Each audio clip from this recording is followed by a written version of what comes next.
He was strangled for being a newcomer. The student showed no mercy because he was an orphan. In this world, the weak do not survive. A war against the dragons pushed the world to the brink of collapse. But the ARC project was activated, a military academy created to train the strongest warriors. Lee Han was just a child, yet he stood out for his strength and intelligence until he underwent a forbidden genetic process. In an experiment where only 1 out of 10 survived, he lived. And after that, he trained 100 times harder than everyone else to become the greatest dragon slayer in this world. Inside one of the helicopters, a boy sits with his seatbelt on. He stares at his fate ahead. A voice is surprised that Lee Han, leader of the war orphans, is only 10 years old. The boy is in an interrogation room with his identification on the table. An officer says not to worry because he is not going to jail, and asks if he has ever heard of a place known as ARC. The boy asks if he means the Institute for Psychers, and if that means he is one of them. The officer states that the boy is smart and will become humanity's savior, promising he will no longer starve. But Lee Han replies that only he will be satisfied, not his younger siblings. He then demands that if he goes to ARC, they must take care of his siblings with food, clothes, a place to sleep, and school. The man stared at him surprised by the condition imposed. Then he agrees to take responsibility and care for the children. The boy watches him closely after hearing the answer. The officer imposes the condition that the deal only stands as long as he remains in ARC as a psycher. Lee Han replies that of course he understands. With his back turned, he prepares to leave the helicopter with a bag on his shoulders. The aircraft has landed on the site. Lee Han gets off the helicopter alone. The officer informs him that there are rankings for psychic abilities, and his is not one of the highest, and advises him to do everything he can to survive for his siblings, while the boy walks away. Lee Han finally arrives in front of ARC's enormous building, and clenches his fists, preparing for what comes next. But a noise draws his attention to the side. He observes a group of boys yelling for someone to go back to where he came from. One of them insults another boy, calling him a crybaby dragged here by force. The boy in question is crying on the ground. The blonde-haired youth states that it's because of recruits like him that he is treated the same way, and the boy on the ground reacts to his words. The others around ask who he thinks he is to speak like that. With his eyes shining, he calls them foolish idiots, and states that his starting point is different from theirs. He reveals himself as a trained psycher while levitating a stone. The group is shocked to see a psychic ability being used for the first time. He then turns to the boy on the ground and asks if he will be sent home for being useless, and concludes by saying that in the future, he will still thank him. He throws the stone toward the fallen boy, shouting for him to disappear, but Lee Han intervenes and catches the stone. He comments that the attack was slow, and that it would have been better to just throw the stone directly. The psyker stares at him and asks who the hell he is. Lee Han introduces himself as his etiquette teacher. The crowd around them cheers, encouraging a fight between the two. He then advances toward his opponent. Someone quickly calls them idiots. Suddenly, an instructor approaches and the crowd parts. He stares at the two boys seriously, and orders both of them to step forward. The instructor demands to know the names of the two boys. The blonde youth introduces himself as Del Simon, while the other responds that he is Lee Han. The instructor notices that Simon seems to have received training and asks if his special ability has already manifested. Del Simon replies that for now he can only use telekinesis, and Lee Han does not understand what a special ability is. With a punch, the instructor strikes Simon in the stomach. He calls him trash for acting arrogantly with such a low level of ability. Then he turns to Lee Han and confirms his name, and praises him for defending the weak, but hits him with a punch, saying that if he is not as capable as Simon, he will be worse than trash. Lying on the ground, Lee Han hears the warning that if they cannot use telekinesis in 3 weeks, they will be expelled. The man introduces himself as John Red, the instructor who will turn them into psychic warriors capable of fighting dragons. He ends the introductions and orders everyone to run around the training field until he says to stop. John Red then gives the order to begin. Del Simon shouts his own name as encouragement, while the instructor warns that the moment they give up, they will be expelled. Lee Han begins to run across the training field. 2 recruits collapse exhausted onto the ground, with one saying he can't take it anymore. The instructor calls them useless and shouts for them to go home. He then points at the 2 and declares them eliminated, while Lee Han keeps running. While he runs, he seems more concerned about his psychic abilities. He observes Del Simon and wonders if he will also be able to do what he did. Lee Han then questions whether he also possesses psychic abilities. Another recruit starts to stumble during the run. He continues running, even exhausted, but ends up falling to the ground. The instructor approaches and calls him a weak brat, telling him to go home if he wants to sleep. The boy responds that he cannot go, and stares at the instructor with determination. John Red observes him in silence. Lee Han appears to help the boy get up and tells the instructor that he hasn't given up yet, and then turns to his teammate and asks if that's right. The boy nods. John Red stares at them from the side. Lee Han then helps him continue the run under the instructor's gaze. With a whistle, he finally shouts for everyone to stop. Lee Han collapses to the ground completely exhausted. The instructor then notes that 40 out of 73 recruits remain. He warns that they are done for today, but the same run will happen every morning. The boys react to the news, and the next day, training begins again. The routine at ARC starts with the run at 5 in the morning. Breakfast is served for everyone at 8 o'clock. During class, John Red instructs the recruits to imagine an energy point somewhere in their bodies. Lee Han places his hand on his chest and decides he will go with his heart. At lunch, a large breaded cutlet is placed on one of the trays. He then walks with his meal through the cafeteria. He then sees the boy he helped, Kuro, and Lee Han sits with him. He thinks of Kuro as his first friend in life and at ARC. Lee Han then wishes Kuro a good lunch, and Del Simon walks past them with his tray. Simon suddenly stops and turns in his direction. The two exchange a challenging glare in the middle of the cafeteria. Kuro comments that Simon received education for gifted children, and Lee Han says that's why he is so snobbish. Lee Han admits that there is nothing he cannot do, and that they also need to use telekinesis in 3 weeks. Then his new friend reveals that he already knows how to use the ability. Lee Han calls him amazing, but realizes that he should not worry about others. The day's routine continues with classes, combat training, and a night run. After dinner and a shower, the dorm lights go out at 10 o'clock. Lying in his bed, he cannot sleep, and compares the good conditions of the place with the life he had before. He then suppresses the desire to want to go home, and reinforces to himself that he cannot be weak. 2 weeks pass, and a boy celebrates for managing to levitate a pencil. Many recruits can already use telekinesis, but Lee Han keeps trying without success. He then despairs and questions if he has no talent for it. Kuro says he does not know any method to help him. Then Lee Han realizes there is only one person he can ask for help,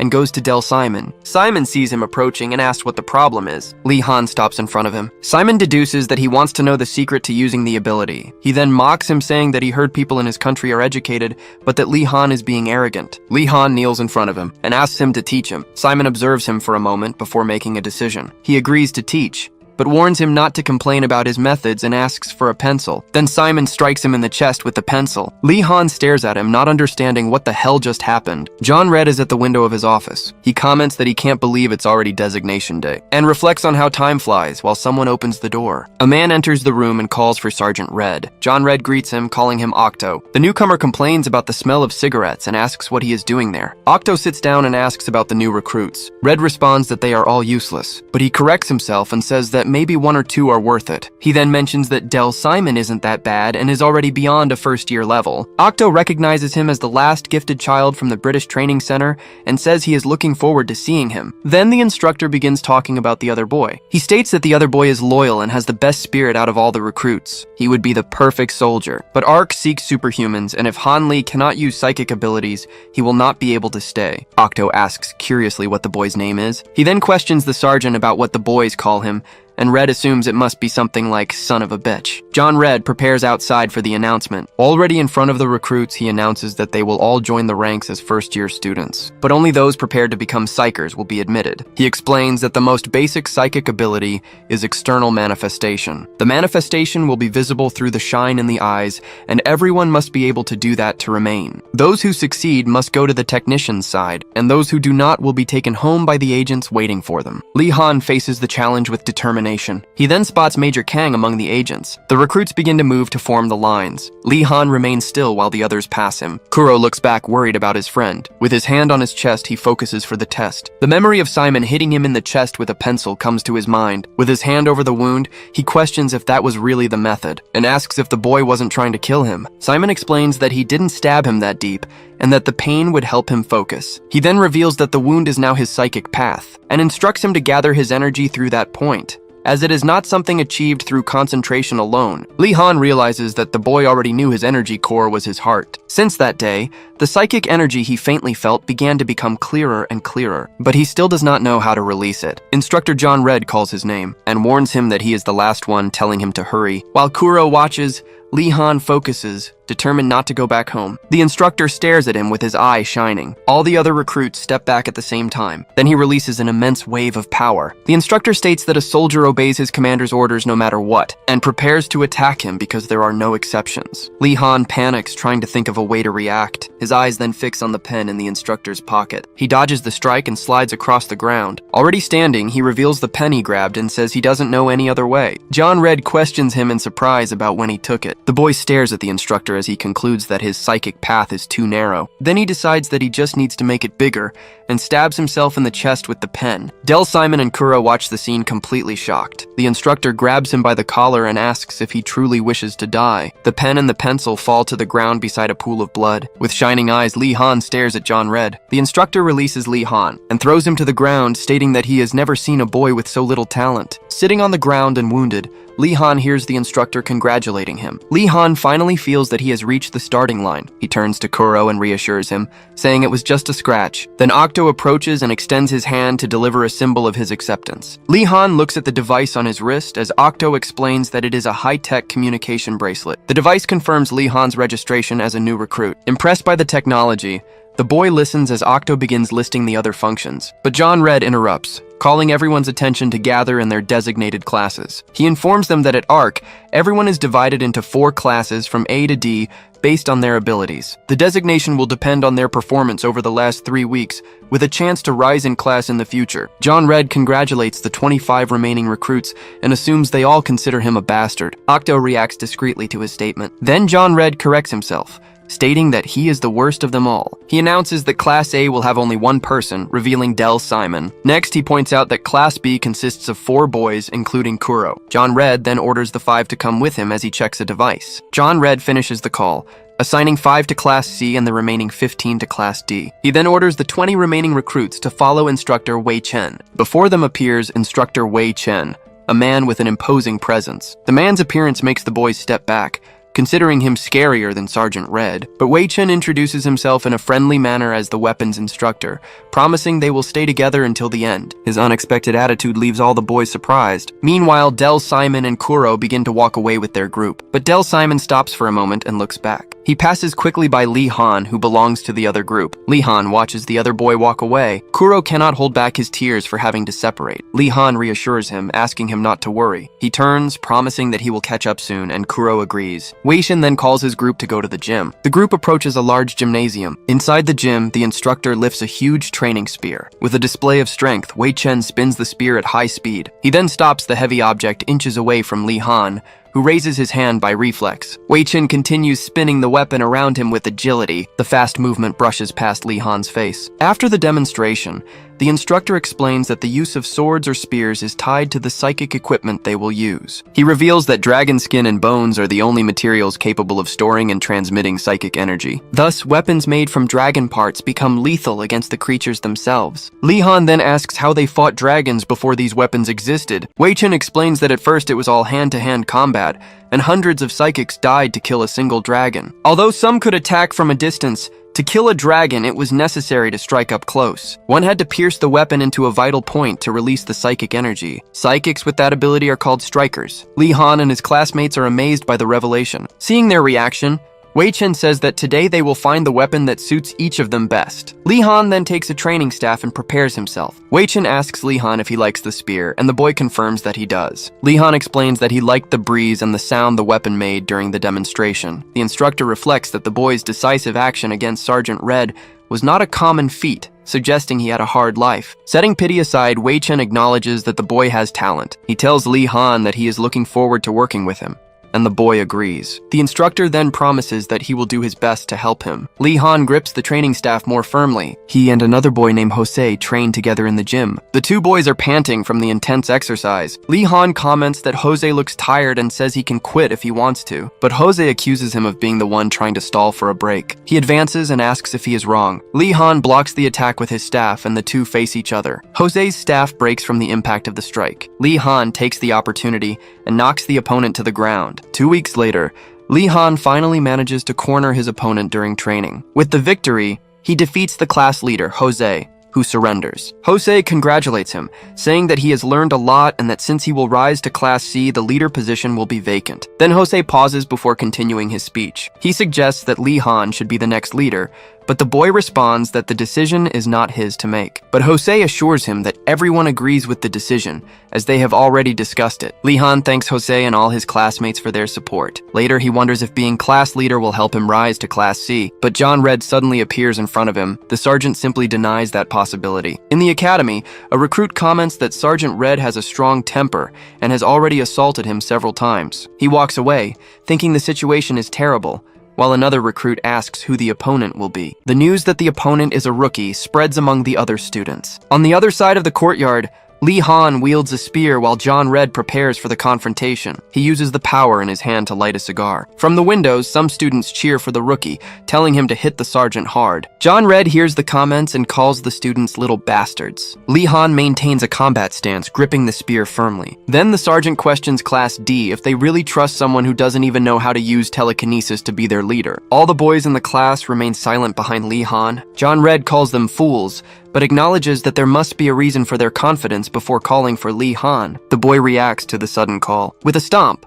the sergeant breaks the spear tip and throws the shaft toward the boy. Lee Han manages to catch the shaft that was thrown at him. The sergeant challenges him to prove his worth by fighting him, but Lee Han points out that the improvised weapon is too sharp. John Red asks if he is worried about hurting him, but Lee Han denies it. He then removes the top part of his uniform, preparing for combat. Lee Han asks if the sergeant isn't going to use any weapon, but John Red replies that he wouldn't fight without giving him some sort of advantage. He establishes that the rule is simple. The boy will win if any part of his body touches the ground, and he will lose only by surrendering. Then Lee Han confidently states that he will not lose today. He begins spinning the shaft, preparing for the attack. John Red takes a combat stance, ready for the fight. From a window, other recruits comment that the boy has good posture, but doubt he can beat a sergeant. Del Simon pushes the others aside to get a better view of the fight. He watches the scene closely, referring to Lee Han as a brat. With a shout, Lee Han charges to attack his opponent, but John Red dodges the strikes with fast and precise movements. The sergeant dodges another attack that grazes past his face. Lee Han then leaps into the air to deliver a top-down strike. Lee Han tries to hit John Red with a descending blow using the shaft, but the sergeant grabs Lee Han's shirt before the strike hits him. He then throws the boy over his shoulder with force. Lee Han hits the ground and John Red stands over him. The sergeant stomps hard on the ground right beside the boy's head. Using the shaft as support, Lee Han manages to slide away from the stomp. The boy gets up, panting after escaping the attack. John Red states that he kills both dragons and their minions. He continues, saying that he won't go easy just because the boy is weak, while monsters attack a group of people. The sergeant explains that the fear he feels now is nothing compared to what he will feel when facing those things. Then he asks Lee Han if he usually fights with his mouth. John Red advances, saying it seems the boy can last a bit longer. He grabs Lee Han's shirt again with one hand. With a single move, the sergeant lifts him into the air and then throws him far away with great force. Lee Han is thrown and hits the dirt ground hard. He sits up in pain, but still refuses to let go of the shaft. Suddenly, John Red notices a cut on his face and wonders when he was hit. Lee Han's classmates shout encouragement, telling him to show what he is capable of. With a shout, the boy stands and charges forward to attack again. The sergeant decides to see how far the boy can go and what he is capable of doing. Lee Han begins spinning around John Red, swinging the shaft in wide arcs. The sergeant dodges the spinning blow that passes by him. The boy continues his attack with another powerful spin, and John Red leans backward, barely escaping the shaft. He understands that the boy is using centrifugal force to attack, and realizes why Wei likes him so much. Then John Red says that he also likes Lee Han. He takes a firm step forward, preparing himself. The sergeant announces that he will face his final strike, and Lee Han leaps into the air in one last spinning attack. But the shaft shatters upon hitting John Red's arm, who blocks the strike. John Red pulls a piece of the broken shaft out of his own chest. Then the sergeant grabs Lee Han's neck with his hand. He lifts him into the air with a single hand. John Red then demands that Lee Han surrender. With his hand, he begins using his power directly on the boy's throat. Watching the scene, Del Simon says that this is too much. He shouts for the boy to surrender or else he will die. But Lee Han refuses to give up and says only over his dead body. Wei Chen pushes through the crowd of recruits. He shouts Sergeant Red's name in disapproval. Wei Chen runs toward him, asking if he is trying to kill him, and Lee Han's body goes limp. John Red releases him, lamenting that he did not surrender, but that he also did not lose. Wei Chen holds the unconscious boy in his arms and wonders what he should do. He then tells John Red that he is fed up with his methods and Ark's methods. An alarm sounds throughout the area, and John Red puts his jacket back on. John Red shouts for everyone to shut up. He then turns to the crowd and declares that since Lee Han did not technically surrender,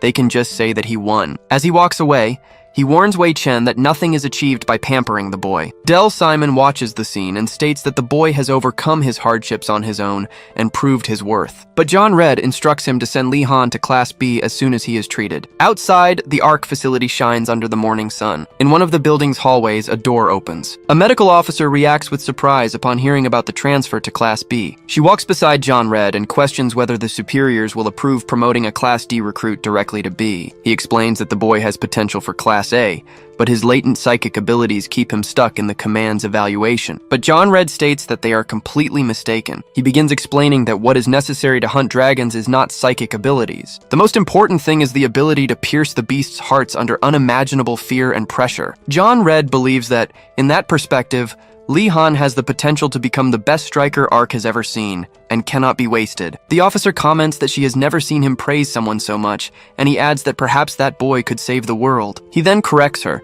saying that it is the opposite of hate, and she calls him a sadist. A week passes with the boy hospitalized. The medical officer finds instructor Wei Chen in the hallway and asks if he isn't going to see the boy. Wei Chen is startled at being caught off guard while carrying a basket. She asks what he brought this time, and he replies that it's just some snacks. The medical officer asks Wei Chen what he is doing standing outside. He responds that it doesn't seem like a good time for visits, while the two look through the window in the door. Inside the room, Li Han focuses on trying to move a small sphere on the table. An energy manifests around him as he struggles to use his ability. Wei Chen and the medical officer watch the scene with anticipation. The sphere levitates for a moment and emits a flash. Then the two celebrate the boy's success with a high five. She encourages him to go inside the room, while he comments on the boy's concentration. Wei Chen enters and Li Han lets the sphere drop onto the table with a sigh of relief. The instructor greets him and asks how he is feeling. Li Han answers that he feels great and thanks him for asking. He thanks him again when Wei Chen places a basket of snacks on the table for him. The instructor then informs him that tomorrow he will join Class B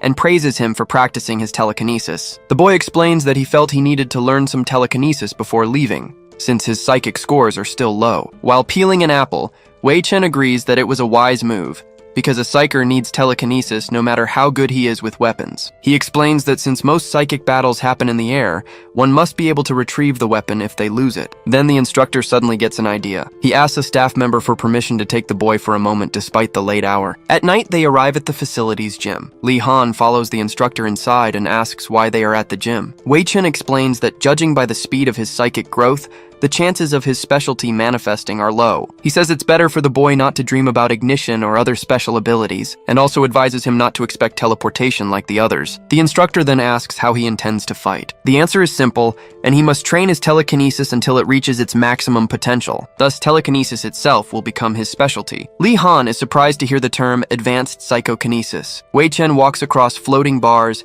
explaining that psychic abilities are like muscles that grow stronger with use. He states that the lowest psychic ability score is nothing more than an illusion, and that the boy's generation has much more potential. The instructor then encourages him to persevere and train. With a yes sir, Li Han accepts his instructor's challenge. He then steps forward. The next day, he stops in front of the Class B door. The boy takes a deep breath before entering the room. When he opens the door, he accidentally bumps into another student. The older student turns around surprised at the bump. He then recognizes him and says the name Han Li. The boy laughs and says that there is no one in the class who doesn't know his name. He introduces himself as the leader of Class B, Dmitry Vladimirovich Petrov, and extends his hand for a handshake. Li Han asks if he needs to say his full name every time. Dmitry asks him to call him only by his first name and welcomes Han with a handshake. He then calls him to follow, explaining that they arrived just in time for weapons training. They enter the training gym. Dmitry guides him through the place. Li Han prepares himself for weapons training. Li Han grips a training staff tightly. He prepares for weapons training,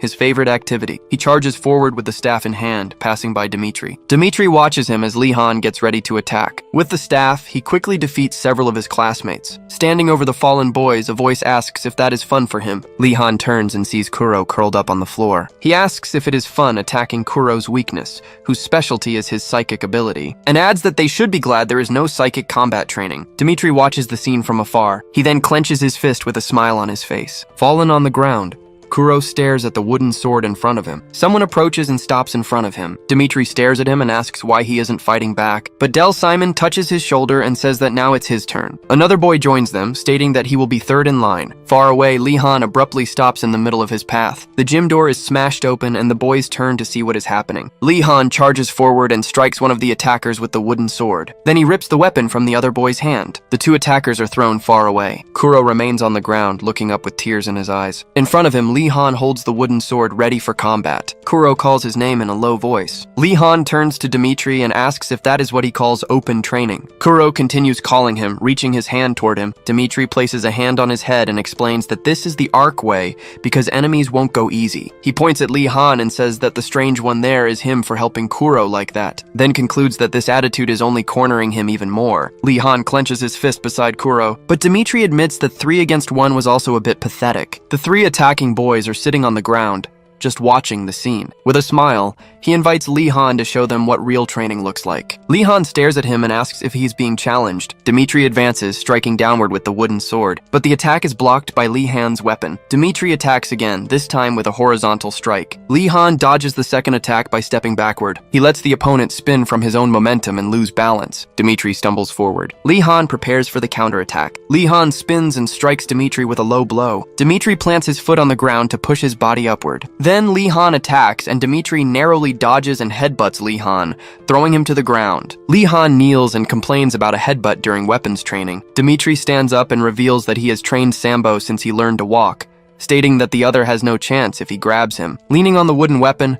Lee Han asks if he intends to hunt dragons using Sambo. Dimitri replies that if needed, he could choke out a dragon or two. The other boys begin shouting and cheering for him. He turns and tells them to stop calling him a baby, because it doesn't match his image. Lee Han simply watches the interaction between them. Dimitri turns back to the fight and asks them to let him concentrate. Lee Han positions himself in front of Kuro, facing the united group. Lee Han briefly turns toward Kuro. Dimitri shouts for him to keep his eyes on the fight and rushes to attack. He blocks the strike and pushes the opponent's weapon aside. Then Lee Han slides across the floor and closes in. Dimitri leaps toward him with a sweeping attack, but Lee Han jumps over the strike to dodge it. Dimitri looks up while the opponent is in the air. Lee Han uses the momentum of the jump to deliver a vertical strike. The attack hits Dimitri's wooden weapon squarely. The other boys watch the scene in awe. Dimitri's weapon splits into several pieces. Lee Han lands on the floor with the tip of his own weapon broken. Unarmed, Dimitri runs toward Lee Han. He throws himself onto the opponent, knocking him to the ground. Lee Han is pinned under Dimitri's weight. Dimitri pins him to the ground and demands his surrender. He twists Lee Han's arm and threatens him while the other boys cheer, but Lee Han challenges him to go ahead and try. Dimitri asks whether he really has the guts for it. Lee Han's arm is broken,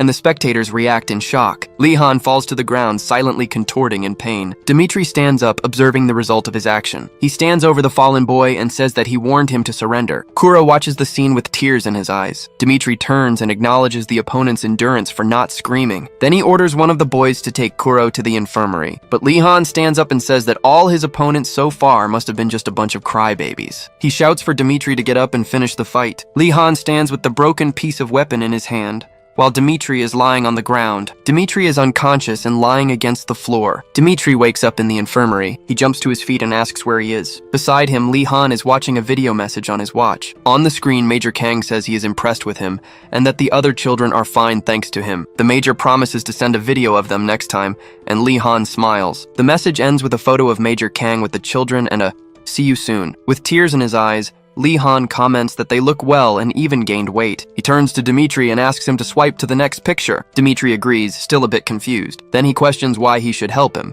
and Lee Han responds that it's because he broke his arm. Dimitri retorts that he punched a hole in the back of his neck, but Lee Han blames him for letting his guard down, reminding him that that's the arc way. Dimitri is left speechless and just grumbles. Lee Han admits that he was angry that day, but he states he holds nothing against Dimitri. Dimitri agrees and says that next time they will see who the real winner is. Lee Han regrets having hurt Kuro's feelings that day. He reflects that he should have just helped him, not fought in his place. Dimitri says he understands how he feels, but warns that Kuro could die when becoming a second-year student. Lee-han doesn't understand and asks why. The two leave the room and walk down the hallway. Lee-han asks where they are going, and Dimitri answers that it's easier to show than explain. They arrive at the emergency room, and Dimitri explains that it's where they take everyone who is still breathing. At that moment, a stretcher with an injured man is rushed inside. Lee-han is startled and steps back from the passing stretcher. He asks, shocked, what that was. Dimitri asks if he now understands the intensity of their training. Lee-han, however, points and asks if the older cadets aren't their age. He comments that the person on the stretcher looked like an adult, like the instructors. Dimitri turns around and touches the back of his neck in silence. Then he reveals that when they become second-year students, they begin receiving injections. Lee-han reacts with shock upon learning that the injections accelerate the body's maturation. Dimitri smiles and reminds him that they need to fight dragons in only 3 years. With his arms crossed, Lee-han absorbs the information that Ark will not wait for them to grow up. Then he surprises Dimitri by saying that this is not bad at all. On a winter night, a younger Lee-han states that he always wanted to become an adult as fast as possible. He needed to do whatever it took to survive. In one of his escapes, he runs with a bag while a man falls in the background. He was always competing with adults and being captured by them. A man strikes him in the face with a punch. Fallen on the ground, he is beaten again. The attacker walks away, leaving him behind. Back in the present, Lee-han states that he doesn't need a happy childhood, only to survive. Dimitri comments that he might have the most determined attitude in all of Ark. Lee-han turns his back and says that he understands what he means, suggesting they go back. Outside, Wei-chen announces that the day's training will be parachuting. Wei-chen explains that they only need to do what they already practiced, and must finish final checks by 4:30 p.m. Dimitri adjusts his equipment and asks if Lee-han isn't already missing the hospital bed. Lee-han just smiles in front of his parachute gear. When checking his backpack, he notices it is filled with food. He suspects that this is not a simple parachuting exercise. Dimitri sighs when he sees that some cadets, like Jose,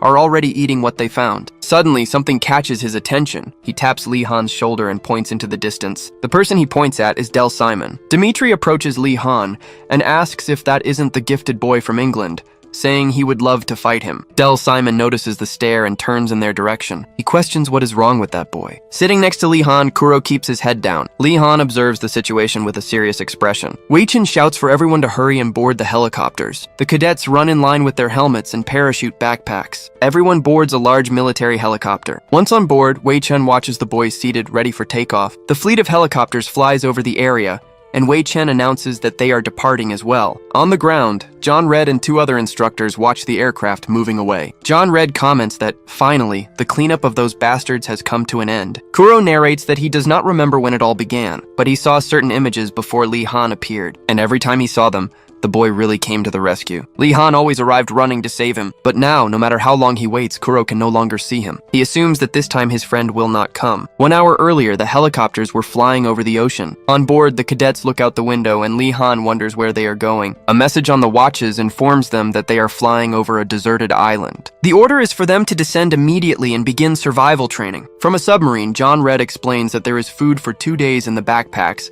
and that the rest is up to them. The cadets panic at the news of survival training on a deserted island. Del Simon, however, comments that it looks fun, like camping. John Red looks at his watch and announces the return of the instructors. The message ends informing that they will only return in a week, and that the cadets must survive until then. John Red pulls a cadet out of the water onto the submarine. He turns to another instructor and asks if that was the last one. The instructor looks at the map on his watch and confirms that there are no more lost cadets. John Red questions Wei-chen about landing points, and he responds that 7 cadets have already formed a group. He warns not to see them as innocent children, because they are the same as adults. Without supervision, they prioritize strength and try to steal rations from each other instead of surviving together. The leader of the victorious group thanks the fallen boy for the food. When they open the backpack, they discover that he hadn't eaten anything yet and begin taking the supplies. One of the members shouts for them to leave some for the leader and calls for Carl. Carl approaches and calls them fools. He scolds them for not following the plan to gather as much food as possible before sunset. With his uniform open, Carl asks if they think he gathered them just to share. Then he declares that they need to unite and take everyone's food if they want to dominate the island. One of his followers agrees with a shout of support. The group gets fired up, ready to take on Dimitri, Lee-han, and even Del Simon. With his back turned,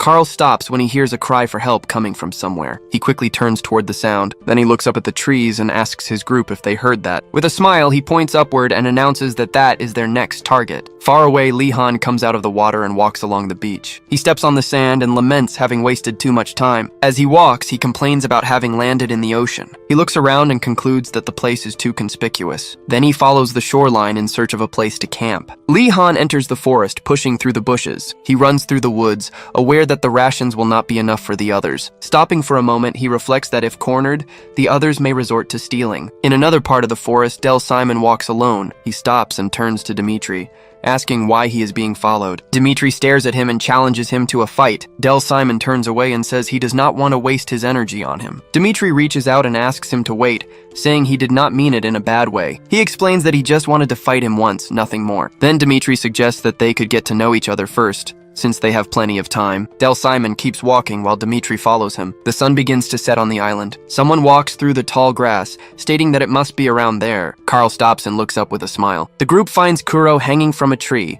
who pleads for help while they mock him. One of the boys takes Kuro's backpack. Carl grabs the backpack and thanks him. While the group walks away, Kuro begs them to help him down, saying they can keep his backpack. Carl turns and tells him to be grateful for being up there, because that way they didn't need to beat him up before taking his things. He adds that Kuro should wait for the instructors to rescue him, because he probably won't starve to death. Alone in the tree, Kuro cries while one of the boys shouts that he also won't die of thirst because it's going to rain. Kuro remains hanging in the tree, crying alone in the darkness of the night. He remembers Del Simon telling him to stop crying because it irritated him. He also recalls Carl yelling for him to shut up, and another boy telling him to stop crying like a baby. Then he wonders why he can't even cry when he wants to. Suddenly, he stops crying and notices something. He stops crying and listens carefully. Then he whispers Lee-han's name. A small shape appears floating in front of him. Kuro blinks, not believing what he sees. The sound comes from the bushes moving just below. Lee-han emerges from the vegetation and stops beneath the tree. He looks up and asks what that is. The next morning, Lee-han is sitting outside a makeshift shelter. Kuro comes out from inside the tent looking frightened. Lee-han turns to him and says that he is already awake. Kuro calls his name from the shelter entrance. A tray with cookies and chocolate is on the ground,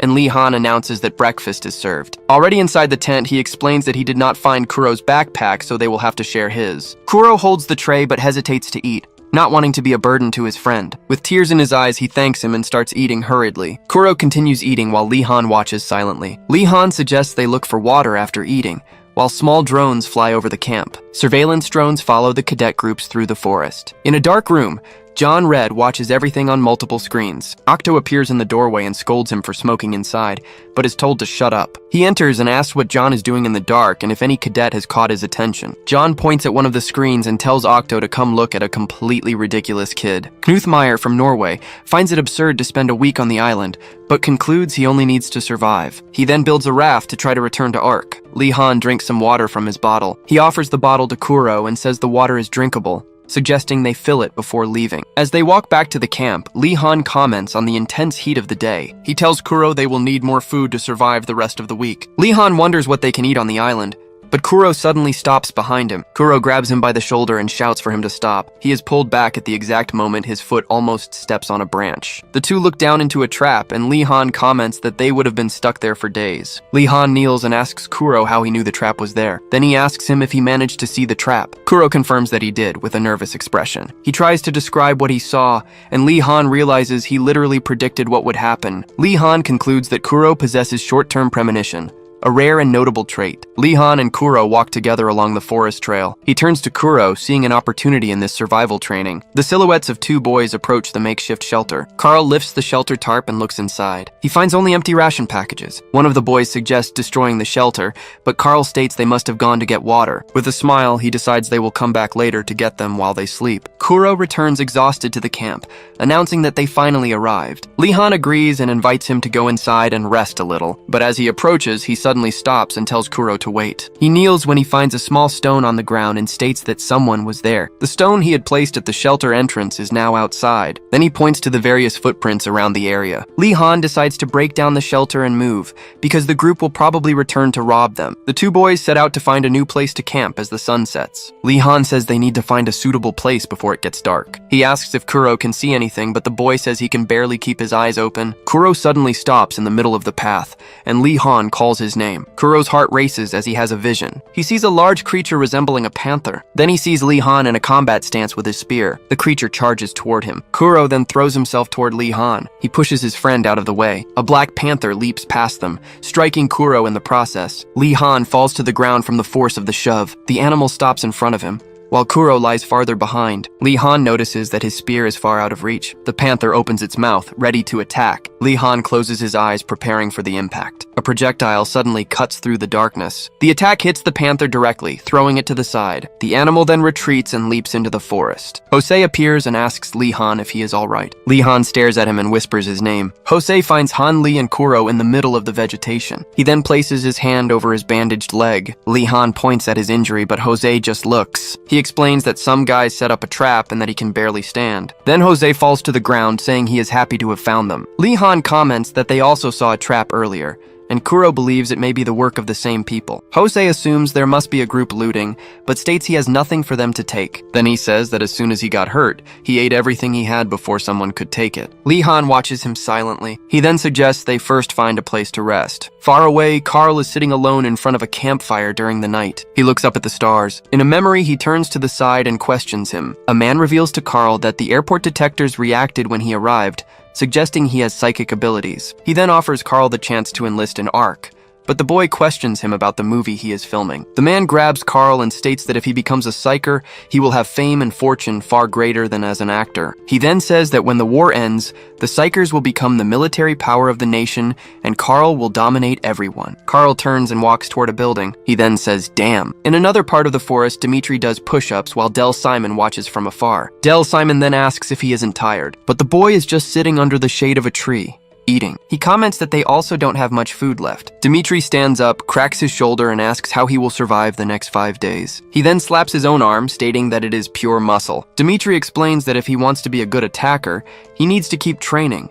But Del calls him a fool, saying psykers fight with their psychic abilities. He just stares at him and asks, "Oh, really?" Dimitri then laments missing Han Lee, the only one good enough to train with him. Del turns to him and asks if he has ever fought Han Lee. With a smile, Dimitri realizes he took the bait. The next morning, they find a shelter in a cave in the forest. Lee Han then wishes everyone a good morning. He suggests that the three of them stay together for the rest of the week. Lee Han warns that he and Kuro will go out to gather firewood and food. Then he asks Jose to protect the place, since his leg is still injured, and the boy agrees and apologizes. But Lee Han reassures him, saying that thanks to his ignition ability, they have the advantage in this survival training. He begins explaining that having fire means that they can get food that way. Kuro then asks if he knows how to fish since they have no rods, but Lee Han just calls him. He thanks Kuro. Then Lee Han explains that it is because he saved him when he was in danger and for finding the cave. He says that helping was the best he could do for now, but he realized that he couldn't defend him forever, so he no longer knew what to do. Lee Han states that yesterday he finally got his answer and declares that Kuro is a psychic genius. He concludes by saying that Kuro has the strength to defend himself and protect him too,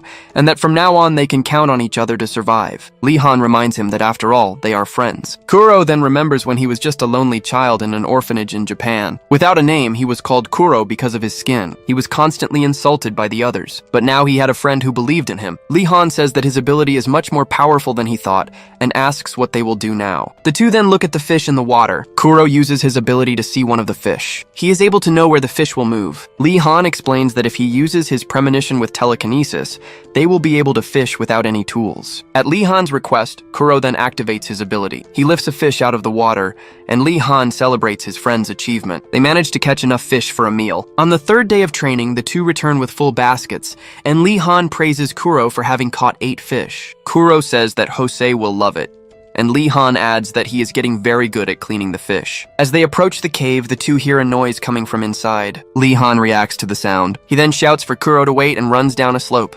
The boy runs toward the cave entrance. From inside, he shouts, asking what happened. Lee Han finds Jose lying unconscious on the ground. Dimitri throws a wooden sword to Del Simon and tells him to catch it. Del questions why he brought 2 weapons for what was supposed to be a simple parachuting exercise. Dimitri explains that he has been thinking about using dual swords to look cooler, and asks why he agreed to fight. Del then deduces that if he managed to fight evenly with Han Lee, he must be Dmitry Vladimirovich Petrov, the leader of Class B. He raises the sword, saying he heard that his transfer to Class A was already a done deal, and he wants to see if he deserves it. Dimitri states that he is starting to like him. Then the two charge at each other. Del blocks Dimitri's strike, who realizes that the abrupt stop will affect his rhythm. He then dodges his opponent's next strike. Del hits him with a counterattack. He then asks if Dimitri thought it was already over. Dimitri stares back at him. Del dodges another one of Dimitri's strikes. Dimitri then advances, saying it is even better if he retreats. Del blocks his multiple attacks. Del is struck by Dimitri's blows. Dimitri then attacks him with a sword strike. Del dodges and predicts his opponent's next move. Dimitri realizes he needs to protect his back. He stumbles and Del prepares for the counterattack. Del then strikes Dimitri while he is off balance. He knocks him to the ground. Dimitri supports himself with the sword to get up. He then shouts that he got him. Dimitri attacks him from behind. His sword stops just before striking Del's neck. Del's eyes manifest.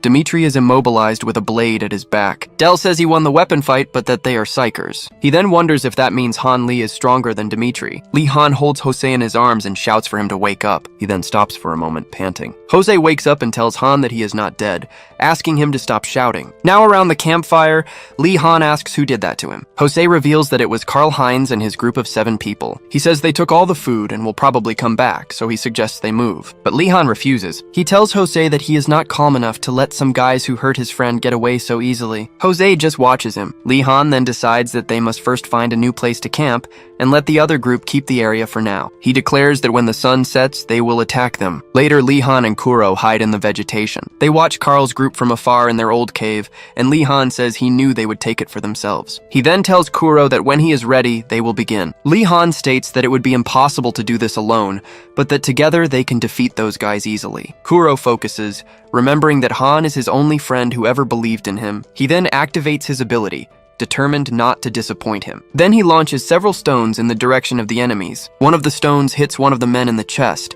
Another is hit in the legs and asks what that was. Karl hears the noise, shouts that they are under attack, and orders someone to check it out. One of the men falls to the ground while the others run to attack. One of them warns the others that they are throwing stones and to dodge as they advance. Kuro uses his ability to predict the path they will take. The stones hit the men, who complain about not being able to see in the dark. Li Han then jumps over 2 of them. He strikes the men with his staff, taking them down one by one. Karl stands among his fallen companions. Li Han faces him at the cave entrance, ready to fight. He then prepares for the final confrontation. Karl faces Han Li, surprised to recognize him. He doubts that Han Li defeated 6 men alone. Then Karl realizes he is not alone and asks who is with him. Kuro comes out from behind the bushes, but Li Han warns that he can take care of Karl alone. Karl gets irritated when he realizes that the 2 of them, including Kuro, defeated all his men. Li Han states that they are there to avenge Jose and that he won't go easy. He then bends down to pick up a staff from the ground, saying he has heard enough. Karl states that he will take the opportunity to teach him a lesson, but Li Han challenges him, saying he would love to see him try. Karl charges and attacks him with the staff. Li Han blocks the strike and hits him in the face. The boy recoils from the impact of the blow. He then attacks again, but Li Han dodges. Li Han strikes him in the chest with a blow from his staff. Karl bends over from the impact. Li Han immobilizes Karl with the staff and asks if it hurts. He then warns him to prepare himself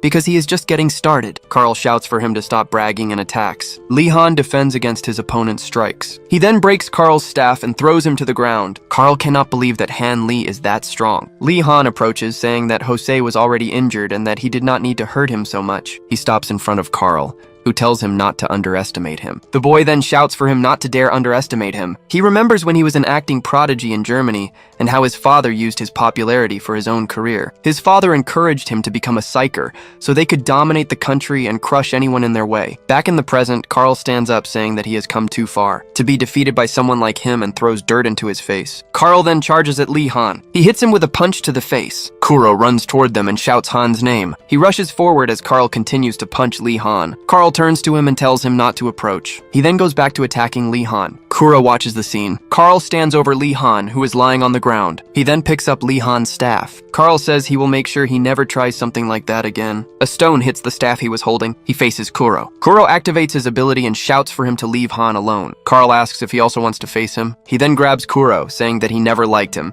and that he should not be an Ark. While he insults him, Li Han stands up. Li Han then punches Karl in the face. Li Han questions if he doesn't feel useless for thinking he could overpower everyone just because he had greater numbers. He then states that Del Simon, Dimitri, and Jose, and Kuro are all better than he is. Karl just stares at him. Li Han says that there are many obstacles for him to overcome on his path to the top. He then shouts that Karl is nothing. Li Han raises his staff to attack. The staff stops near Karl's neck.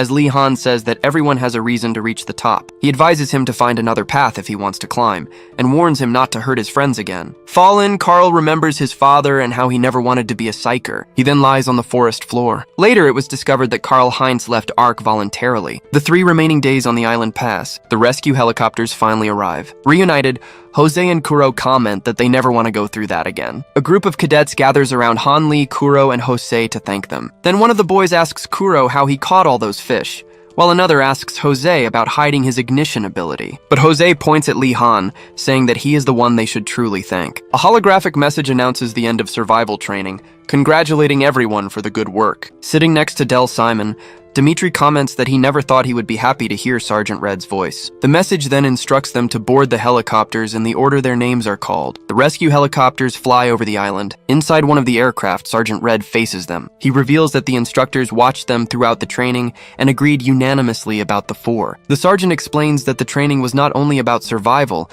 but a test to determine who would become a guardian of the human race. He then begins calling the names of Kuro, Simon, and Dimitri. And finally, Han Li, announcing that the 4 are on the list to advance to the 2nd year. On a rare day off at Ark, the cadets enjoy their free time. Jose approaches Han Li and suggests that they play soccer, since they haven't had a day off like that in a long time. Lying on his bed with a book, he simply questions, "Soccer?" With a ball in his hand, Jose asks if he knows how to play, and Lee Han confirms he does. On one of the academy fields, the cadets gather for a soccer match. Jose asks if everyone is satisfied with their teams, while Dimitri warns Del not to use psychic abilities. It was rare for them to have a day off unless something important was happening, such as the first-year instructors meeting. The purpose of the meeting was to discuss which cadets would be promoted to the 2nd year. In the meeting room, John Red and Wei Chen are among the instructors present. ARC's chief director, Alexander Lacour, begins the meeting. Chief researcher Sasha Grace notes that there are 4 candidates this time and asks what they are like. Alexander states that Del Simon and Dimitri are more than fit to advance,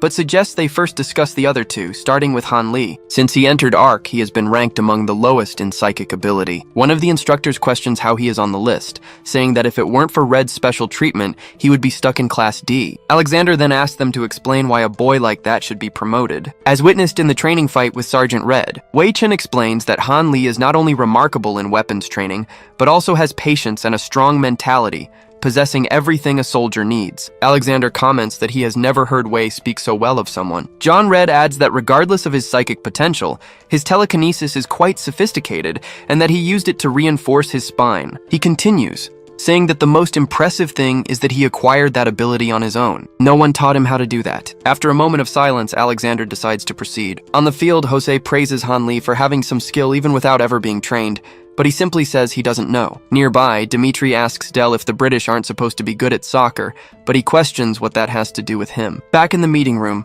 Sasha Grace slams her hand on the table and asks if they are joking. She looks at Kuro's profile on a holographic screen and exclaims that he is far too sensitive. One of the instructors reminds them that a strong mentality is exactly what is needed to endure the body conversion surgery that will take place after promotion. Sasha then accuses him, asking if he is trying to kill the child. John Red explains that there has been no child who demonstrated growth in psychic abilities at such speed as Kuro, but Alexander states that the problem is his mentality. John Red explains that they need Han Li to advance as well, because Kuro's mental stability is heavily affected by him. Alexander rubs his face, wondering why they are talking about Han Li again, while an instructor adds that he acts like an older brother to Kuro. He then comments that it seems they truly want the boy to advance. On the field, one of the players runs with the ball. Lee Han kicks the ball between the opposing team's players. Jose receives the ball and praises the pass. He advances with the ball, challenging the others to try to steal it if they can. Kuro positions himself as goalkeeper. Jose notes that Del and Dimitri, his opponents, are all in their positions. He then kicks the ball backward, passing it to Lee Han. Lee Han scores the goal and his team celebrates. Jose shakes Han's hand,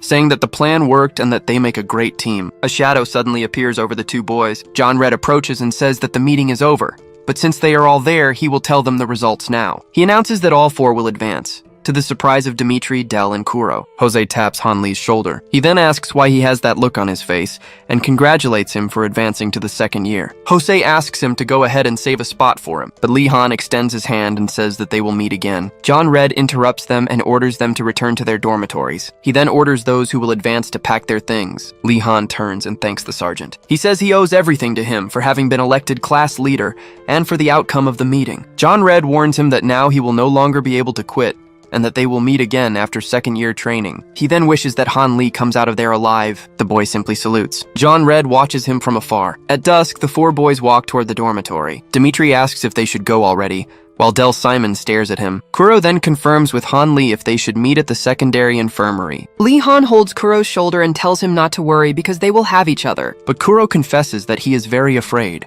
because now they will have to undergo that surgery to become adults. Dimitri raises his fist and says that there is nothing to fear, because it means they will become much stronger. Upon arriving at the secondary infirmary, a voice welcomes them. A woman introduces herself as Dr. Sasha Grace and informs them that she will be in charge of them for the next 5 weeks. Li Han then questions the 5-week period. She explains that during that time, their bodies will be fully matured, with the first 2 weeks in cultivation capsules and the following 3 in rehabilitation training. Dimitri, Del, and Kuro react to the information that they will spend 2 weeks in a machine like that. Li Han grips the strap of his bag. He then raises his hand and says goodbye, telling them he will see them in 2 weeks. The other 3 watch him. Dimitri and Kuro then join their hands with Li Han's. Sasha Grace observes the boys' interaction. Dimitri insists that Del join his hand with theirs, and he does. 1 week earlier, Sasha Grace orders the injection of the cultivation serum. Inside tanks, Li Han and Del Simon are submerged in a liquid. Octo, also submerged, complains that he feels like garbage. Meanwhile, Li Han feels as if he is suffocating. Sasha watches and asks them to hold on a little longer because they will fall asleep soon. She then reflects that today's procedure will decide their fate. Walking through the laboratory,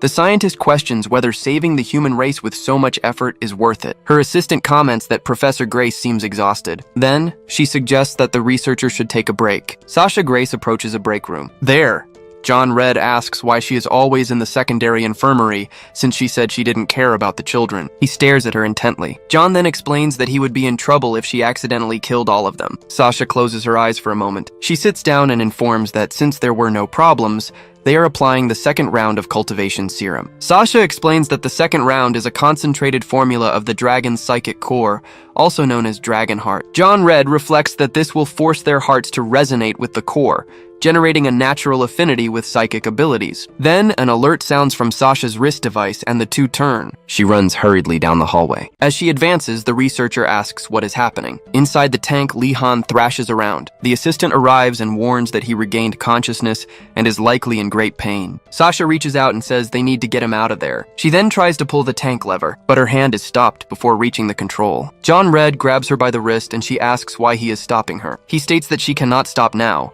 because that boy needs to reach the second year. Sometime later in her office, Sasha speaks with an older Li Han. She asks how he has been. With a smile, he answers that he is fine, thanks to her. Sasha then reveals that they had never seen a case like his, a psyker who rejects his own abilities. At that moment, Sasha had shouted that it would kill him, and that they needed to stop the procedures. She remembers that Han was not promoted because of his psychic abilities. John Red holds her and says to forget ability induction, because the boy would survive anyway. Back in the present, Sasha informs him that he will be registered as a special case and asks if he felt any irregularity. Li Han replies that he feels invigorated and that at least he will no longer be expelled because of his grades. The researcher reflects that the boy's willpower is impressive, and perhaps that was what the sergeant was looking for. She then dismisses him, concluding that his strong mentality must be linked to his rejection of psychic abilities. Dimitri greets him cheerfully, saying he waited for him and that now they are second-year students. Del Simon watches them from a distance. Li Han comments with a smile that the 5 weeks flew by. He then says that everyone has changed a lot, especially Kuro. Han then expresses his happiness that everyone came out alive. Del turns and warns him not to think he is the leader of the group. As Del walks away,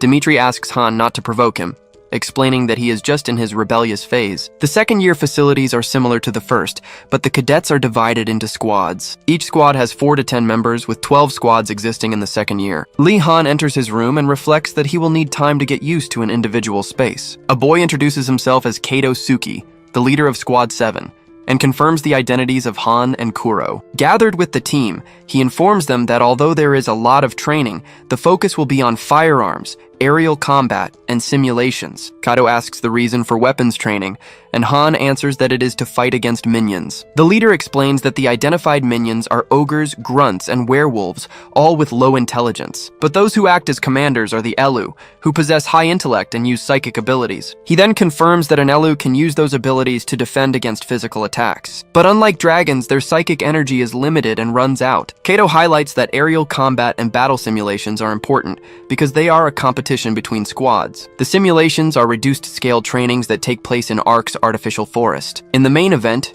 Capture the Flag, the capacity and strategy of each squad are put to the test. He warns that although they do not use real blades, the steel weapons can cause serious injuries. Finally, aerial combat is an exercise to knock all members of the enemy team off their platforms. Kato explains that for aerial combat, it is essential to have a supporter, someone who controls multiple platforms for the team. He then tells Kuro that since the squad did not have a high-level psyker for that role, they no longer need to worry. Kuro seems apprehensive about the responsibility. The squad leader then asks if he is up to the task. A more robust teammate pressures him, asking why he is mumbling and saying that he must do what the squad demands. Lee Han intervenes, assuring that Kuro is the right guy, but explains that he does not do well under pressure. The veteran turns to Han and tells him to shut up, asking what a novice like him knows. Kato interrupts the discussion, saying that Han is right and that it is their first day. But he warns Han to mind his manners, since the others are his superiors with more experience. With a smile, Kato continues speaking. He reveals that, to be honest, he only accepted him because he wanted Kuro in the squad, and the two came as a package. Kato then tells Han not to get in the way, because he does not expect much from someone with the lowest level of psychic abilities. As the others laugh, Lee Han clenches his fist. He simply replies that it is fine. With a smile, Han extends his hand and promises that he will do his best not to get in the way of leader Kato. Kato reluctantly agrees. Lee Han then shakes his hand firmly. The squad leader decides to see how long the arrogant rookie will last. With a smile, Han accepts the challenge. Lee Han takes a shower. On a shooting range, the cadets practice with their rifles. He fires with precision at the targets. Katsuki watches him from afar. Han runs forward through the course. He continues shooting at the targets while moving. The boy turns around, confident that Kato will no longer call him a burden. But he notices that Kuro looks nervous. One of the veterans shouts for Kuro to pull himself together. The boy fumbles with the rifle. Kato approaches, frustrated with the situation. Later in the shower, Lee Han wonders if he is still not good enough. He then dries himself off in his room after the bath. In the locker room, Kato informs Han that he is on standby. One of the veterans explains that in simulations, their squad already has many members specialized in close combat. Kato informs Han that he may watch the simulation in the training arena, so he does not feel bad about being left out. Holding a device, Han looks at a photo and states that it is no problem. In an arena, it is announced that today's Capture the Flag match will be between Squads 3 and 9. Kato points and tells a teammate that with the new faces in Squad 3, they should analyze the enemy's strategy. Lee Han then realizes that the newcomer can only be Del Simon. On the battlefield, Del Simon advances with his teammates. In the stands, the other cadets comment about the psychic prodigy. The leader of Squad 9 questions if the opposing team intends to start a full frontal engagement. One of the members of Squad 3 declares that they have nothing to lose with a great psyker on their side. Del Simon then states that he will take everyone out and grab their flag easily. The leader of the other squad orders his men to attack him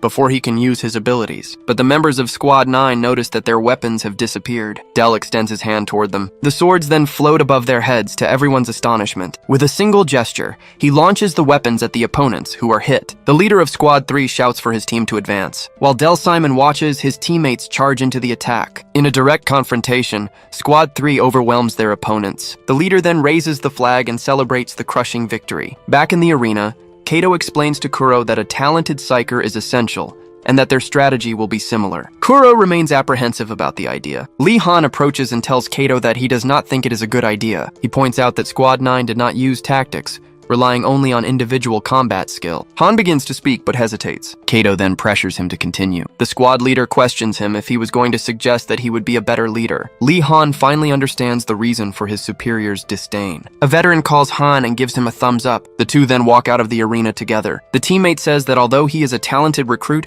he does not belong to Squad 7 and that the other members think the same. Lee Han understands that Kato was controlling him and asks why he does not belong to Squad 7. The veteran explains that Han is not afraid to confront the leader, and that occasionally he makes better decisions than him. But the squad can only have one leadership, because if the others start questioning Kato, it will cause division. He then warns that as long as Kato is the leader, Han will never participate in the simulation training and should request a transfer. Lee Han closes his eyes for a moment. He now understands that the squad needs absolute faith in the leader, and he was threatening that bond. The boy then considers the idea of being transferred to another squad. The day ends at Ark's facilities. Before an instructor, Lee Han presents his request. Wei Chen analyzes the document and asks if the cadet is sure about the decision. With a smile, Han confirms that he is. The instructor explains that he will need a meeting with the other second-year superiors, which may take time. Back in his room, Han thinks that this will give him the time he needs. While waiting, he decides to focus on his personal training and analyze the competitions of the other squads. The door opens and Kuro enters the room, calling for him. Kuro asks about the conversation with the commander,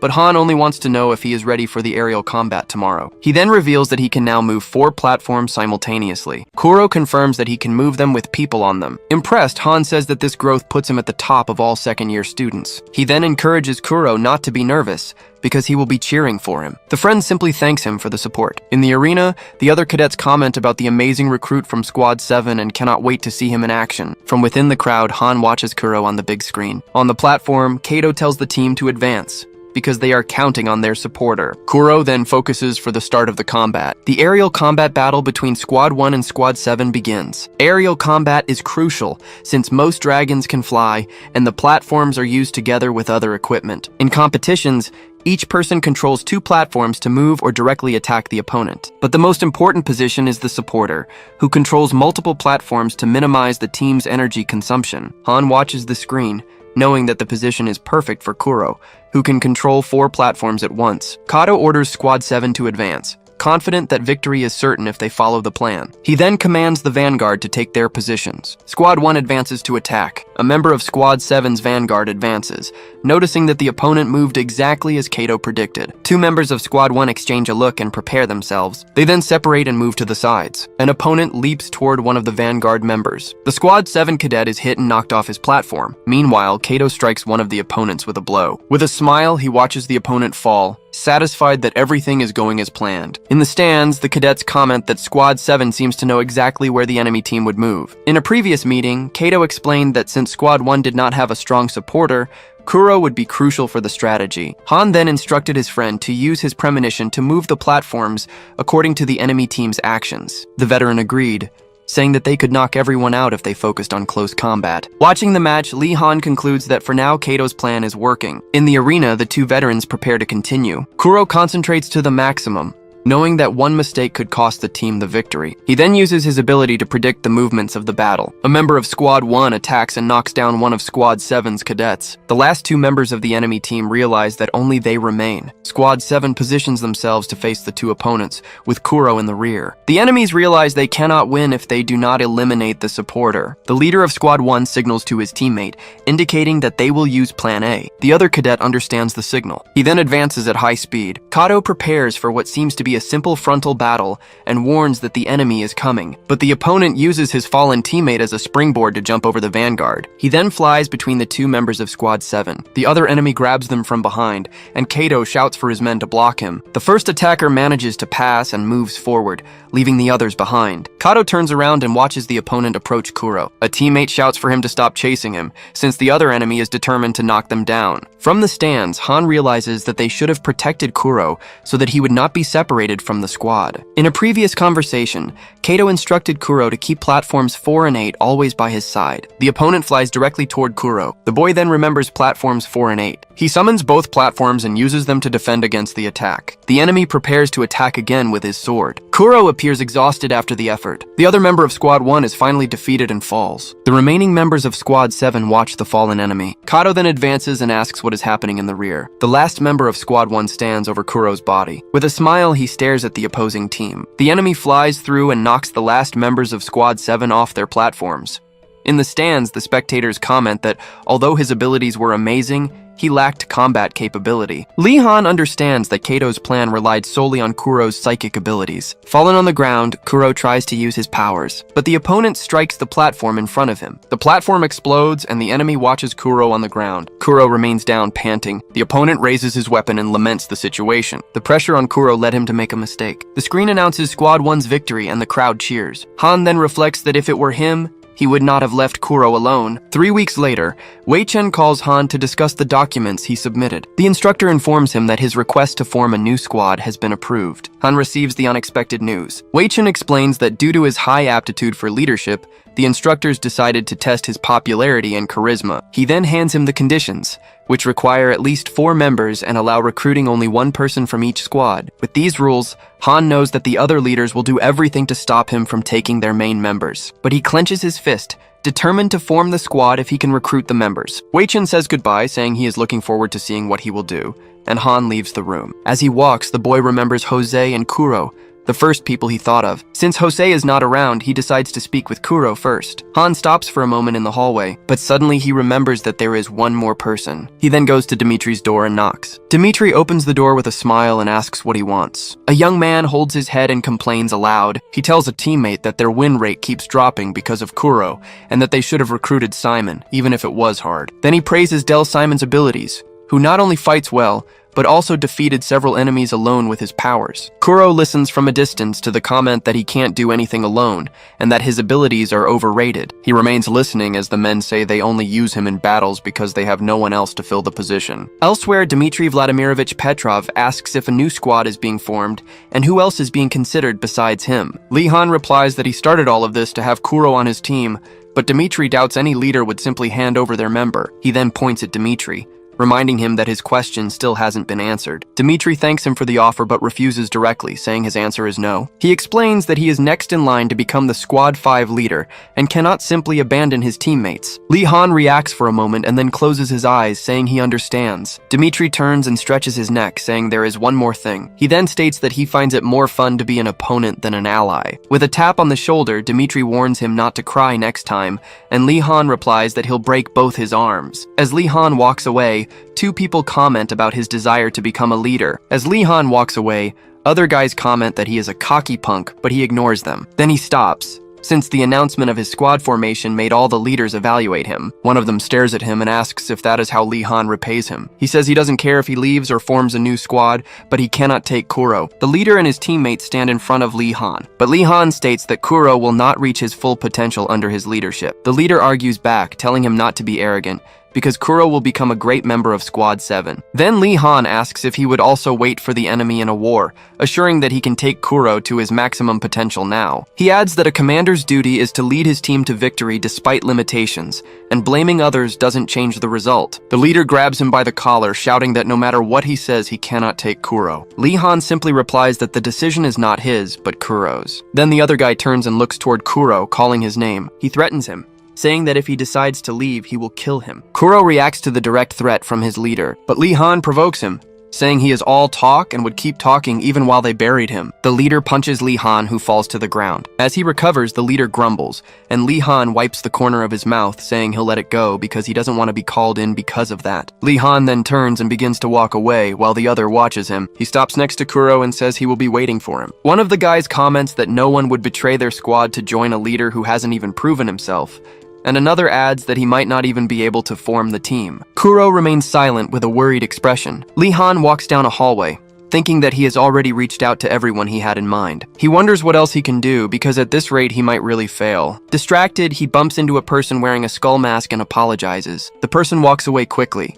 and Li Han is surprised by their speed. He then wonders if it is allowed to wear the uniform that way. Suddenly, his wrist device starts beeping. He reads the message summoning all squad leaders to the secondary infirmary. Outside the building, several squad leaders are lined up in 2 rows. Sasha Grace announces that 6 cadets have leveled up and are awaiting assignment, and that the new squad leader will have the first choice. Sasha Grace then calls Li Han to step forward, and he sees this as his chance to recruit at least one member. He introduces himself as the leader of Squad 13, stating that they are short on members and that anyone is welcome. Other cadets react with disdain, commenting that short on members means he has no one, but Jose raises his hand and volunteers. The others react surprised, shouting Jose's name. Later that night, in a room, someone comments that it's a pity. Jose tells Li Han that it would have been nice to get one more person, but Li Han thinks it makes sense since it's a new squad. He thanks Jose for trusting him and joining his team. Jose replies that he always wanted to be on the same team as him, and that the others would have lined up if they knew his talent. Then he stretches,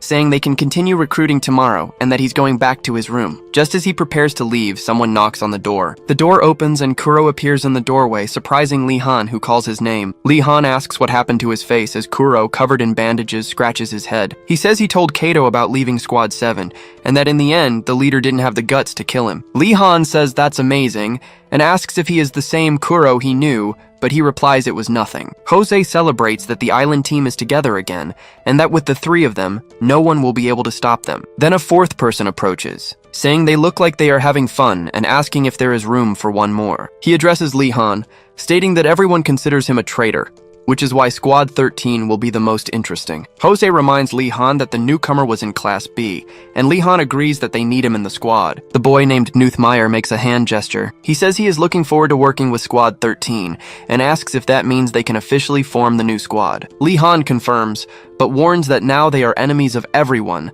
and can be disbanded if they fail, which would bring consequences. Kuro and Knuth declare that they already expected that. The new Squad 13 gathers, aware of the immense weight on their shoulders. With a determined look, Lee Han says goodbye, saying he'll see them tomorrow. A man welcomes Squad 13. He introduces himself as Grossman, the head instructor of the second-year students. Grossman then identifies the squad leader, Lee Han, and the members Jose Batista and Knuth. He turns to Kuro and asks what happened to his face. Kuro replies that he fell down the stairs. With a smile, Grossman simply tells him to be careful. He then informs them that starting that day, the squad will have a 3-week period before entering the matches. After that, they will participate in the confrontations, with opponent and category chosen at random. Lee Han understands that Grossman is warning them not to take the situation lightly. The competition is a weapons survival match against Squad 9, who have the highest scores in firearms training. In the middle of the forest, Knuth removes his helmet, complaining that it is suffocating and that all they need to do is not get hit. Lee Han hits him on the head,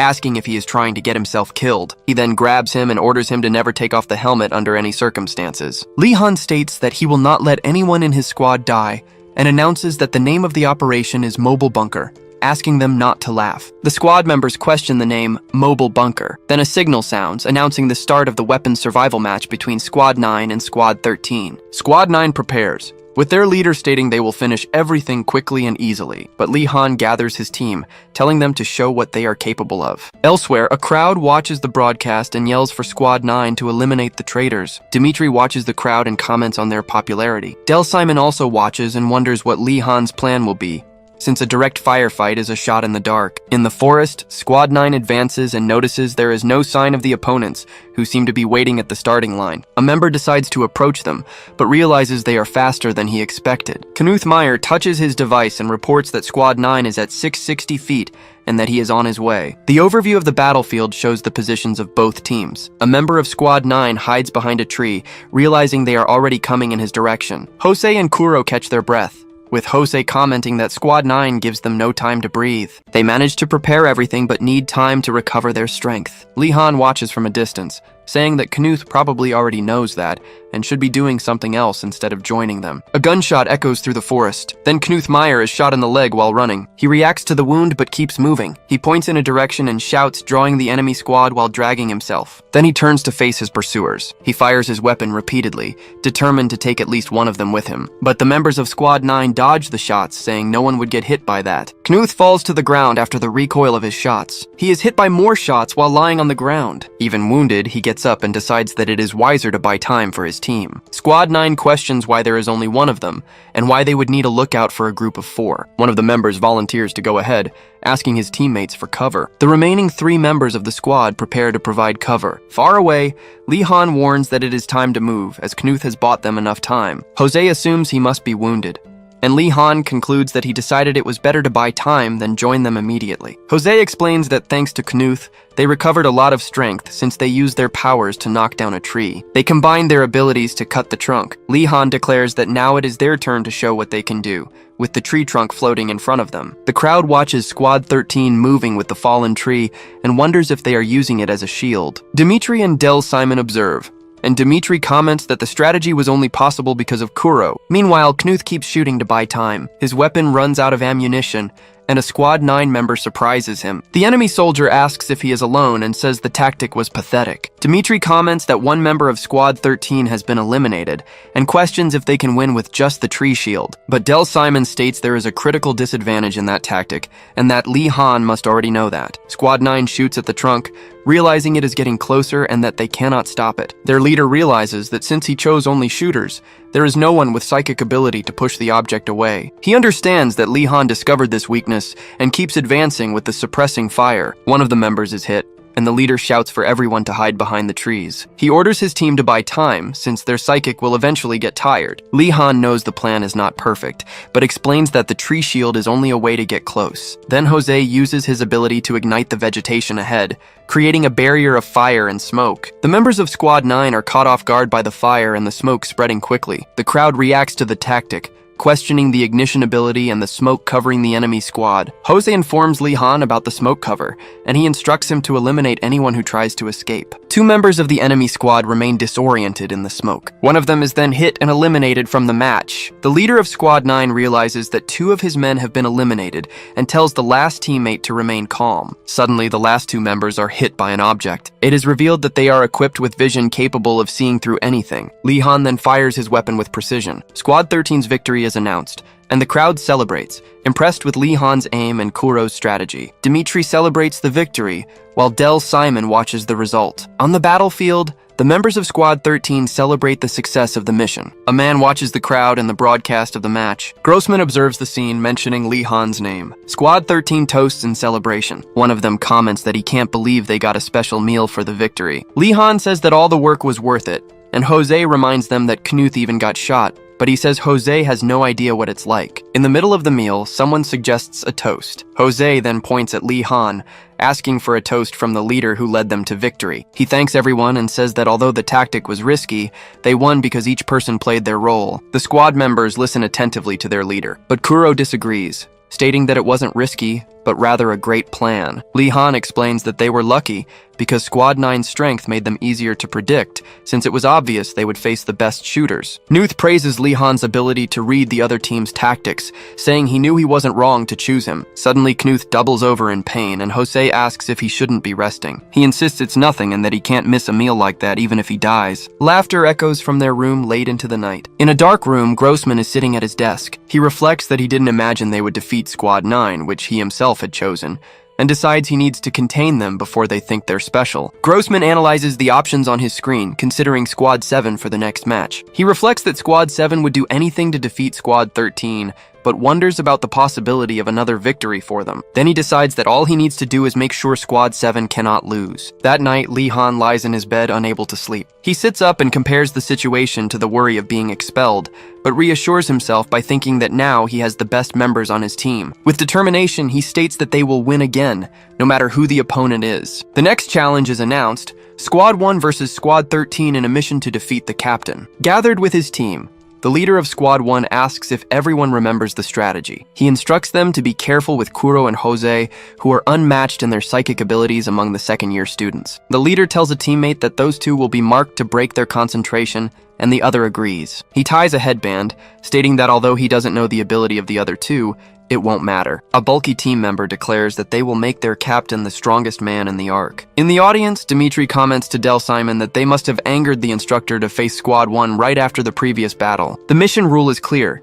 Victory is achieved only by defeating the captain with the headband, but he is too strong to be taken down easily. With his frontal assault specialty, the captain leads the group while the others block long-range support to annihilate the enemy squad. Dimitri says he can't wait to see Lee Han's strategy, but Del Simon tells him to shut up and watch. A member of Squad 1 comes across the opposing team. He wonders why Kuro is the captain. His teammates question what to do, since they also can't see Lee Han. A voice tells Kuro to relax, and he agrees. Jose and Knuth position themselves in front, ensuring that the two of them will protect him. The opposing captain orders his team to advance as planned, because it doesn't matter if Lee Han is hiding. Then Squad 1 advances for the attack. Lee Han suddenly appears. He leaps into the trees, distancing himself from his team and drawing the enemy's attention. The three remaining members of Squad 13 prepare for the confrontation. The two teams face each other in close combat. Jose attacks one of the opponents with his power, but the enemy says he doesn't stand a chance. The opponent dodges the strike and advances against him. Meanwhile, another soldier breaks Knuth's weapon. Lee Han signals to Kuro, saying they are almost ready. Lee Han jumps from a great height, stating there is no reason to worry because they practiced a lot. The captain of Squad 1 prepares to attack. Jose and Knuth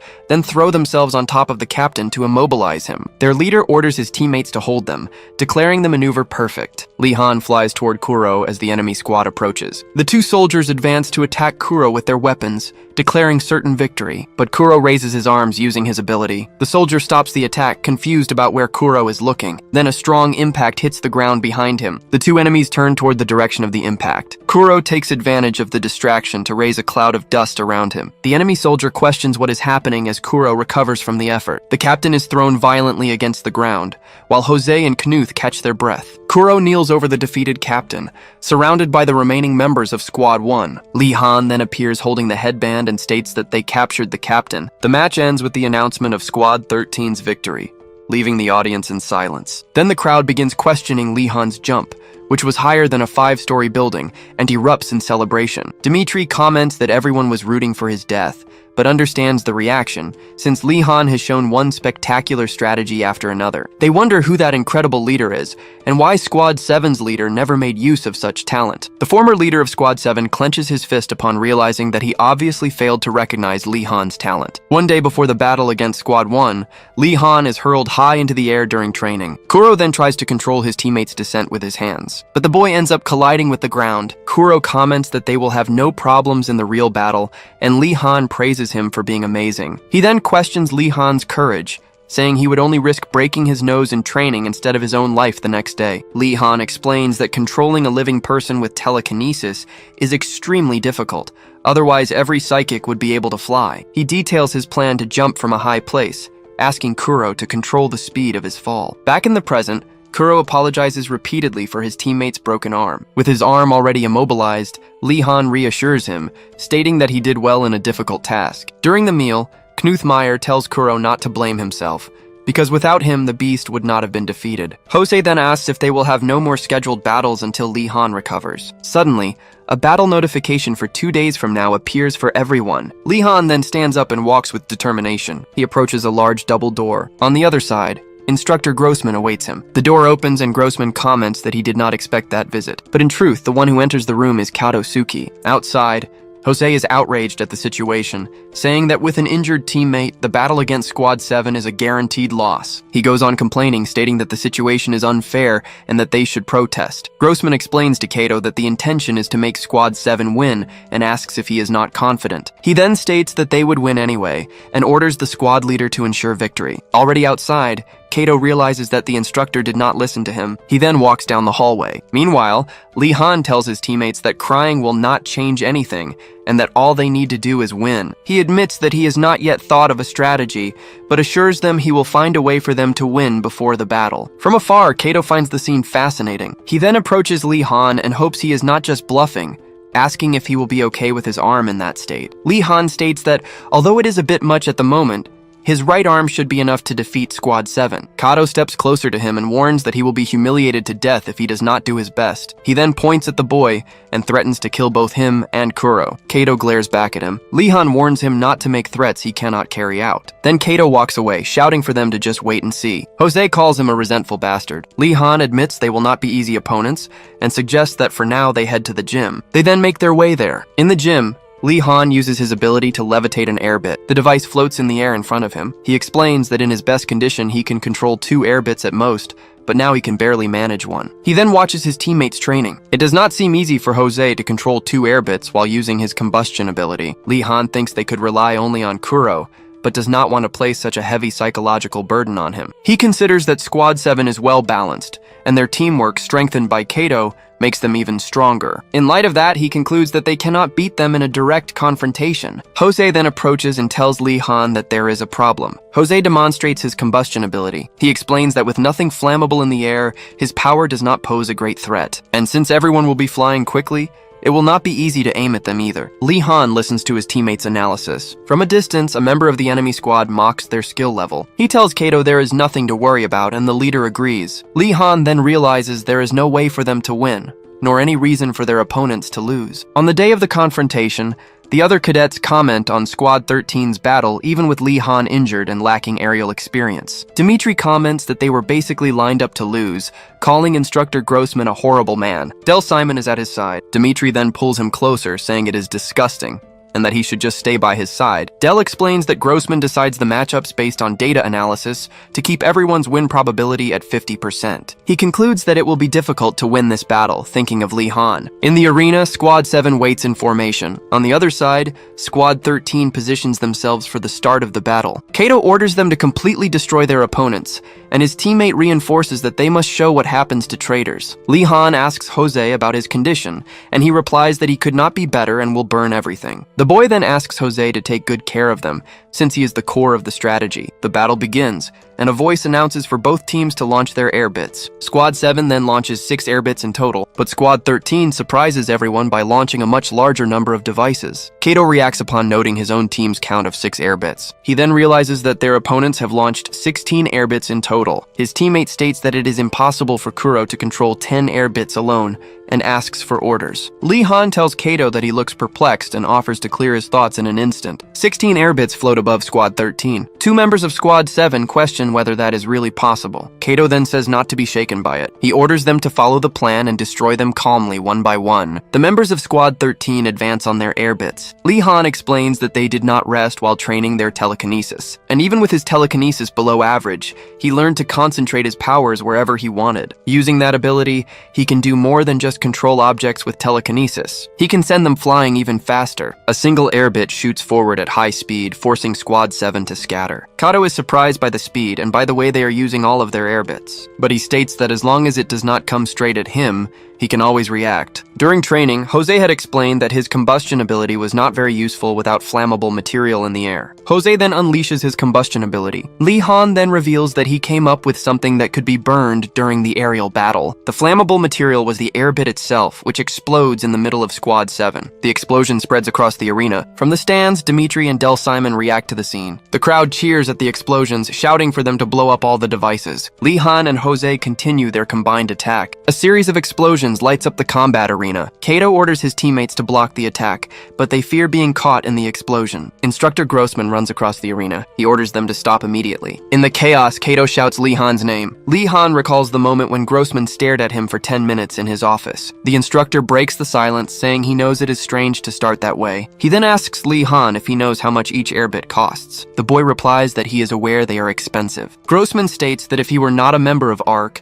it would be an amount he could not pay for the rest of his life. Lee Han asks if he was not called there because of his strategy. Grossman gestures with his hand. The instructor explains that although the tactic was not against the rules, it was controversial. He objects to the strategy and asks to be informed next time, and the boy agrees. Lee Han then asks to pose one more question, and Grossman allows him to speak. He argues that if they were fighting dragons, the strategy would not be controversial, because they need to win at all costs. Then Lee Han asks if that is not the purpose of their training. Grossman begins to laugh and comments that he sounds exactly like someone he knows. He praises Lee Han's attitude and says he looks forward to his future matches. The instructor dismisses him, and the squad leader salutes. Back in the battle, Kato clenches his fist.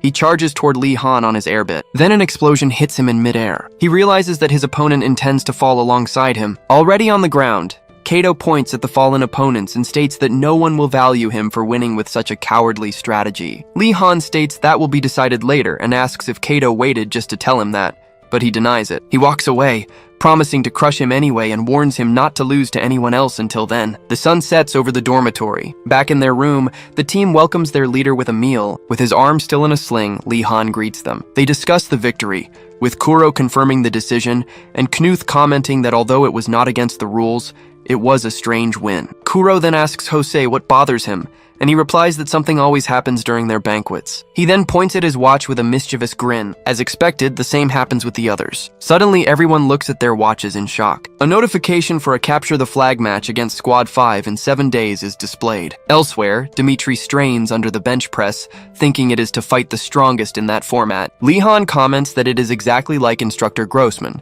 and that it is one thing after another. Later, Dimitri finishes his run down the street. Satisfied with the training, he fans himself, complaining about the heat and saying he wants to go back as fast as possible to take a shower. As he walks down the street, Dimitri crosses paths with someone coming from the opposite direction. A cadet with long hair walks past him. Dimitri then turns and tells him to wait. He calls him ex-squad leader, correcting himself right after since he is now the leader. The young man then grabs him, asking if he will be ignored now that he is at level 3. Dimitri boasts that Squad 5 has been doing incredibly well since he became the leader. The former leader then tells him to get away before he kills him. Dimitri asks what is wrong with him. He then suggests that after they fight, he can hear the details. In a forest, Lee Han positions himself to fight. He questions what is wrong with his opponent. A hooded and incredibly strong adversary charges toward him. The opponent then reveals a skull mask beneath the hood. He then disappears and reappears in the blink of an eye. The masked fighter attacks him at high speed. Lee Han ends up falling to the ground, defeated. 6 days earlier, he reacts with surprise in Grossman's office, who asks if the information is true. The instructor confirms, but says he cannot reveal the details at the moment. A scene shows the former leader of Squad 5 standing over a man's body. Grossman explains that Dmitri was injured and will not be able to participate, but the match will proceed as scheduled. Lee Han understands that without Dmitri, Squad 5 will be an easy win. The instructor then says he called him there for another reason and holds up some papers. He hands Lee Han a transfer request for his squad. Grossman praises Lee Han's ability to utilize his teammates, and the boy thinks he already expected something like that. The transfer requests are from several level 2 cadets who could compete immediately. Grossman suggests he think carefully, but Lee Han accepts them immediately, stating they are not in a position to choose. Lee Han welcomes the 4 new members of Squad 13. He then introduces them as Domingo, Kasim, and Andy. And lastly, Jung Gijo. He informs them that they will start preparing the next day, and that he will observe their abilities to assign roles, asking if anyone objects. Jung Gijo then calls out to squad leader Lee Han. He asks Lee Han to take good care of him,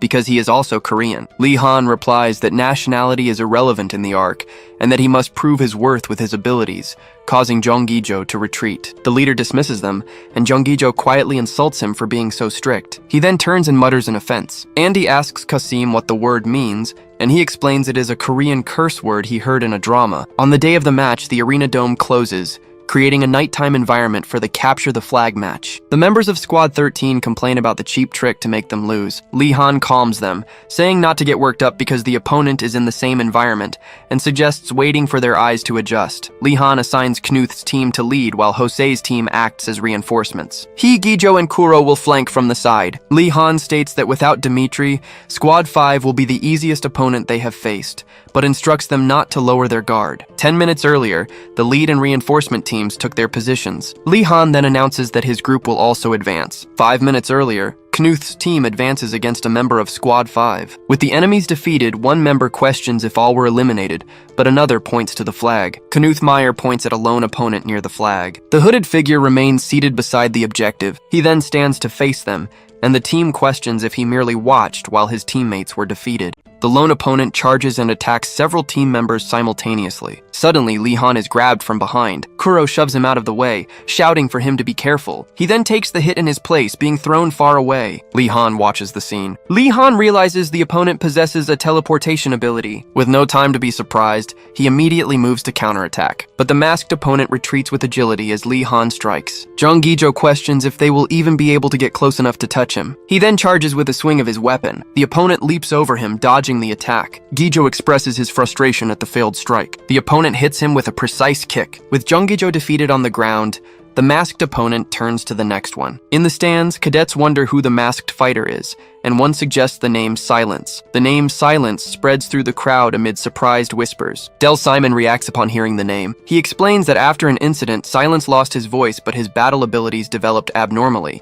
making him a level 3. Spectators question the legality of a level 3 participating, while the fighter activates a device on his wrist. The masked opponent turns around. Lee Han declares that he does not know who his opponent is, but he has no intention of losing. He then calls him Skull Mask. Lee Han then focuses his ability on the tip of his weapon. With that, the two prepare to face each other. Del Simon realizes the opponent is Silence, who is on a completely different level from the others. He then concludes there is no way to win and wonders what Lee Han will do. Lee Han knows it's over if he cannot block the next attack, but he won't lose that easily. He analyzes that the opponent's teleportation distance is approximately 15 meters at a time. The victory condition is capturing the flag, not defeating him, so he can win if he can interrupt him momentarily. And he believes he can interrupt him. He notices that he can interrupt him at the exact moment he uses his ability. The area around the opponent blurs slightly at the moment of teleportation. He then observes the teleportation points and begins counting 1, 2. On the third, he strikes the exact spot where Silence reappears. The masked opponent reacts, surprised by the interception. Lee Han then uses his ability to block the opponent's attack. He stretches out his arm to reach the flag right behind his opponent, but the opponent grabs him by the neck before he can take it. Then the masked fighter prepares for the finishing blow. Suddenly, a projectile hits the masked opponent in the head. The hit lands cleanly. Part of his mask breaks from the impact. He then retreats, momentarily disoriented.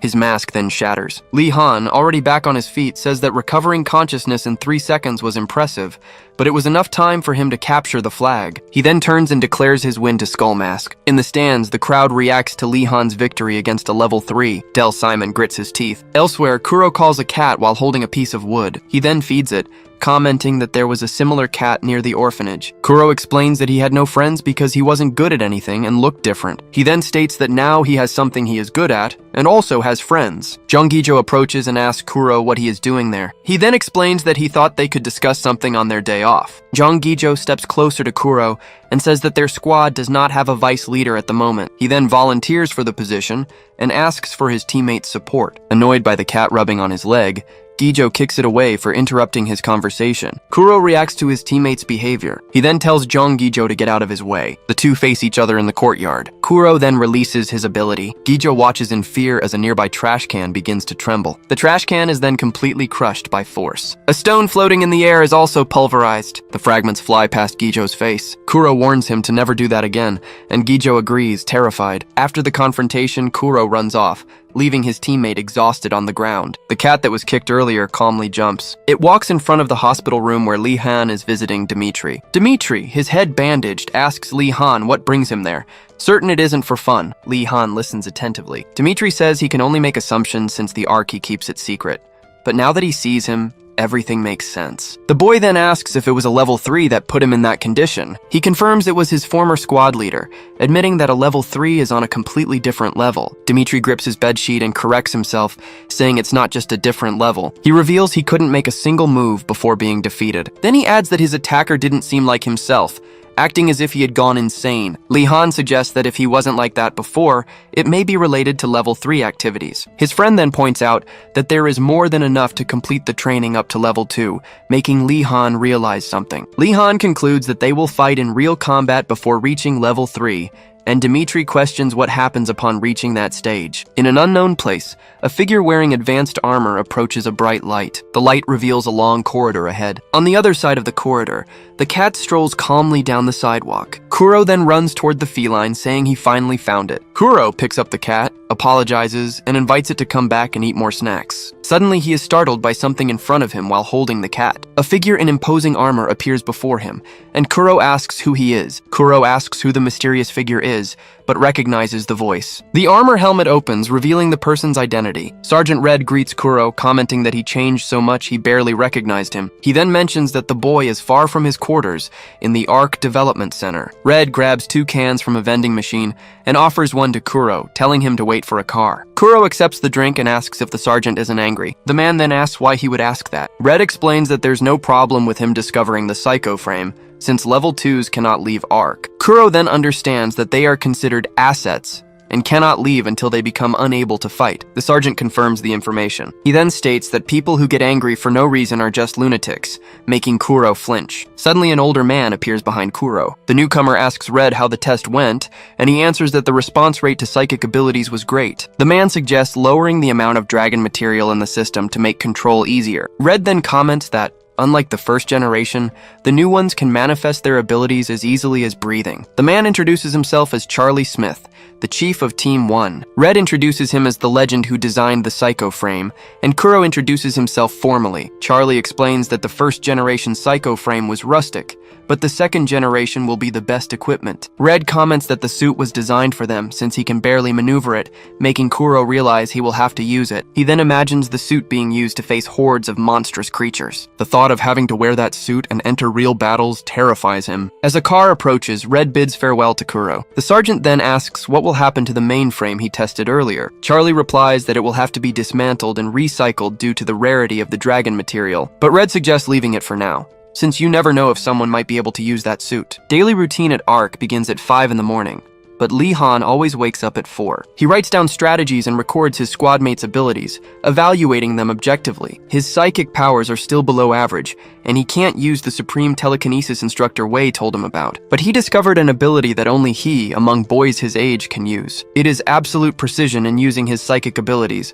allowing him to write while Kuro and Simon can only turn a pencil into dust. Lee Han knows he can surpass anyone in psychic control and must train more to refine his precision. His watch beeps, indicating it's it's time to leave. Lee Han and his squad run together, keeping pace. Other squads also participate in morning training. Dimitri approaches Lee Han and asks how the dimensional rift he saw the previous day was. He replies that there wasn't much to see, but it was very bright and perfect for a date. The dimensional rift is a remnant of the Dragon Troop's assault, and level 2s were split to observe it. Grossman explains that the rift is a place where Earth and another world connected, and the theory is that it influenced the emergence of psychics. He reassures them, saying it will be a good experience and that there is no danger, since the rift has shown no activity for 10 years. Lee Han asks if psychics feel something strange when approaching it, and Dimitri confirms it's a feeling of dizziness. He then runs off, encouraging everyone to do their best again. The morning sun illuminates the art complex. Lee Han informs his team that they will gather at the helipad at 10 in the morning, and that they have free time after the meal. Jose comments that it feels like they're going on a field trip. The squad leader then dismisses his team. Wei Chen approaches Lee Han and invites him to have breakfast with him. Lee Han recognizes him as John, the leader of Squad 10,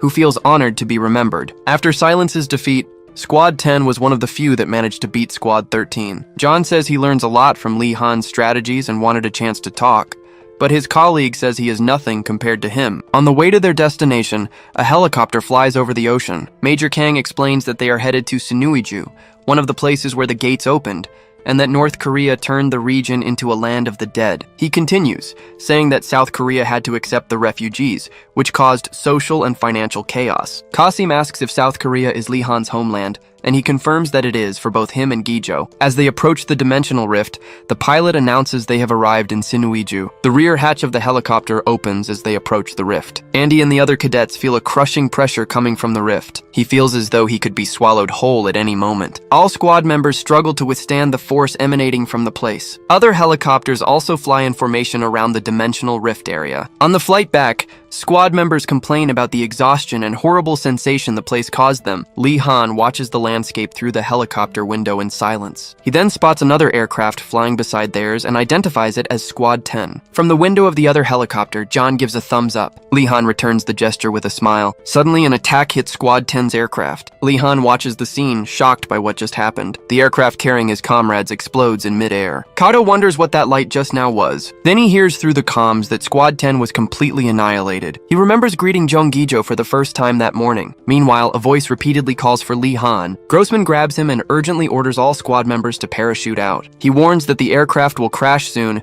and that he will contact HQ for reinforcements, telling everyone to hurry. Lee Han and his teammates acknowledge the order and prepare for the jump. Immediately, several squad members jump from the aircraft. Grossman gives the final command to jump, and Lee Han responds affirmatively. Then he orders the boy to gather the squad members on the ground and assume command if the main instructor does not show up. But Lee Han is hit by an attack while trying to confirm the order. The falling aircraft is struck by a second shot. Grossman rushes forward and pushes Lee Han out. Then the aircraft explodes and sends the instructor flying. Alone, Lee Han continues falling toward the forest. Lee Han remembers the instructor being swallowed by the explosion. He gets tangled in the parachute cords on the branches of a tree. Then the boy catches his breath and tells himself he needs to stay calm. Lee Han says he was trained for this and that he needs to find the other squad members. He decides to head toward the smoke, assuming it might be a signal from Jose. The boy then draws his combat knife to cut the cords. After freeing himself, he moves carefully through the forest. Suddenly, he hears noise coming from the bushes. Someone appears from behind and Lee Han turns into a combat stance. But it was Jung Gijo, and the boy asks how he got there. He explains that he saw him jumping last,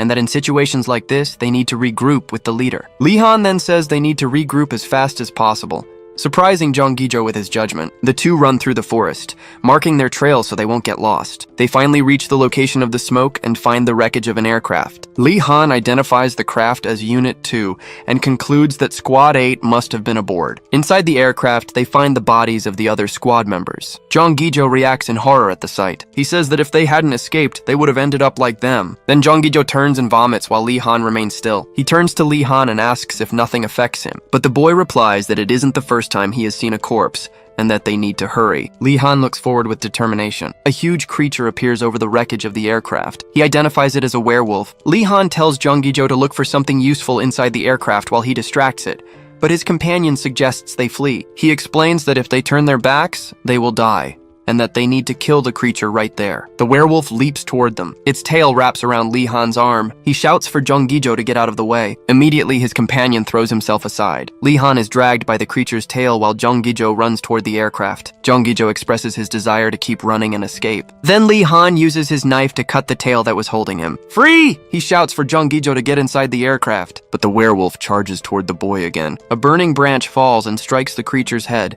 interrupting the attack. The creature then rises and launches a claw strike. Lee Han dodges the blow, which slams into a tree beside him. At the entrance of the aircraft, Junggijo hesitates, considering using his partner as bait to escape. He then scolds himself, calling himself a loser. Junggijo decides not to be a coward and runs back into the fight, stating that he would never betray his partner. The werewolf prepares to attack Lee Han again. Meanwhile, Junggijo finds a weapon in the wreckage but realizes there is no ammunition. Lee Han notices that the tentacle he cut just regenerated. The creature corners him, and he wonders if this is the end for him. An object is thrown and strikes the werewolf squarely. Lee Han watches the creature standing right in front of him and calls for Gijo. Then Junggijo appears holding the weapon's handle. He apologizes to Lee Han for being late. The creature turns and now focuses on its new opponent, but the werewolf is hit by a second projectile and recoils. Junggijo says he knew Lee Han would observe his actions and react accordingly. He shouts that he trusted him because he was smart. The creature turns and charges at Junggijo. Lee Han throws his knife to his companion as the monster closes in on him. The werewolf knocks Junggijo to the ground. He is pinned down by the creature. Then the monster opens its jaws to attack him. Lee Han's knife pierces the creature, preventing the attack. Lee Han now holds the complete weapon, which has reassembled itself. Under the werewolf, Junggijo asks if the creature is dead. Lee Han congratulates him for a good job, and his companion complains that his body feels like it is splitting apart. Then he helps him walk through the forest, saying that ARC's rescue unit will come. Somewhere else, Jose and the other squad members wait around a campfire, confident that Lee Han will see the smoke. Kasim agrees, stating that their leader always makes the best decisions. Nearby, two members from another squad comment on how confident Squad 13 is in their leader. Then a noise in the bushes catches everyone's attention, and Jose asks if it's Lee Han, but it's Squad 9 emerging from the darkness of the forest. The leader of the group asks if they also fell and got scattered, but Jose denies it. One of the newcomers explains that they were ambushed and only they managed to survive. Jose then asks if they encountered the werewolf, while two figures approach from behind. It's Lee Han helping Junggijo, and Jose calls out to them. Lee Han reveals that there were 3 hunter-type Ilu tribes controlling the werewolf as if it were a hunting dog. The others panic for having no weapons or equipment, questioning if they will die, but Lee Han turns to everyone and orders them to stay focused. Lee Han announces that he has a plan and asks for everyone's strength. He explains that the rescue unit will take 5 hours and that they will build a fortress to endure until then. 2 hours later, all preparations were finished. Lee Han comments that since they are all psychics, it was possible. One of the cadets questions if it's okay to leave the place so illuminated, but another explains that werewolves have night vision. Del Simon approaches Lee Han saying he needs to ask something, even if the rescue comes. He asks what will happen if that lightning hits the rescue team and if they will know about the situation. Lee Han replies that they should worry about that after they survive, making Del realize that he already knew about it. Del reflects on how real battles are grim compared to the competitions he had with his classmates. Then a threatening presence emerges from the dark forest. All the cadets immediately take combat positions. A voice shouts Kuro's name, who activates his ability. A force field expands and covers the entire fortress. The other cadets are surprised by the intensity of Kuro's ability. One of the lookouts alerts that a beast is approaching from the 6 o'clock direction. Lee Han orders the dart launching unit to get ready to focus fire on the target and advances with Knuth. He instructs everyone to throw the spears with psychic energy as if they were pushing them. The unit then launches their projectiles simultaneously. The spears strike the creature directly. Lee Han and Del Simon shout the command for the next attack. The two advance and strike the monster with their spears, but Del is hit by one of the creature's tentacles. He is thrown far away and Lee Han shouts his name. On the ground, Del tells them not to worry about him. The monster recovers from the attacks while the archer unit prepares. Immediately, a rain of arrows hits the creature. Lee Han runs and asks Kuro for the next location. Kuro informs that 2 beasts are approaching from the 12 o'clock direction. Lee Han orders Jose to ignite the barricades. The 2 creatures retreat in front of the wall of flames. Lee Han orders them to attack the first beast that crossed the fire. Then the creature leaps over the flames towards them and the boy gives the attack command. Immediately, the monster is hit by several spears mid-air. The creature falls into the fire and roars. Lee Han turns to the last creature remaining. The launcher unit attacks again, hitting the monster, but it shields itself with its back, and one of the cadets wonders if the plan is to wait until they run out of spears. Lee-han realizes that the creature is not irrational and asks Jung Gi-jo to follow him. He leaps toward the monster, shouting that he will open its mouth. Then, the boy uses his spear to pin one of the creature's tentacles to the ground. With the monster's mouth open, Jung Gi-jo seizes the chance to thrust his spear into it. He yells for the creature to shut up and die. Kuro shouts Jung Gi-jo's name, warning him. Lee-han pushes his companion away, taking the hit from the creature's tail in his place. The monster finally collapses, and Lee-han questions if that was its last effort. Jung Gi-jo says that luckily only his clothes were torn, but then an arrow hits him in the chest. Lee-han shouts his name as he falls to the ground. Kuro apologizes for not being able to prevent everything, but says it's better to be hit by an arrow than by a werewolf. Then, Lee-han asks Kuro to estimate the location of the Elu hunters and announces that it is time to use the surprise attack unit. Domingo, Lee-han's trump card, prepares to act. The surprise attack unit is composed of 3 people. Lee-han had explained that they would use a floating board to move quickly. Kuro would then use his ability to escort them to the hunter's location. The unit advances and attacks the Elu hunters before they can raise a barrier. Domingo finishes one of the hunters with his knife. Exhausted, Kuro falls to his knees and says he cannot use his power anymore. Lee-han realizes that everyone has used up their strength, and that if more enemies appear, they will need to flee. Suddenly, he looks toward the darkness of the forest. Several other creatures emerge from between the trees. A new pack of werewolves charges toward the fortress. Lee-han and his companions brace for impact. He realizes that the creatures are trying to surround them, and that there must be a leader somewhere. Then the boy spots something among the enemies. A different werewolf, the White Fang, emerges as the leader of the pack. The creature stares at the cadets with its teeth exposed. A dark substance begins emerging from the ground and locking Lee-han's feet. He is immobilized and states that the feeling of despair is beginning to trap him. The White Fang howls and its command echoes throughout the forest. Lee-han wonders what they should do now. He then looks up at the sky and sees a set of lights approaching. Hope rises in his eyes. Lee-han breaks free from the dark substance and shouts that they can survive. He orders everyone to take their spears back because they only need to endure a little longer. Kuro agrees,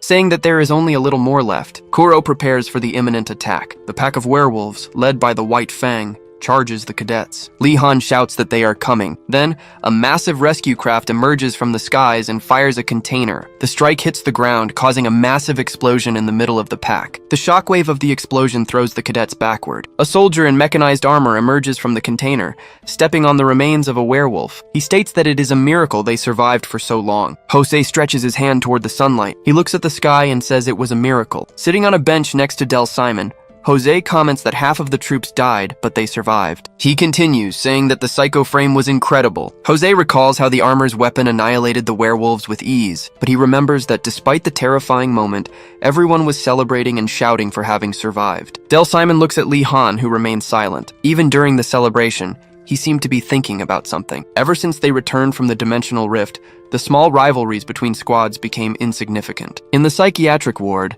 Dmitry Vladimirovich Petrov calls out to Lee-han. He confesses that he despised him before, but now he is relieved to see him alive. Dmitry admits that, as Lee-han had said, he was not prepared to kill or watch someone be killed. But he says that this time he realized who their true enemies are. Back in his room, Lee-han states to himself that they need to become much stronger. Suddenly, a fist is pressed against the wall of his room. Then, the fist punches through the wall with a single blow. Lee-han turns around, surprised by the intrusion. Through the hole, a holographic message summons Lee-han to an emergency meeting. He temporarily fixes the wall, but wonders who would break in like that. Lee-han then walks down the corridor, followed by Silence, whom he considers truly insane. He turns and asks who called the meeting. Silence types a message on his wrist communicator. He then sends the message to Sergeant Red, asking him to stop bothering him. Lee-han simply agrees and wonders if he dislikes him because of the last competition. They arrive at one of ARC's main buildings. The two walk through the lobby toward the meeting room. John Red turns and asks if they called him. Lee-han and Silence approach where John Red and Del Simon are seated. Silence leans in close to Lee-han. Del Simon remains seated in silence. John Red tells him to stop loitering and sit down,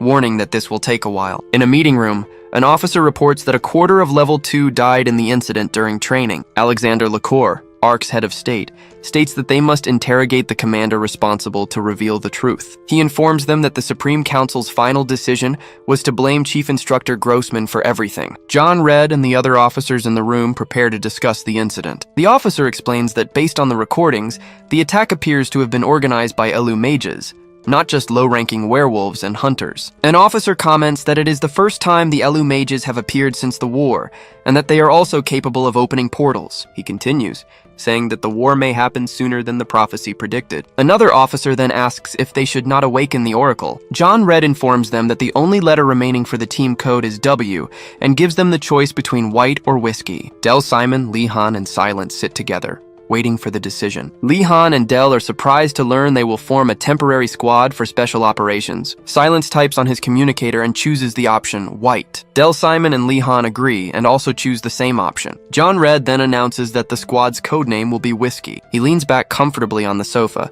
and prepares to explain the mission objectives. Meanwhile, LaCour reflects that although it would be good to have the Oracle now, there may come a moment when they will need him more urgently. He then turns and asks Sergeant Red's opinion. John Red agrees to wait for the Oracle, but asks for authority to form a team. He states that they will capture the targets alive to torture them, as it is the easiest method to obtain information. Their mission is to capture the Elu mages in Sinwiju. Octo welcomes the level 2 newcomers, instructing them to first choose their standard dragon weapons. Lee Han holds one of the weapons and analyzes it. Then the spear blade activates, and Octo explains that the material is storing his psychic energy. Del Simon asks if there are other forms, such as a thinner and longer blade. He responds that customized weapons can only be requested at level 3, and Del agrees. Octo then presents the next piece of equipment, holding a small spherical device. The object begins to float in the air. Lee Han recognizes it as an air bit. Octo confirms that it is the smaller and lighter version, with all functions removed except for personal maneuvering. Lee Han is shown with his full tactical gear,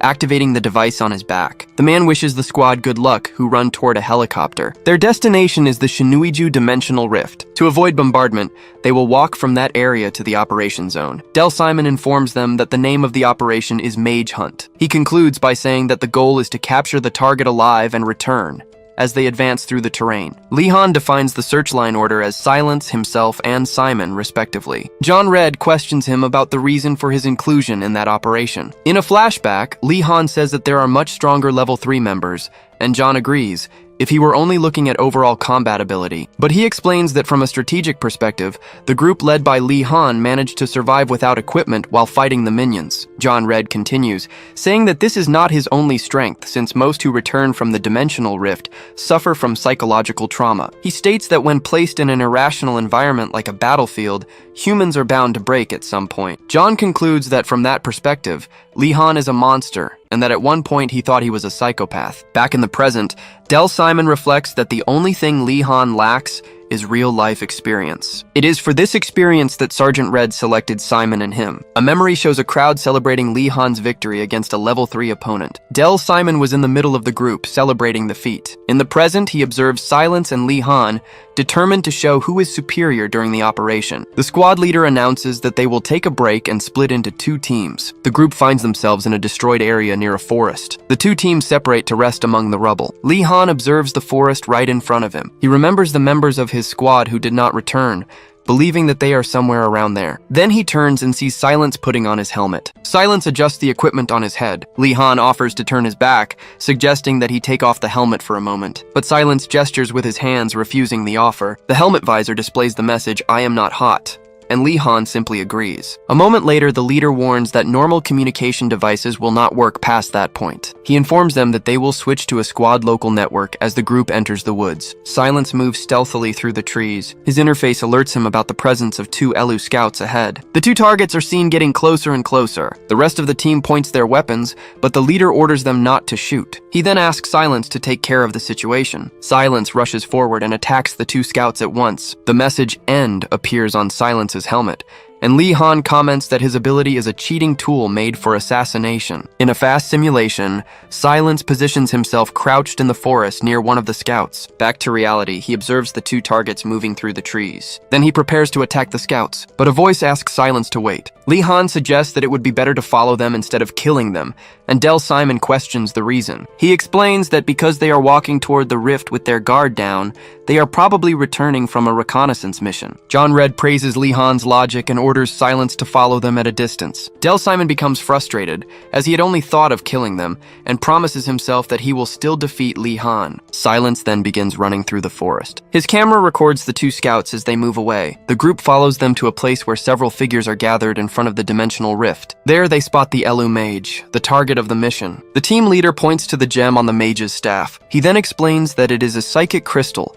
which they learned about during training. Lee Han and Del Simon react upon realizing what a psychic crystal is. The leader explains that the crystal stores a massive amount of energy and was likely used to bring down their aircraft. He adds that at the moment, the object appears to have enough charge for at least one more shot. The opponents consist of 1 Elu mage and 6 warriors, totaling 7 enemies. The leader orders all members to regroup with Silence to begin Operation Mage Hunt. He warns that Elu mages can teleport, and therefore Silence will capture him before the team is spotted. The rest of the group will eliminate the remaining Elu, and the leader emphasizes that there is no more room for mistakes. Lee Han observes the area and questions what those things set in front of the altar are. His eyes activate to see better. He then realizes that the objects on the ground are bodies. Among the dead, he recognizes his squad mates. Lee Han shouts Kasim's name. Lee Han shouts the names of Kasim and Domingo. While someone tries to call his attention, John Red notices that his psychic energy is leaking and wonders why he is acting that way. He knows that if Lee Han continues like that, everyone will be in danger, since Elu mages can sense psychic energy. John Red decides that there is no other choice. He then orders squad whiskey for everyone to retreat. Silence and Del Simon question the retreat order. John Red approaches Lee Han, deciding that he will handle the situation himself. Del Simon realizes that the enemies have not detected them yet and hopes the energy will not leak further. But John Red prepares to act. Then he rushes toward Lee Han. Del Simon watches the scene, surprised by the action. At that very moment, the Elu mage finally detects their presence. John Red strikes the back of Lee Han's neck, while the mage turns toward the group. Lee Han collapses unconscious, calling for Sergeant Red. On the ground, John Red holds Lee Han and asks if he finally regained his rationality. On the ground, John Red orders Lee Han to assume command as second in command and advance. Lee Han announces over the radio that they are retreating and requests cover. Lee Han helps John Red withdraw from the battlefield. Looking back, Lee Han laments the situation. The Elu mage then utters an incantation. His warriors advance under his command. Silence draws his blades and prepares for combat. He clashes his sword with that of one of the Elu warriors. Silence continues to fight, facing multiple opponents at once. Del Simon joins the fight,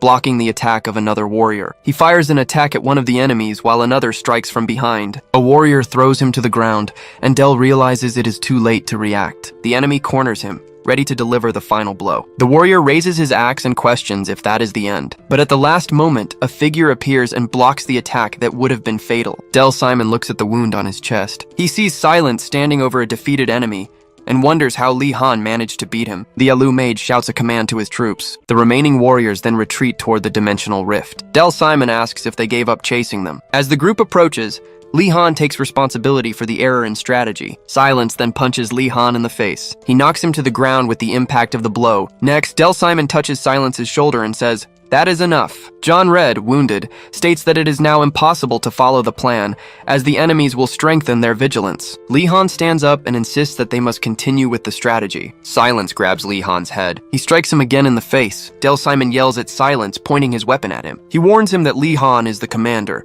and that he will not stand still if the aggression continues. Silence remains motionless while Del Simon grabs him by the shoulder. He then brushes Del's hand away and folds his arms. Del Simon turns to Lee Han. He reminds him that the current situation is his fault, and that if the new strategy is bad, they will retreat even if they have to beat him up. But for now, he will listen before judging, admitting that Lee Han is the smartest among the second-year students. Lee Han asks them to listen and states that the current overall situation is not bad. Del Simon questions his statement. He confirms it and asks what the reason was for ending the strategy with an intensive surprise attack. Lee Han explains that it was because of the Elu mage's psychic fire and the concern that he would escape via teleport, but now they no longer need to worry about that. Del agrees about the fire since the mage used what remained, but asks why he thinks the enemy will not use teleportation. Lee Han responds that the cunning and cautious monster did not escape even with his life on the line. He continues, saying that the mage tried to annihilate them even if it consumed the psychic crystal, and then ordered the withdrawal and protection of his soldiers. Lee Han concludes that none of that would have happened if the mage could teleport, and that there must be a reason for his inability to leave. The group gathers in a forest clearing to discuss the plan. Del Simon approaches Silence and agrees with Lee Han's strategy. Del Simon asks Lee Han to tell them the strategy. He holds the air bit in his hand. Lee Han declares that he himself will capture the Elu mage. He explains that he will perform a surprise attack from the opposite side of the rift. Then he asks the two of them to draw the mage's attention from the front. Lee Han continues, saying that it will be difficult for the enemy to detect him while passing through the rift's energy, and his vision will be impaired. Del Simon listens, and Lee Han says that the same applies to him, in addition to it being hard to secure a clear line of sight. He asks if Del can control the air bit while enduring the intense pressure of the rift. Lee Han warns him that a single mistake will result in death, but states that he has confidence in his psychic control. He says he did not volunteer to have his error covered. Lee Han concludes by explaining that he did so because his probability of success is the highest. Silence observes Lee Han, concluding that he is like a machine, a cold bastard who probably saw his squad mates in the pile of corpses. Del Simon counters that if he felt nothing upon seeing that, he could not even be considered human. Even with everything going wrong because of his mistake, Lee Han was able to observe the enemy and plan the next course of action. Upon reaching his position, Lee Han considers himself lucky for making it in time, understanding why Squad 13 trusts him completely. He then launches several reconnaissance drones through the dimensional rift. Lee Han walks toward the edge, knowing that a single mistake means imminent death. He activates the air bit in his hand. The 15-minute timer on his wrist reaches 0. Lee Han prepares for the attack. The plan begins, and Silence and Del Simon advance toward the battlefield. Lee Han launches himself into the rift, using the air bit to boost his jump. He steps on the device to maintain balance in the air. On the front line, Del Simon and Silence run to confront the enemies. The Elu mage turns toward the two. Del Simon realizes that there are now more Elu warriors present. One of the Elo warriors asks if all the guards patrolling the area have regrouped. Silence advances and attacks multiple opponents at once. Del Simon fires his weapon, but the enemy blocks the shots. The Elu warrior is hit and retreats. Another enemy advances, attacking one of the soldiers. Del Simon defends against the strike of one of the warriors. He then readies his weapon for another shot. Silence fires a projectile from his wrist device. The attack hits the Elu warrior's head dead on. Del Simon and Silence prepare for the next wave of enemies. He tells Lee Han not to fail their first mission. Meanwhile, Lee Han navigates through the interior of the dimensional rift. He feels the same sensation as before. He balances himself on the air bit, recognizing what is about to come. Lee Han encounters the manifestation of the dragon fear within the rift. Lee Han tells himself that it is only an illusion. He orders himself not to hesitate as the creature charges to attack him. Then he bites down hard on his own tongue. The young man breaks free from the trance. He pushes forward straight through the illusion's mouth. Meanwhile, Del Simon fires at one of the Elo warriors. He then reports that only 2 enemies remain. The remaining warriors position themselves in front of the mage. Silence explains that they will not advance because they need to protect the mage. Del Simon aims his weapon at them again. The mage reacts and prepares an energy shield. The 2 warriors join him, reinforcing the barrier. Del Simon acknowledges that they saw where the weapon was aiming and created a perfect defense. The mage states that it is a perfect defense from the front, as a figure appears behind him. Lee Han appears behind the mage, ready to strike. Lee Han attacks the mage from behind, causing him to drop his staff from the impact. The 2 remaining warriors turn, surprised by the attack. Silence then activates his teleportation ability. He appears behind the 2 warriors and defeats them instantly. Lee Han holds the mage and injects a substance into his neck. He hurries the injection to take effect, fearing the enemy may still teleport. The injected liquid begins reacting within the mage's body. The substance spreads, causing the enemy to start disintegrating. The mage screams in denial as his head dissolves. Then, the mage's body explodes in a wave of energy, and Lee Han laments the situation. He observes the result of the explosion. Lee Han holds the mage's body and asks if they succeeded. The scene shifts to Ark's base, located on an island in the middle of the ocean. Back at the base, Lee Han watches John Red, who is seated with his hand bandaged. John Red tells them not to stand around staring like dogs that need to pee. John Red asks Lee Han to stop apologizing, saying he can use a prosthetic and receive disability pay. Lee Han agrees, and John states that it was the correct decision to proceed with the plan. He says he finished the report and needs the details of the captured mage,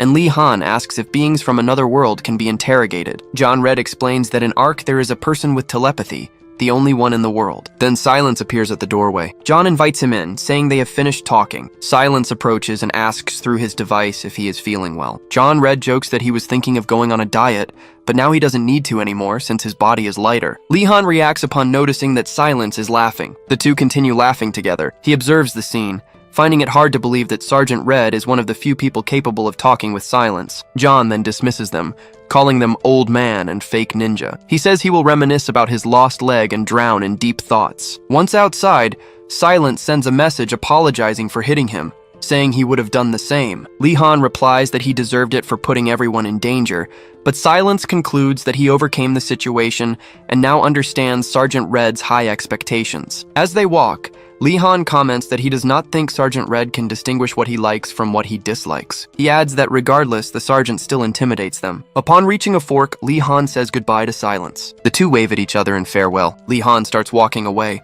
but Silence remains still. The boy turns for a moment before continuing his path. Silence then sends him a message, telling him to work hard and join the level 3 soon. A memory shows the conversation with Del Simon about the rift pressure and air bit control. Del had warned him that a single mistake would be fatal, but Lee Han stated he had confidence in his psychic control ability. Lee Han recalls saying that he was not volunteering to cover up his mistake. He did it because he was the most likely to succeed in the mission. A private jet lands on a runway, and a group of people disembarks. Several visitors of different nationalities walk across the airstrip. One of the visitors, Inspector James Rue from the United States, loosens his tie and complains about the heat. They are greeted by a welcoming team on the runway. An officer is informed of the inspection committee's arrival and orders that they be safely escorted to the conference room. 3 soldiers salute the committee, thanking them for coming. They are informed that they will be escorted and will receive communication devices with a guide map installed. A soldier offers to accompany Inspector James Rue, but he says that the device alone is enough. He turns,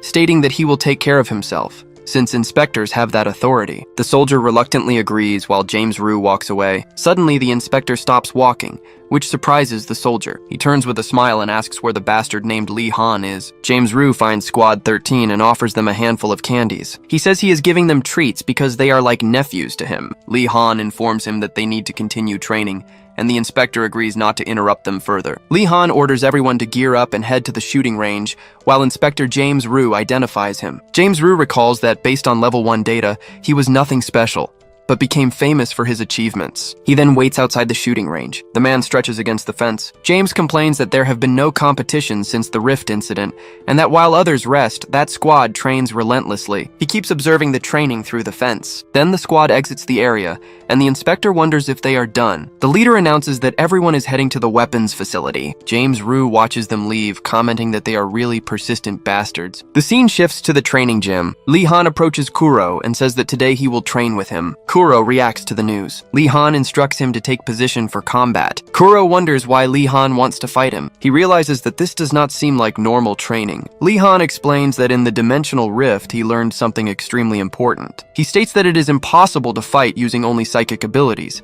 so Kuro needs to become a complete fighter. Kuro may have been weak in level 1, but now that their bodies have transcended, everything comes down to mental capability. Then, Lee Han moves in for the attack and warns that he is coming for Kuro. Kuro reacts to his rapid advance. Lee Han delivers a series of strikes with his staff. Kuro manages to predict his attacks. He then blocks the strike with his staff. Kuro braces himself on the ground, prepared for the next move. Then he manages to block multiple simultaneous attacks. Lee Han continues to pressure him with a sequence of blows. Kuro says that it is suffocating and that he feels like he is going to die, while Lee Han observes him. The two then clash their staffs in a stalemate. Lee Han informs him that even with premonition, he cannot win by only defending. He then instructs him to try attacking, and Kuro questions the order. Kuro pants heavily after the exchange of blows. He then clenches his teeth, preparing for the next move. With a shout, he charges forward and attacks with his staff. Lee Han observes his opponent's strike, but the attack misses the target and Kuro loses his staff. Lee Han instructs him to attack with his eyes open and to grip his spear more firmly. Kuro apologizes for the mistake. Then, Lee Han challenges him to attack with everything he has next time. The order surprises him. Jose and Nuth Maya react to what Lee Han said. The two fighters take position again at the center of the gym. Kuro prepares for the new confrontation. Lee Han warns that from now on,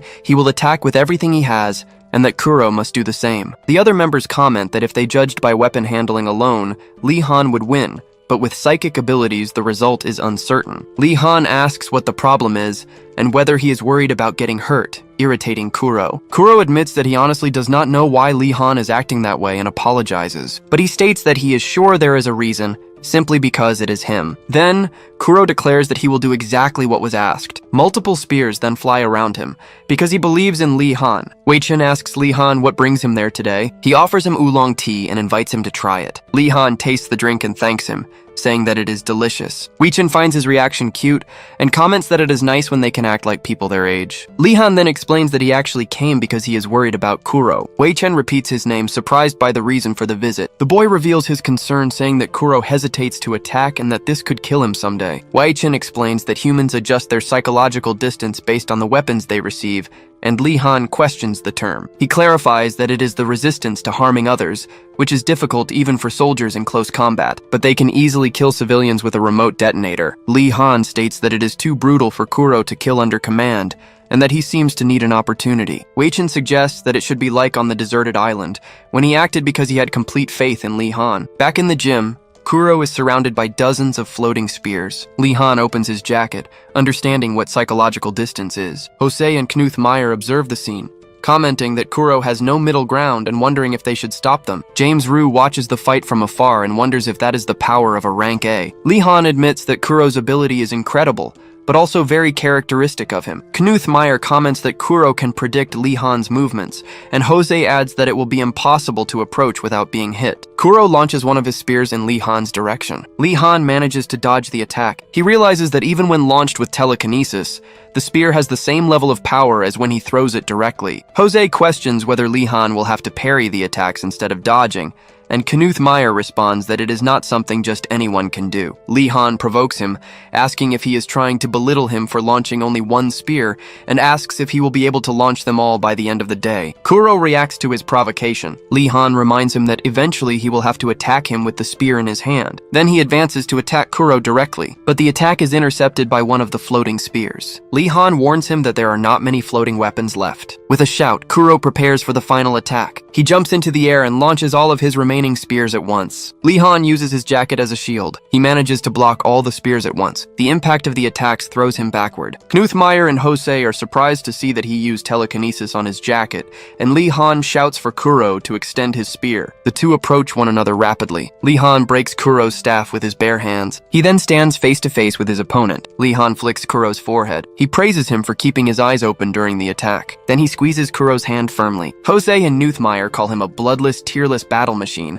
while Li Han says that Kuro is too soft. He asks why Kuro aimed at his body when throwing the weapons, saying it would have been harder to avoid if he had aimed randomly. Kuro replies that he could not risk hitting his head by mistake, and Li Han simply laments his response. James Rue observes the scene, concluding that Li Han is far beyond the rumors, and that he can tell him what Ark is not telling them. He then approaches the group and asks for a moment of their time. James Rue approaches and calls out to Li Han. The boy asks if he is referring to what happened in the dimensional rift. Li Han states that he has already sent everything he knows in his report, but James Rue insists on hearing about his actions directly. The inspector invites him to sit and tells him to get ready. He then reveals that he has a special ability enhanced through infinite concordance. The name of the ability is super reaction, which is not psychic in nature. He explains that if he agrees with a person at a crucial moment, they will feel good. This can cause the person to reveal information they did not intend to, and he demonstrates an exaggerated reaction of agreement. James Rue gets close to Li Han, asking enthusiastically what happened next. The boy becomes confused and asks what he means by what happened next. The inspector realizes that was all the information in the report,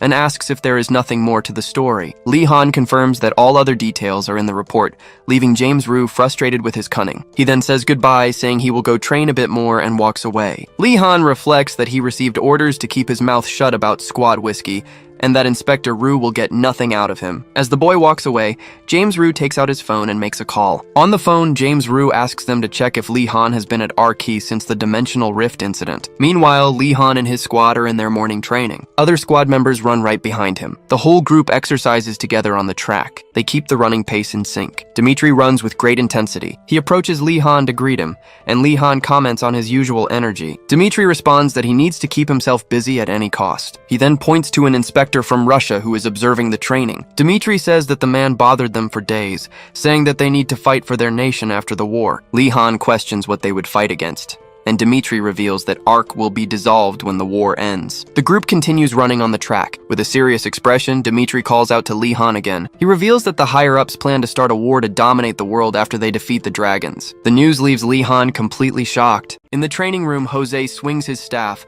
putting all his strength into the attack. Then, Kuro springs into action, skillfully twirling his weapon. But Li Han just watches his classmates, holding his combat stance and waiting for the right moment. It's revealed that all the cadets are taking part in an intense group training session. Li Han reflects to himself, thinking how hard it is to understand the recent events. We see a flashback, where even after they defeated their greatest enemy, peace did not last. Because humanity still had a long fight ahead, facing new threats that emerged in the aftermath. Back in the present, a strange man storms into the academy, yelling that he's finally found Lee Han.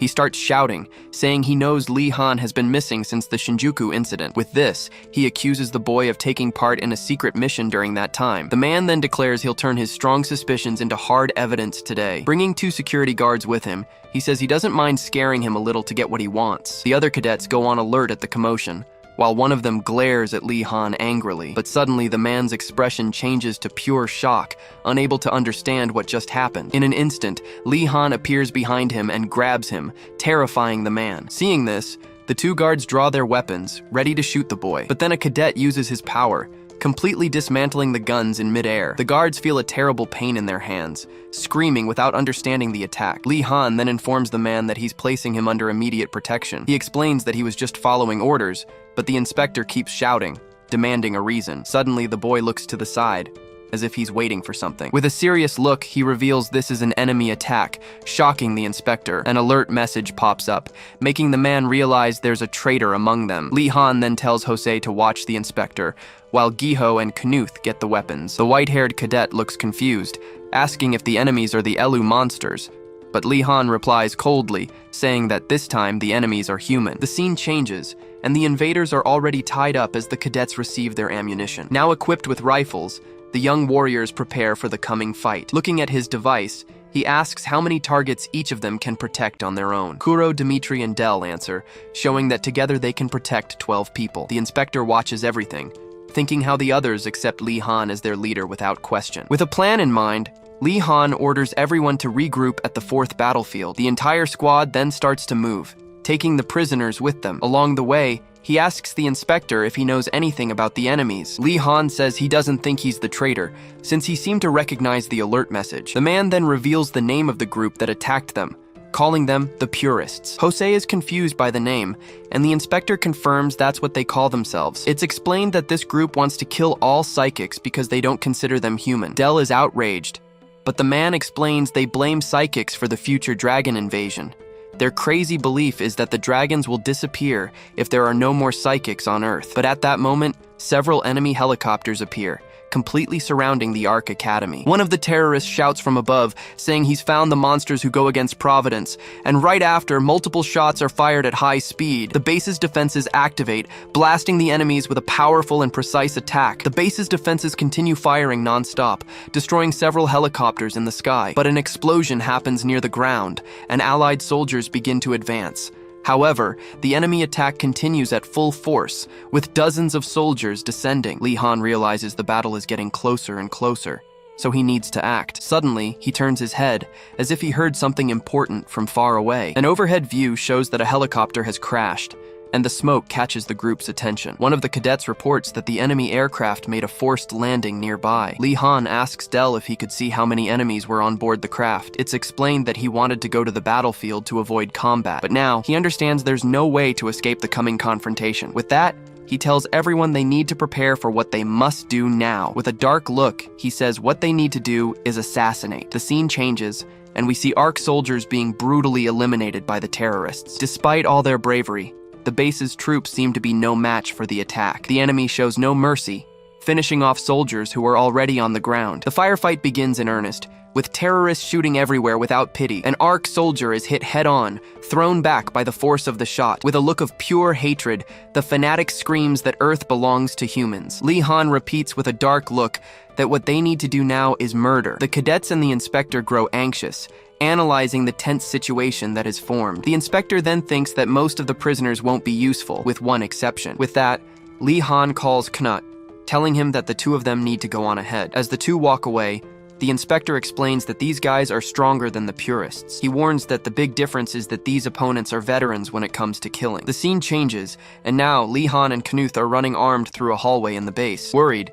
Knuth asks his partner if he's really going to be okay with this. He tries to calm himself, saying he'll pretend they're deer so he can shoot them. Lee Han then falls silent for a moment, as this brings back a bad memory for him. The scene shifts to a flashback in Seoul, Korea, showing 2 people running. Someone shouts from a distance, telling the bastard to stop running right now. We then see it was a younger Lee Han, fleeing desperately. The sound of a train signal starts to ring, making the atmosphere even more tense. But despite the danger, Li Han keeps running without looking back. Suddenly, young Li Han is grabbed from behind. It's revealed that a train was coming at high speed, directly towards them. At that moment, Li Han kicks the man in the face to break free, pushing him into the train's path and killing him. Li Han then rolls on the ground, not quite understanding what had just happened. Completely terrified, the boy starts to cry in despair in the middle of the rain. The scene returns to the present, with Li Han and Knuth observing the destruction at the base. Li Han then gets ready to act, and the two hide to wait for the enemy. With his plan in mind, he activates a kind of flash grenade he was holding. Then,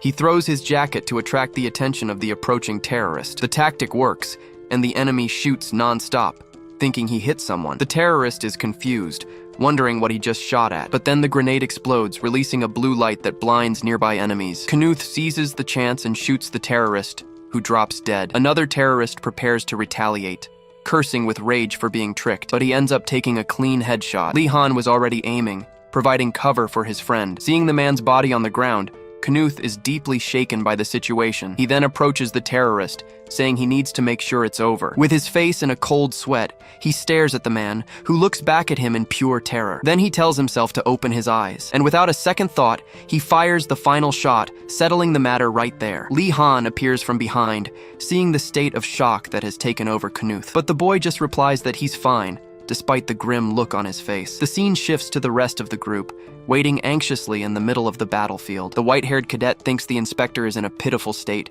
staring into space. With his hands tied, the man suddenly warns that they're coming, leaving everyone confused. The boy then panics, thinking that if they don't shoot first, they're going to die. The inspector continues to stare intently upwards, waiting for what was about to arrive. A terrorist appears out of nowhere, and the inspector yells for everyone to get down immediately. The white-haired cadet and Jose panic at the enemy's surprise attack. At that moment, one of the boys tries to grab his weapon, but the inspector snatches the gun from the cadet. He fires back, taking down the terrorist with a burst of gunfire. The boy is in shock, realizing the man took his weapon. But the danger isn't over, as another enemy appears at the door, already aiming at them. The psychic cadet reacts quickly, creating an energy shield to protect the group. With the cover, the inspector shoots again, eliminating the second terrorist who appeared. He asks if that was all of them, and the boy says yes, still impressed by his own powers. Just then, Li Han and Knuth come running, asking if everyone there is okay. The inspector then tells the psychic cadet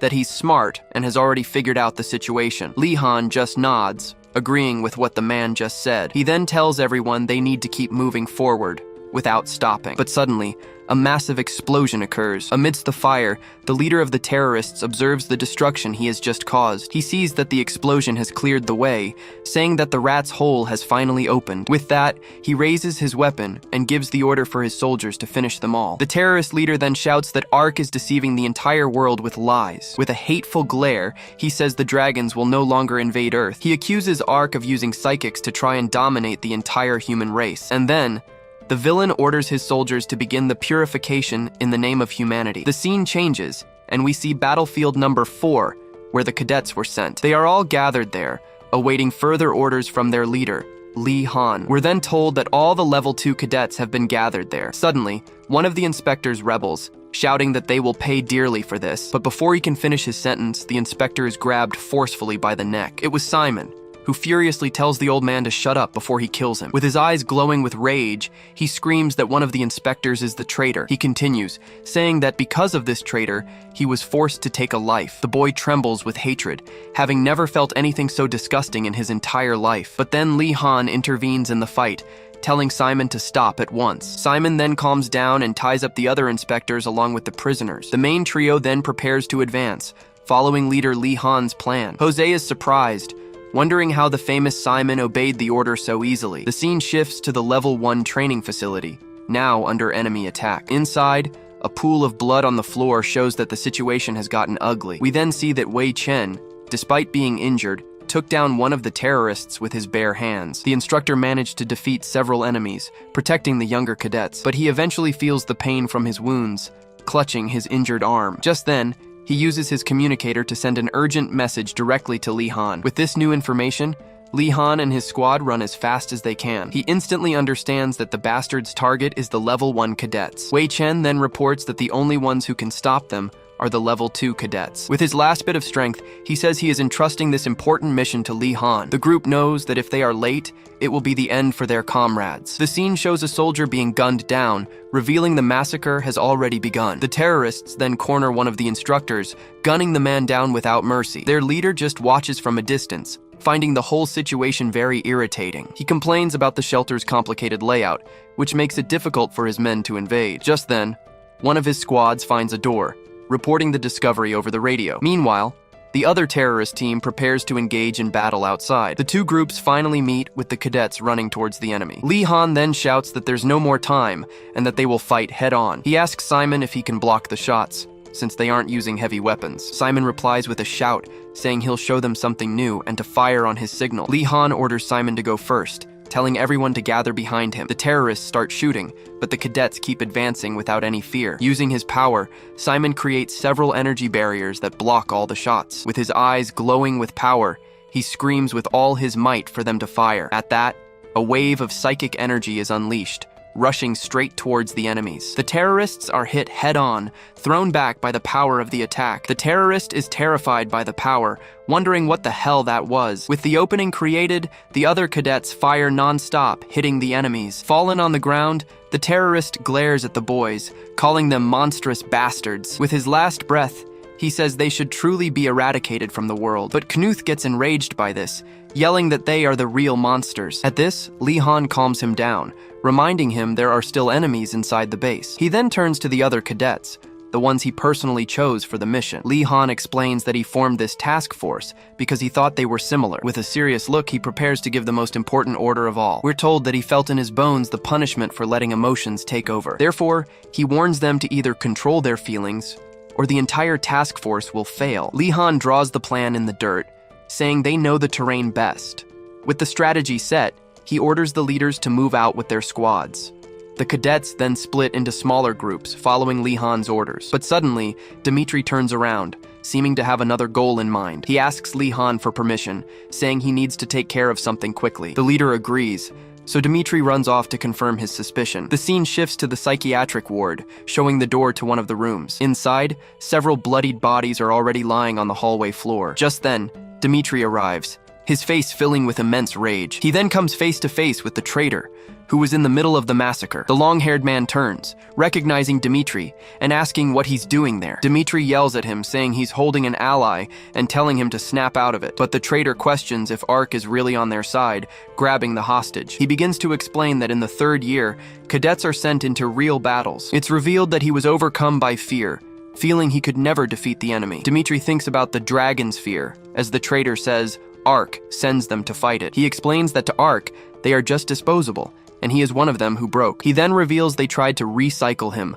locking him up to inject mind control drugs. The traitor says it's not worth protecting a humanity that acts so cruelly. At this, the man just laughs, showing he had already lost all faith in the organization. But Dmitri replies that he doesn't like Ark either, but he has a family to protect. With his eyes glowing, he yells that first he'll finish the dragon, and then the bastards. The scene changes, and a map shows that Alpha Team has been defeated, and the enemies are heading to Delta. On the radar, we see the green dots of the cadets and the red dots of the enemies closing in. A terrorist then loads his grenade launcher, saying he'll kill them all at once. The tactical map shows the enemies are almost upon the cadets' squad. Meanwhile, Lee Han's group pushes forward, wondering how the enemy found this place. Lee Han then concludes that, as expected, the only explanation is the traitor among the proctors. But he suddenly stops everyone, warning them that what's ahead is a trap. Seeing the grenade, he wonders if he should have brought Kuro with them. One of the terrorists then peeks through the door, preparing for the final attack. Just then, he and his squad find the shelter,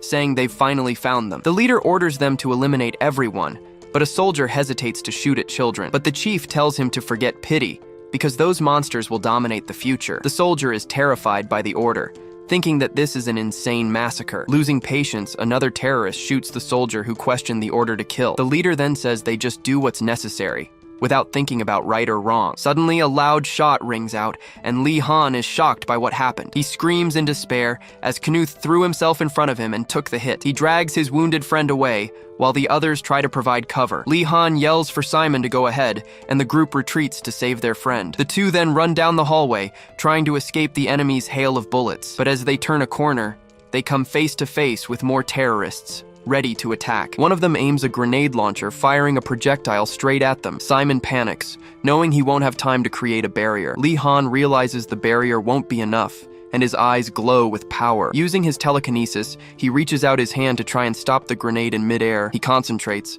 visualizing his own hand grabbing the incoming projectile. With the grenade under his control, he prepares to send the present back. And without wasting a moment, he hurls the explosive back at the enemy with all his might. The grenade explodes right in the terrorists' faces, and they scream from the blast's impact. Smoke from the explosion fills the hallway, but the squad manages to escape unharmed. Lee Han takes the chance to shoot, making sure no enemies are left. On the ground, a fallen terrorist's communicator starts beeping, drawing his attention. A radio message comes through the device from a contact named EZ. The voice announces that Center A has been cleared, leaving Lee Han deeply concerned by the information, and they announce over the radio that they're heading to Center D. Back to the fight, Dimitri is sent flying. He then charges full force at the traitor, preparing a mid-air strike. OI charges at Dimitri with everything he's got. Dimitri takes another punch, spitting blood from the heavy impact. But OI asks if he still doesn't understand the situation after all this. He explains there's an opponent they'll never be able to defeat, no matter what they do. Then he attacks with his energy blade, trying to end the fight right there. But Dimitri activates his power, crushing the spear with his body-strengthening ability, and says he doesn't understand how he lost to a coward like him. The scene cuts back to Knuth, who's in the hallway, badly injured from the last attack. We then see a lonely boy at sea, who seems to be in some kind of test. Jose comments to Lee Han about a talented guy from Class B they need, but the reality is he's not meeting any of the expectations, which is a disgrace. Lee Han then tells Knuth he can't send help and asks him to wait there. Alone, a wounded Knuth is left behind, watching the rest of the squad run down the hall. He then bites his lip hard, frustrated that he can't help his comrades. The scene changes, and we're back to battlefield number 4, where the fight continues. Hidden in the forest, the terrorists fire non-stop at the cadets. Then, one of the enemies seizes the chance to throw a grenade into the middle of the group. One of the boys spots the danger and yells, warning that a grenade is coming. But then Kuro uses his power, his eyes and hands glowing with blue energy. With his ability, he creates a portal in the air that swallows the grenade and detonates it. The terrorists get nervous, complaining that the weapons aren't working and reinforcements aren't arriving. Their leader then worries, knowing that ARC reinforcements will arrive soon. A cadet realizes Lee Han's plan was just to hold off the enemies until help arrived. Far away, an enemy soldier tries to open a metal door with a tool. Suddenly, the leader gets a warning that the enemies are coming through the shortest route. On the tactical map, it's revealed that Delta Team has also been completely defeated in combat. The terrorist leader reflects that, despite being young, their bodies are different from humans. He realizes they didn't panic, even after seeing the massacre that happened there. Seeing his chance, Lee Han charges forward to lead his squad's advance. The entire group moves in tactical formation, following their leader through the destroyed hallway. But he suddenly stops everyone upon seeing the enemy's location on his map. It's shown that the EZ squad was already waiting for them, ready for the coming fight. The two teams then meet, with Lee Han's group at a clear terrain disadvantage. With a wounded face, he turns to his team and starts to explain the attack plan. The scene changes, and we see an airstrike with several missiles falling from the sky. A huge explosion goes off, showing that reinforcements have finally arrived to help. A massive missile then falls at high speed, heading straight for the battlefield. It's revealed that an unmanned bomber plane is providing air support. The aircraft then moves, heading towards battlefield number 4. Lee Han explains his plan, saying he'll go through the ventilation ducts.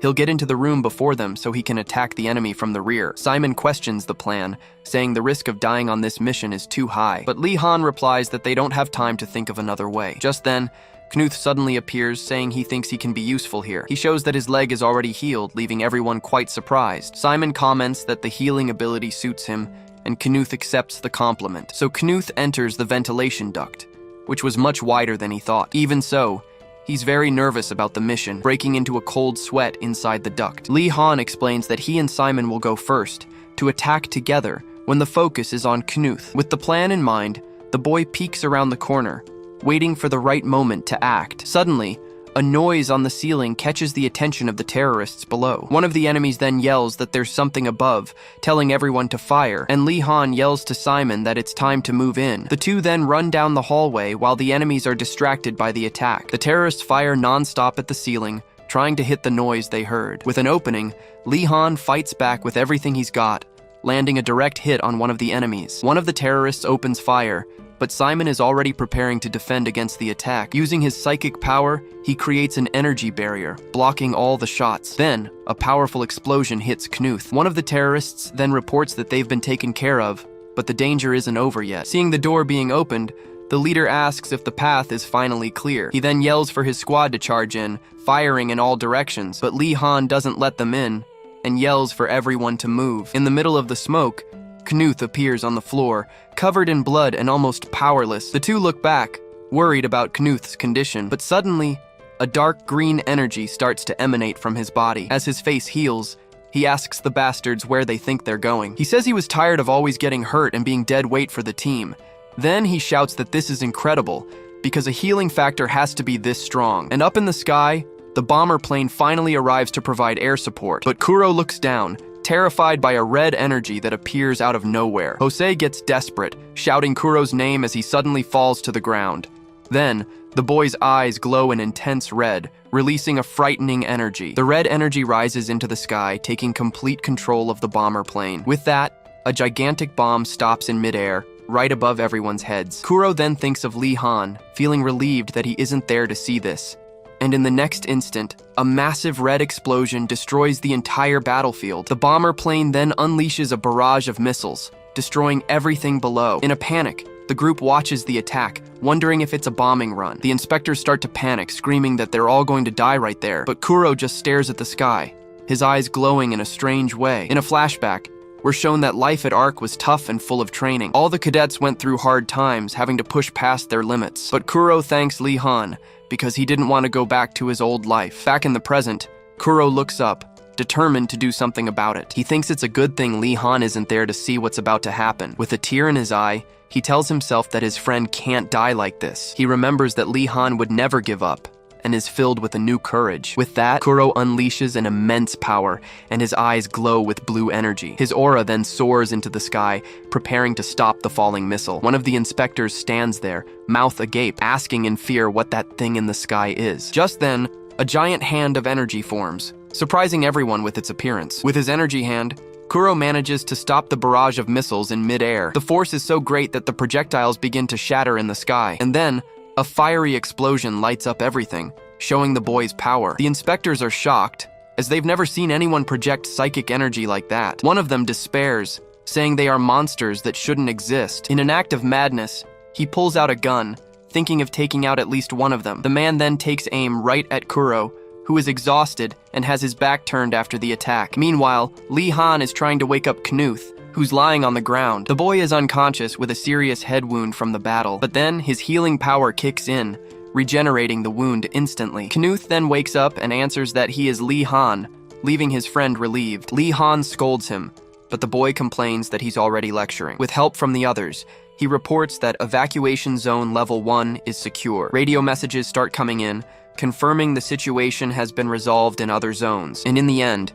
we see Dimitri carrying the traitor, showing that the battle is finally over. 3 days later, the inspector goes to the rooftop to meet our hero, Lee Han. Getting closer, he asks how squad leader Lee Han is feeling now. The boy replies that he's fine now, but needed medication to sleep for the first few nights. Then, the inspector mentions that others are still in bad shape, breaking things for no reason. It's explained that it's very difficult for them to suppress their killing instinct against humans. During the mission, they saw the bodies of the level 1 cadets, who had no powers. Lee Han says the terrorists didn't seem human, treating them like monsters to be killed. The inspector is shaken by the conversation, breaking into a cold sweat as he hears those harsh words. But Lee Han states firmly that he doesn't want to become a monster like them. He adds that humans shouldn't get used to killing and that there's no justification for it. The man is speechless, staring at the impressive maturity of the young boy. He then confesses that he doesn't know what to think, since he's just a teenager. The inspector admits that Kuro's power terrified him, but Lee Han is scary in a different way. Lee Han then falls silent and thanks the man for saving Kuro's life. It's revealed that the traitor caused enormous damage by attacking the most vulnerable facility. The inspector comments that now the inspection committee won't be able to get on ARC's case anymore. He says Lee Han probably doesn't like adults who only think about themselves. But the man explains that humans aren't logical and always repeat the same mistakes. Lee Han then responds coldly, saying they would just aim for each other's heads. The inspector says he's also acting for the future and that one day the boy will understand. With a very serious look, Lee Han just watches the man walk away. He then says that's a coward's excuse and that a mistake shouldn't be repeated. Turning his back, the man admits that the boy is truly terrifying for his age. We are shown that the two disasters that happened after the rift left a mark. That incident at the ARC base really changed the course of many things there. It's revealed that most of the level 2 cadets died, and half of the survivors left. Because of that, everyone who stayed was scheduled for regular psychological treatment. We then see Lee Han walking alone down the hallway, with an uncertain future ahead of him. Just then, he encounters a mysterious figure wearing a very sinister skull mask, and so, he became the only person to ever advance to level 3 at ARC. Lee Han stares at the masked man, who remains silent, just watching the boy. Our hero then asks if something is wrong, but the man still doesn't answer. Suddenly, he's surprised by Lee Han's height, wondering when he got so tall. Then, the masked man gets very close to his face, staring at him with an intense gaze. Without a word, he just grabs Lee Han's arm and starts walking. The boy shouts in confusion, asking Silence to wait and explain what's happening. The scene takes us to the entrance of Region A8, the level 3 area of the ARC base. Lee Han reads the sign on the wall, wondering what this psychic force could be. A strong man then appears, explaining that everyone there is part of the psychic force. He introduces himself as Johnny Schwartz and extends his hand to our hero. Lee Han says his name and Johnny greets him, mistakenly calling him Ri Chan. He then says the veteran is waiting and wishes the rookie good luck. The two of them stand in front of the room's door, which slowly opens. Lee Han is impressed, as the room they entered is simply enormous. The veteran then tells him to leave his bags there so they can go get breakfast. In the kitchen, the chefs were preparing everything, from fancy dishes to simpler ones. In the cafeteria, the veteran explains that he can get any kind of food he wants there. Lee Han replies that he's Korean and finds it strange that the place is so different. The veteran then fills his plate with only sweets, asking if they eat rice in Korea too. Lee Han says he doesn't miss it, but he's shocked by the amount of sweets the other guy took. The man explains that psychics need a lot of sugar, since they use their brains to fight. Eating his rice, our hero remembers the old days before all of this. Suddenly, the veteran stares at Lee Han, who doesn't understand why. He's impressed that Lee Han knows how to use chopsticks, calling it a mystery of the East. He then mentions that in an old movie, the hero could even catch a fly with them. Lee Han then asks if the mask he's wearing is also from a famous movie. He explains that the mask belongs to a cyborg, and he asked ARC to make one just like it. After eating, the two of them leave the restaurant, walking calmly down the base's hallway. But then a man appears in front of them, asking if he's the super rookie who leveled up. The man then introduces himself as Lao Cha, greeting the newly arrived rookie. Lee Han then introduces himself to the man, who was there with his veteran. The man says his name is Corporal Lao Cha, and that's why he has a rank. With a serious look, he asks if Lee Han is the kid who blew up Red's leg. Our hero gets a bit nervous at the question, not knowing how to answer properly. But then Lao Cha starts laughing out loud, and Lee Han retorts with a sharp comeback. The man then says he's not a cute kitten, but a tiger cub. With fire in his eyes, he invites the rookie to the gym right now. Lee Han realizes the guy wants a fight and senses that he's very strong. Arriving at the gym, several other members already surround the two, ready to watch. Already shirtless, Lao Cha says he wants to see the kid's skill in a brawl. The rookie gets into a fighting stance, warning that he won't be responsible if the man gets hurt. Seeing the scene, the others start to shout, cheering for the rookie to win the fight. Lee Han wonders if they're cheering for him because they think he's going to lose to Lao Cha. Without wasting time, the man throws a punch, telling the boy to stop getting distracted. But Lee Han defends himself, and his hands change shape, revealing sharp claws. Lao Cha stares at the boy, preparing for the first move of the fight. He then rushes forward with a punch, but Lee Han defends and immediately counters. Then, he tries a knee strike, which the boy blocks with a standard combination of moves. He thinks that the combo was simple but strong, showing the guy has trained for real. But then, Lee Han takes advantage of the opening and throws a powerful punch at him. The punch lands square, and he warns that his strength and body has a weakness. Even though he's injured, our hero remains on his feet, ready for the next round. But Lao Cha is faster, and lands a punch right in the middle of his stomach. Feeling the pain, he realizes he needs to take his opponent down somehow. With that, he grabs Lao Cha's legs, who praises the boy's good tactic. But Lao Cha holds him tight, saying with a smile that the fight ends here. And without giving him a chance, he throws him over his shoulder with brute force.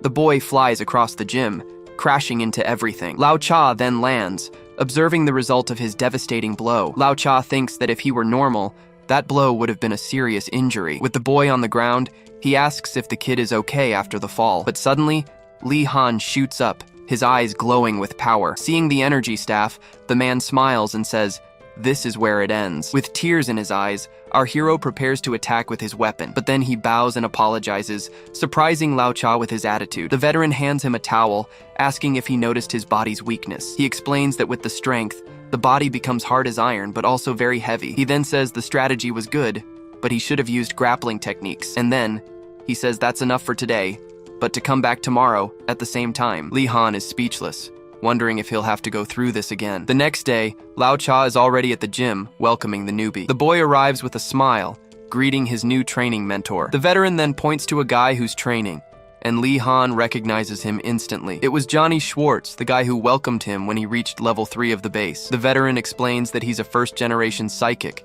a specialist in hand-to-hand combat. With a smile, Lao Cha tells the boy to go over there and knock out Johnny Schwartz. Li Han is surprised by the order, but thinks there must be a good reason for it. He then approaches and politely asks Mr. Schwartz for a sparring match. The man asks if he has experience using his abilities, but Li Han says no. With both on the mat, he says he won't use any psychic abilities in the fight. With a smile, Johnny tells them to start the fight, calling the boy Ri Chan. But our hero corrects him, saying once again that his name is Li Han. At that, Johnny charges forward with a punch, shouting that it doesn't matter and that he's coming for him. The newbie dodges, preparing for a counterattack, with Lao Cha watching from a distance. The camera flips upside down, showing Li Han's view as he falls. Lying on the ground, the boy didn't even have a chance to react to the lightning-fast blow. Johnny tells Lao Cha that he's still no match for him, but Li Han gets up, angrily demanding another round. Seeing his stubbornness, the veteran tells Johnny to finish him off so he'll learn his lesson. With a smile, Johnny agrees to fight, and the two return to their fighting stance. The scene cuts, and we see the sun setting, showing the training was long. Li Han is exhausted, his face drenched in sweat, and his mouth dry from the beating. Sitting on the floor, he admits he would have lost, even if he had fought a third time. Lao Cha then explains that armed combat is the boy's best skill. In a flashback, Dimitri jokes, saying he'll strangle the dragon if things go wrong. Back in the present, our hero smiles, remembering his friend's determination. He agrees with the veteran, saying it's not important for him to fight unarmed. But Lao Cha tells him to think carefully and find the answer himself. The veteran asks what he would do if he asked him to knock out Johnny again. Lao Cha then explains that they aren't athletes. They just need to win in the right environment. Li Han finally understands the lesson, smiling for having learned something so important. After that, he was treated like a younger brother by everyone in the group. A few days later, Li Han walks with his new squad through the base. It's revealed that Lao Cha is a national hero from Thailand, and they even made a movie about him. Lao Cha proudly asks if he's cooler now, and everyone laughs. At that, he invites the guys out for a drink, but Li Han refuses, saying he doesn't drink.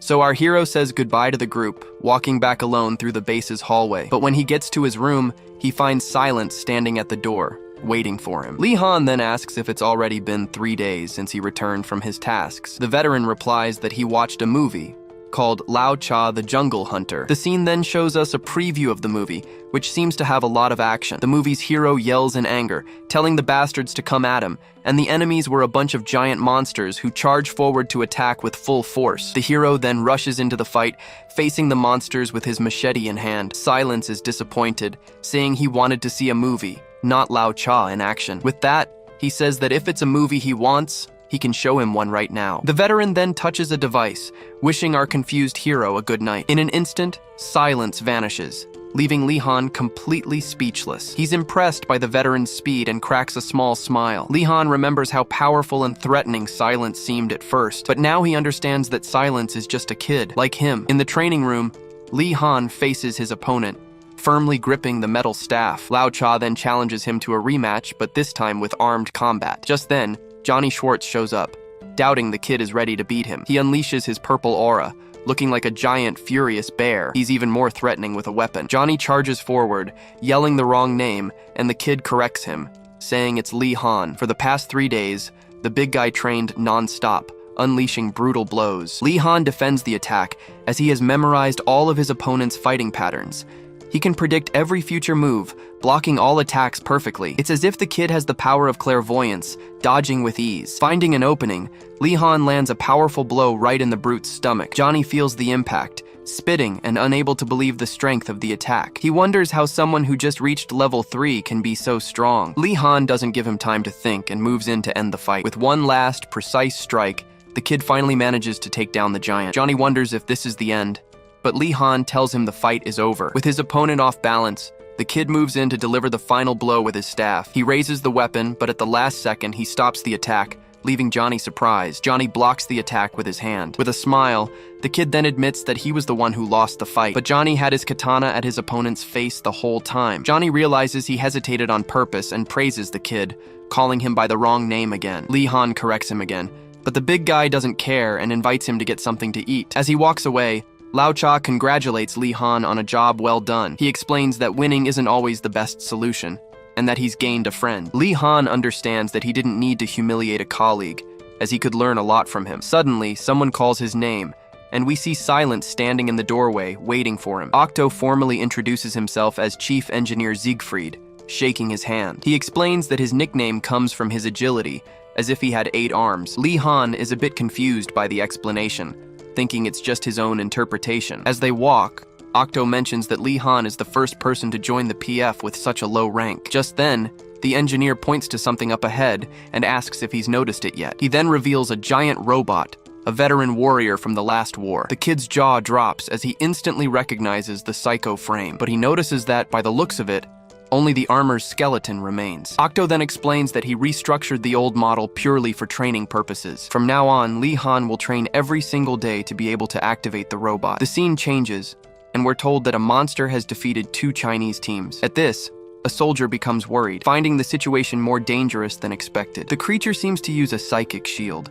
making it a very difficult opponent in enclosed spaces. But Johnny Schwartz says they're different and can easily pierce that defense. He yells for Lee Han to confirm, but gets the kid's name wrong again. Johnny gets annoyed that he doesn't even bother to correct his name anymore. Seeing this, the other soldiers start laughing at the face he's making. A helicopter flies over the forest, taking the team directly to the mission site. It's been a month, and Lee Han reflects that his first mission is once again against the Elu. This mission brings back terrible memories for one of the soldiers, reminding him of an old trauma. We are shown a massacre, with several bodies scattered across the blood-soaked floor. From the shadows, the creature rises with a sinister smile, revealing its terrifying form. The helicopter finally lands in the middle of the desert, at the supposed psychic research center. As they get out, they see the place is just a large, flat, empty lot. Johnny explains that many countries keep their research secret to avoid detection. Hearing this, Lee Han falls silent, and his colleague realizes he's hit a nerve. Johnny then puts a hand on his shoulder, saying they don't usually give orders to kill. A memory of the Ark tragedy surfaces,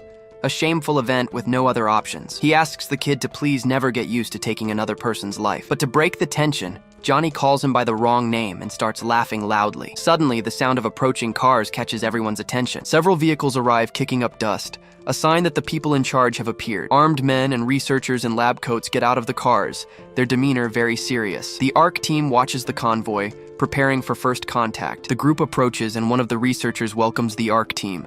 He thanks them for coming all this way to help with the mission. Lee Han is suspicious, noticing the armed men don't look like regular soldiers. As a sign of respect, the Chinese soldiers salute the hero of their nation. The Ark team returns the gesture, saluting them back. Johnny tells Lee Han and the rest of the team to wait, as he's going to talk with the Chinese. The two then walk away, leaving the team to await the outcome of their conversation. Suddenly, a researcher taps Lee Han on the shoulder, calling him a child soldier. The kid snaps instantly, shoving the man away and yelling at him not to touch him. In pain, the researcher complains that the kid has a real temper. Lee Han and his partner are confused, wondering what that scientist's problem was. The team is then guided to an elevator, the only entrance to the base. Everyone gets in, and the elevator begins its descent into the underground facility. We're shown a map of the facility, which has a total of 3 floors. Once underground, Johnny explains they have 2 objectives for the mission. They need to retrieve the data and search for survivors, avoiding the enemy if possible. Lee Han asks about the data, but Johnny reveals that no one shared any information. Another soldier chimes in that this is why their comrades died in vain, sparking anger. Johnny gives a serious warning, telling him not to forget something important. He warns that Lee Han is a precious asset and therefore cannot die here. But with a smirk, Lee Han says if he's weak, he'd be better off dead. This irritates Johnny, but the sound of the elevator cuts their conversation short. The door opens and Victor's squad gets ready. The mission is about to begin. They step out into a long, empty corridor with dimly flickering lights. Cautiously, the team approaches the first door, ready to breach. They storm the control room but find no threats inside. The first floor was clear, so there was nothing left for them to do there. As they descended to the second floor, Lee Han felt they'd missed something important. The team then stops in front of the door to the second floor, a palpable tension in the air. One of the soldiers activates a sensor, which starts beeping because of the smell. They all realize that from this point on, the whole place reeks of blood. Suddenly, it clicks for the kid, and he's shocked by his realization. The pieces finally fit together, and he understands why everything felt so strange. A soldier comments that there are no signs of a struggle between the first and second floors. Lee Han then concludes the attack likely didn't come from outside the base. The squad leader agrees, having also felt that many things didn't add up. He questions why the third floor was isolated, realizing it must have been for greater control. Because of this, he decides the team will pull back since they were given bad intel. But suddenly,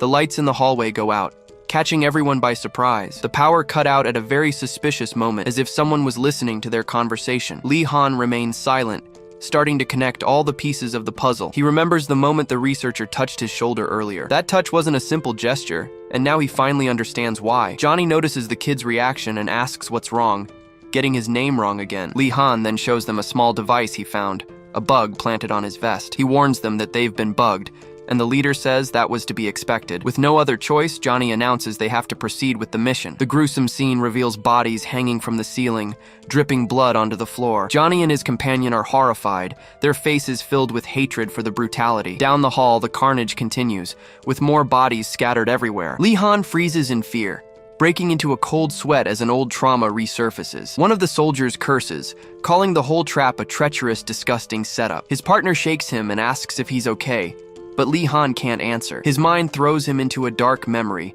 hearing a distorted voice call out to him. The voice screams his name once more, and the boy gets lost in the nightmare. To calm himself, he drinks some water from his canteen, trying to return to reality. The soldier asks if he has recovered, and Lee Han apologizes for the moment, but he reassures him, saying it's amazing he didn't pass out at a scene like that. He mentions having siblings, and Lee Han says he also has younger brothers at home. Then, the soldier reveals he had two, but lost his family in a minion attack. In a flashback, we see him as a child, charging at the monsters, blinded by desperation. Even knowing it was useless, he just wanted to die with them that day. Even wanting to die, the boy realizes it's not so easy to just give up. After that, he became a soldier and fought every battle as if it were his last. But the more he taunted death, the more his reputation as a soldier grew. Lee Han becomes thoughtful, imagining the pain of losing his own brothers too. With the team regrouped, Johnny asks if the boy feels well enough to continue. The leader announces that the second floor is clear, and now they're heading down. The squad reaches the entrance to the third floor,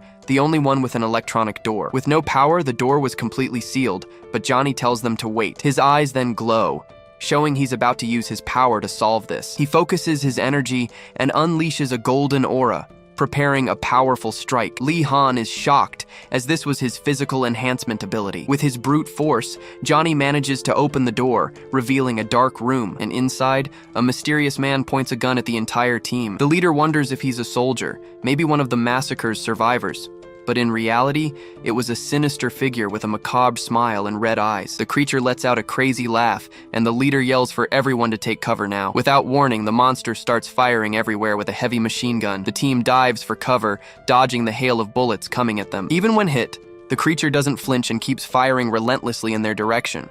Seeing this, Johnny becomes furious and activates his ability, glowing with a golden aura. He screams that this is it and charges like a comet toward the enemy. With his power at its peak, he prepares a powerful punch to end the threat, but the creature reveals it has pulled the pin on a grenade. Johnny is shocked to realize the enemy used it as a trap. The grenade explodes with full force, creating a cloud of smoke that covers the entire room. The smoke clears, revealing Johnny in the middle of the room, his clothes completely torn. He's surprised to see the enemy has vanished, and the team shouts his name. A soldier comments that he's never seen an Elu use human equipment like that. The leader realizes the monster fights like a human, using tactics to split up the team. Johnny then says they need to find out what really happened in that place. The soldier concludes the enemy won't attack again, but wonders how it disappeared. Far away, the creature hides in the darkness, beginning to remove the bandages from its face. It realizes the human weapons didn't work, and that it needs to become much stronger. The monster then stands up, determined to surpass its limits to continue the hunt. With pure hatred,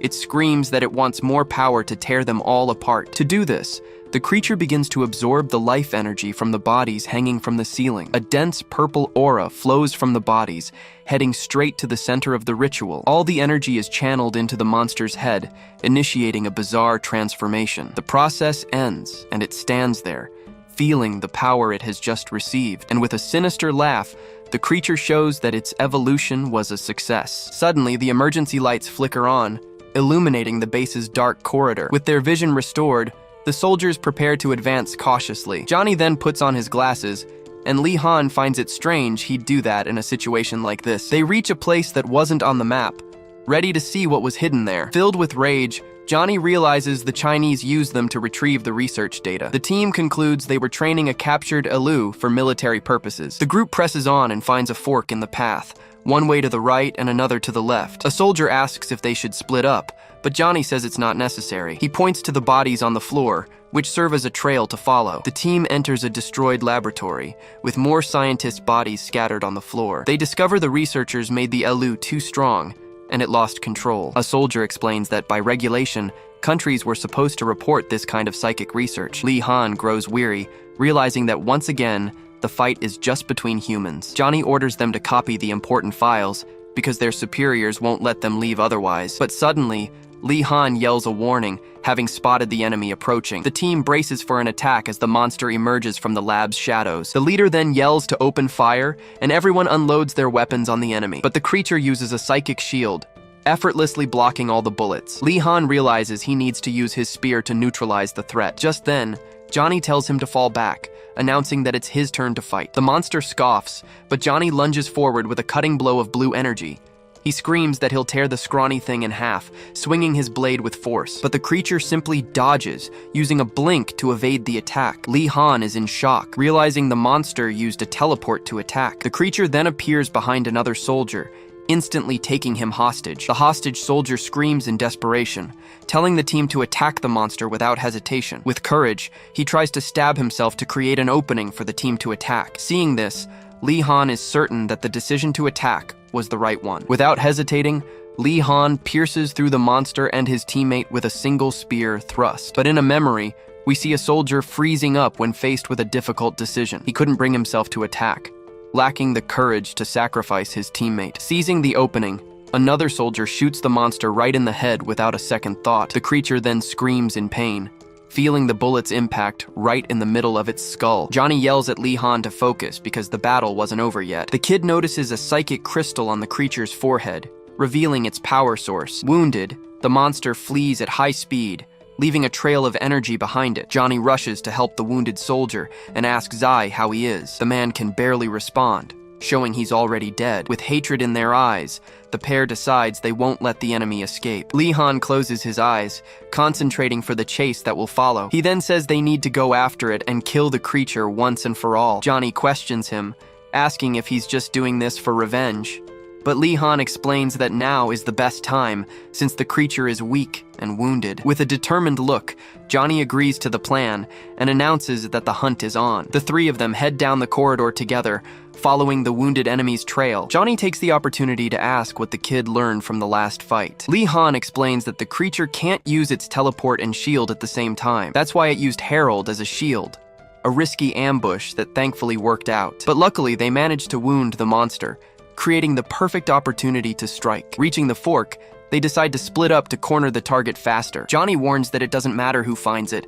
The most important thing is not to die. Lee Han then proceeds alone down one of the corridors, alert for any suspicious movement. Suddenly, the scene startles him as he finds himself surrounded by dead soldiers, a trap to mess with his mind. The kid takes a deep breath, but fear and pressure begin to take hold of him. Even so, he composes himself and tells himself it's okay, staying focused. With courage, he walks through the illusions of his fallen comrades without looking away. He passes by the bodies on the floor, ignoring the monster's attempt to intimidate him, and the monster awakens among the soldiers. Lee Han walks by unnoticed, and the monster appears at his back. Lee Han understands this macabre display isn't meant to scare or provoke him. It's explained that the scene is meant to charge the psychic crystal with mental energy. He remembers the hatred he felt and uses that satisfaction to increase his power. Suddenly, the monster appears behind him, ready to strike with its blade. With a swift move, the creature lunges forward, its weapon brimming with dark energy. But Lee Han dodges at the last second, rolling across the floor. He seizes the chance to counterattack, landing several shots on the enemy. Then, he strikes it hard with the butt of his gun, making the monster scream in pure agony. With his eyes glowing, He knows he needs to end this once and for all. He then uses his energy spear, piercing straight through the creature's chest. The blow strikes the creature's soul dead on, and it begins to teleport away. Spinning his weapon, the boy gathers even more power for the final blow. With a furious roar, he prepares to unleash all his energy into the attack, and with a devastating attack, he hurls his power-infused spear towards the monster. With the enemy defeated, Lee Han collapses in exhaustion, trying to process everything that just happened. He's left breathless, shocked by the outcome of the brutal and bloody battle. The scene cuts, and we see the fallen soldier's body, already inside a bag. In a somber mood, the team carries their comrade's body out of the base. Lee Han then says that those people didn't have to die like that, but Johnny explains that the people in power don't care about the deaths of a few soldiers. We're shown that to them. It's all just a game of chess, moving pieces around. He warns that you get used to it over time, and Lee Han is shocked by the idea. The boy gets angry, but Johnny says that with time, any experience becomes routine. He then places a hand on the boy's chest, offering some important advice. He tells him that if his heart ever grows cold, he must remember that every life is precious. Lee Han replies that he's never forgotten anyone, and he doesn't plan to start now. The scene then shifts to outside the base, with the harsh desert sun beating down. The team carries the soldier's body, preparing to leave the area, but Johnny stays behind, using a metal plate as a shield, ready for whatever comes next. Lee Han and his colleague carry the soldier's body, leaving the base under a red sky. But outside, the Chinese soldiers are already waiting for them, blocking their path. Johnny wonders if they'll have to force their way out, just as he expected. Seeing the situation, Jaijun offers to go forward and try to negotiate. He then walks towards them, doubting they would shoot an unarmed man. The Chinese leader recognizes him, while his men aim their weapons without hesitation. With all his might, Jaijun shouts that the research center deceived the army. He explains that they created a monster and hid the truth, causing pointless deaths. A researcher orders them to shoot him, but the leader tells him to shut up and listen. The scientist is shocked, unable to believe the soldier disobeyed him so blatantly. Jaijun continues, saying they are not slaves and are aiming at the wrong people. A Chinese soldier then reflects, as the order to fire never made sense to him. Jaijun yells that they have a duty to question orders that don't make sense. Behind him, Johnny and Lee Han watch everything, waiting to see what will happen. And suddenly, one of the soldiers aims upwards, changing the course of the situation. The Chinese soldiers become confused and hesitate, unsure whether to obey the order. Seeing this, the lead researcher becomes furious, but the Chinese leader isn't surprised, as he expected it to end this way all along. It's explained that Jaijun is a war hero, serving as an inspiration to everyone there. Desperate, the scientist grabs one of the soldiers and yells, asking why they stopped. He accuses the leader of treason, ordering him to make his men fire immediately. The man then threatens not only the leader but his entire family if he doesn't comply. But suddenly,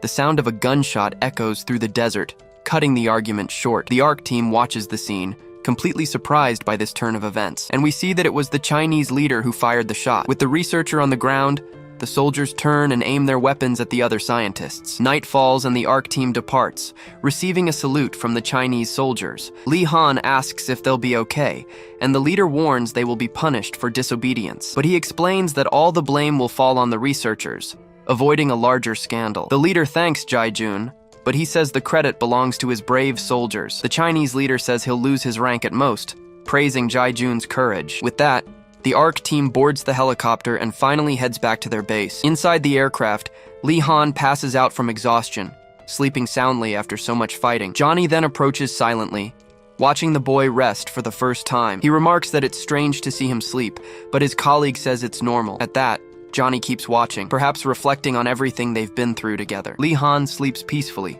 finally having a well-deserved moment of peace and quiet. And so, the helicopter flies over the ocean, traveling under the light of the full moon. The scene changes, and we see a gun salute, honoring the fallen soldier. The entire team pays their last respects, their heads bowed by the great loss. A long line of comrades forms, showing the respect of the entire troop. Just then, Lee Han approaches and salutes with a serious and determined look. He honors his friend's sacrifice, promising his death will not be in vain. Later, Jaijun admits he was really nervous when negotiating with them, but Lee Han says that if he weren't a hero, they would have shot him without a second thought. Jaijun says everyone there are heroes, but he doesn't think he's that special. A colleague then tells him not to be modest because he's already a hero. Suddenly, Major Kang appears and informs them that Lee Han has just been summoned. He takes him to a fancy room, telling him to wait because they are on their way. The boy is confused as the Major left him alone in that luxurious place. He looks back, trying to understand who the people were that called him there. Curious, the boy looks out the window,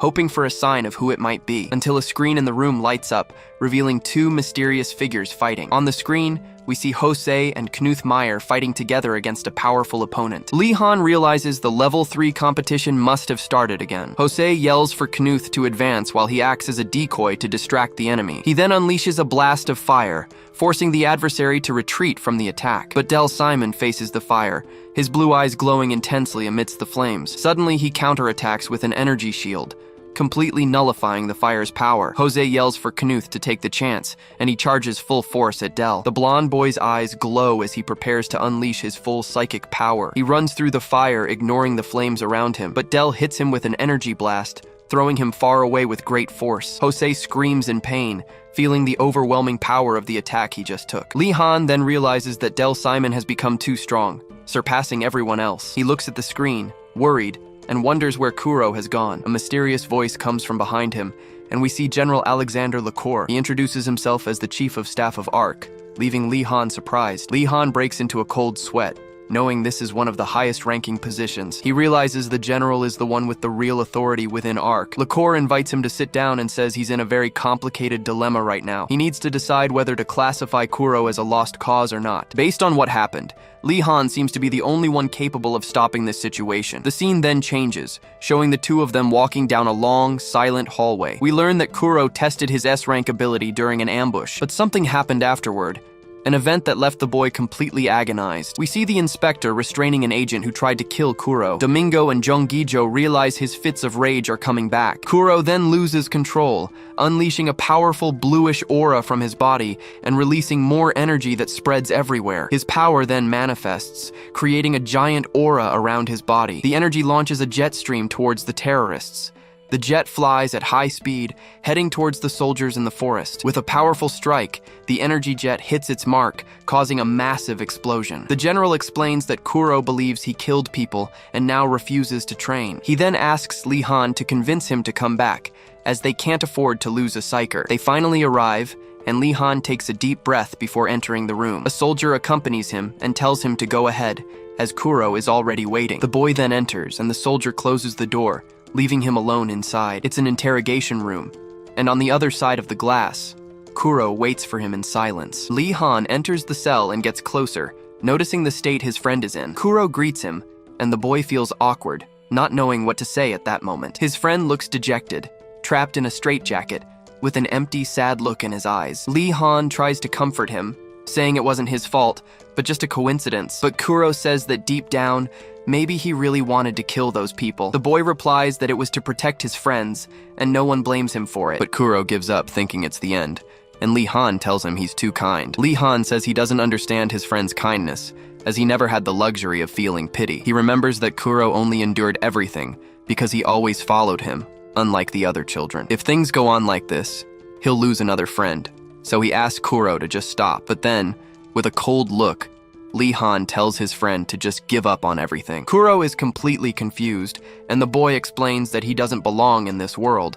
So he says it's okay if Kuro just wants to drop everything and leave. Hearing his friend's words, Kuro is in shock. Lee Han repeats that it's really okay for Kuro to give up on everything now. He says he would kill an entire group of people just to protect his friend, but Kuro wouldn't do the same, so he advises his friend to give up the fight. Outside, the guard overhears the conversation and decides he needs to get Lee Han out of there. But as he stands up, Lee Han uses his powers. With his hand glowing, he drags the table to block the door, preventing any interruptions. The guards try to open the door, desperately shouting for Lee Han to stop this madness. One of them starts punching the glass hard, telling him to open the door immediately. But Lee Han snaps and yells for them to shut up, because he's still talking. With no other option, the guard warns they're going to break in and calls for a battering ram. Inside, Lee Han turns to Kuro with a very serious and worried look. He explains that he tried to convince him, but realized it would only make him suffer more, because that way, even if he survived, he would live in agony for the rest of his life. Kuro then warns him that he'll be severely punished for what he's doing, but Lee Han says it doesn't matter,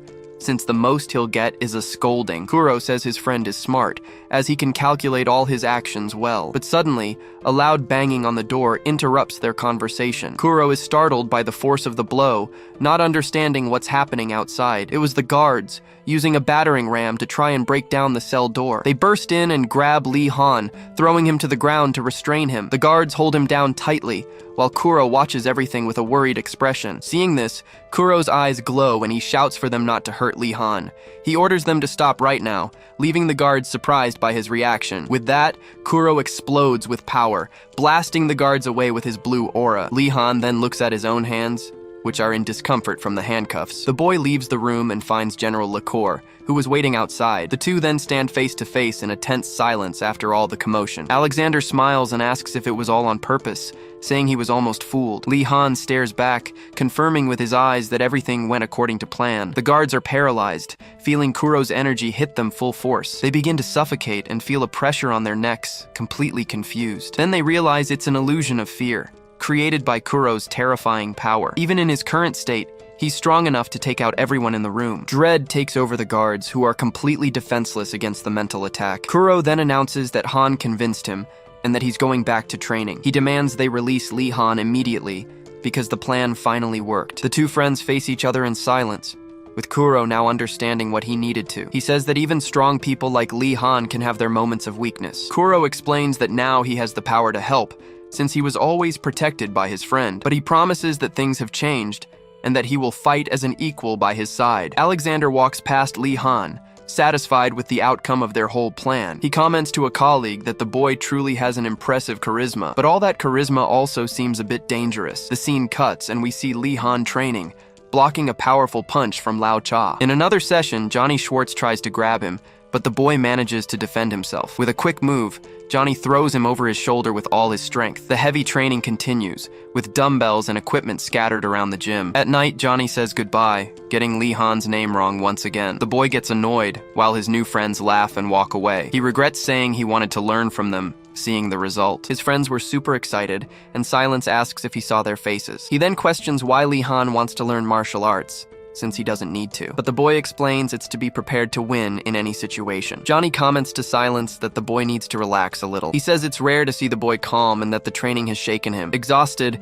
Lee Han can barely stand after so much physical effort. Silence offers him a piggyback ride, but he refuses, saying he's fine. Suddenly, John Red kicks the training room door open with all his might. With a smile on his face, he announces to everyone that he's finally back. The team stares at the soldier, who now has state-of-the-art robotic legs. Lee Han is stunned, stammering Sergeant Red's name in disbelief. Johnny then jokes, complimenting the new shoes of his colleague who's back in action. Lee Han asks if he'll be returning to his duties, and he explains the plan. John praises the boy for the mission, but Lee Han says it was no big deal. The scene cuts, and we see John Red lighting a cigarette outside the base. Lee Han complains that he can't smoke there, but he just ignores the boy's warning. The boy finds it strange, since he's complained about it many times and nothing is ever done. Then, John asks if he remembers the mage Elu they captured a while back. Lee Han confirms, and asks if they found out anything during the interrogation. John reveals that the war won't start in 3 years, like they all thought. In fact, the main squad's attack preparations are almost complete. Lee Han turns pale instantly,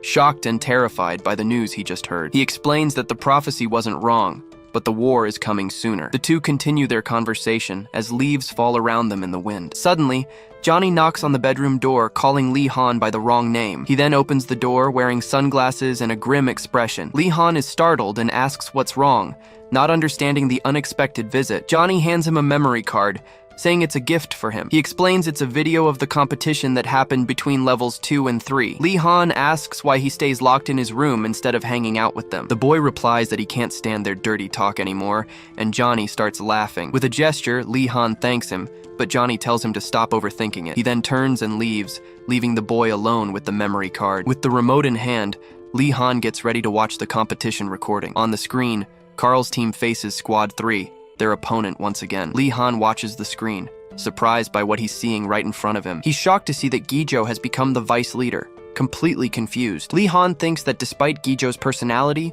he's actually pretty smart. The scene cuts to a messy room, with the sun setting outside. In the video, Carl argues fiercely with Gijo, who was the main reason for their victory. Lee Han is surprised as his tactic was to split up and keep Simon busy by himself. Later that night, he lies in bed, staring at the ceiling and thinking about life. He's sure that soon, someone will level up and get stronger. The boy then wonders who will be next, maybe Simon, or even Knuth. Looking at the moon, he starts to wonder if what he's feeling now is loneliness. The scene returns to the video, showing Gijo announcing that he'll handle Del Simon by himself. At this, Jose and Knuth look at each other, as if remembering some old plan. Jose then panics, remembering what Gijo said last time, but their leader gets angry at their stupidity, calling them both idiots on the spot. He explains that a direct attack would be suicide, as the three of them would be an easy snack. Gijo reveals that Simon is weak in a team, and his ego wouldn't let him retreat. He says he'll just pretend, and while he distracts him, the others will attack the rest of the team. In the forest, the capture the flag match between squads 3 and 13 is about to begin. Gijo then steps forward, challenging Del Simon to a direct confrontation right then and there.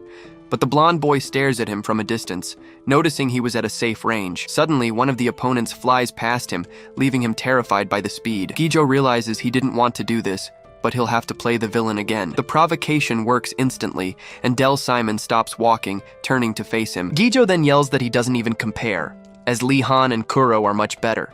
He continues the humiliation, saying that even he is taller than the phony genius. Simon stands there with a hateful expression, falling right into Gijo's trap. But suddenly he looks back, surprising Gijo with his unexpected reaction. And with everything he's got, he unleashes his aura and flies towards Gijo to attack. The scene takes us back 7 years, showing a young John Red in an abandoned city. He was following a mysterious man down a hallway, trying to convince him of something, but the man turns around and warns him that he'd already told him to stop following. John then explains that his mission is to take the man back with him to the Ark base. The man says he understands the situation but doesn't care about the training center. He gets even angrier, refusing to let them teach children to kill again. We learn that his father offered him to a cult when he was just a child. There, he was raised as an active member and trained in a very inhumane way. His training started with animals, and soon he moved on to killing people without any hesitation. Because of this, he doesn't want any child to go through the same thing and tells John to leave. But John takes a deep breath, showing he won't give up on his mission that easily. He argues that if they don't win the war,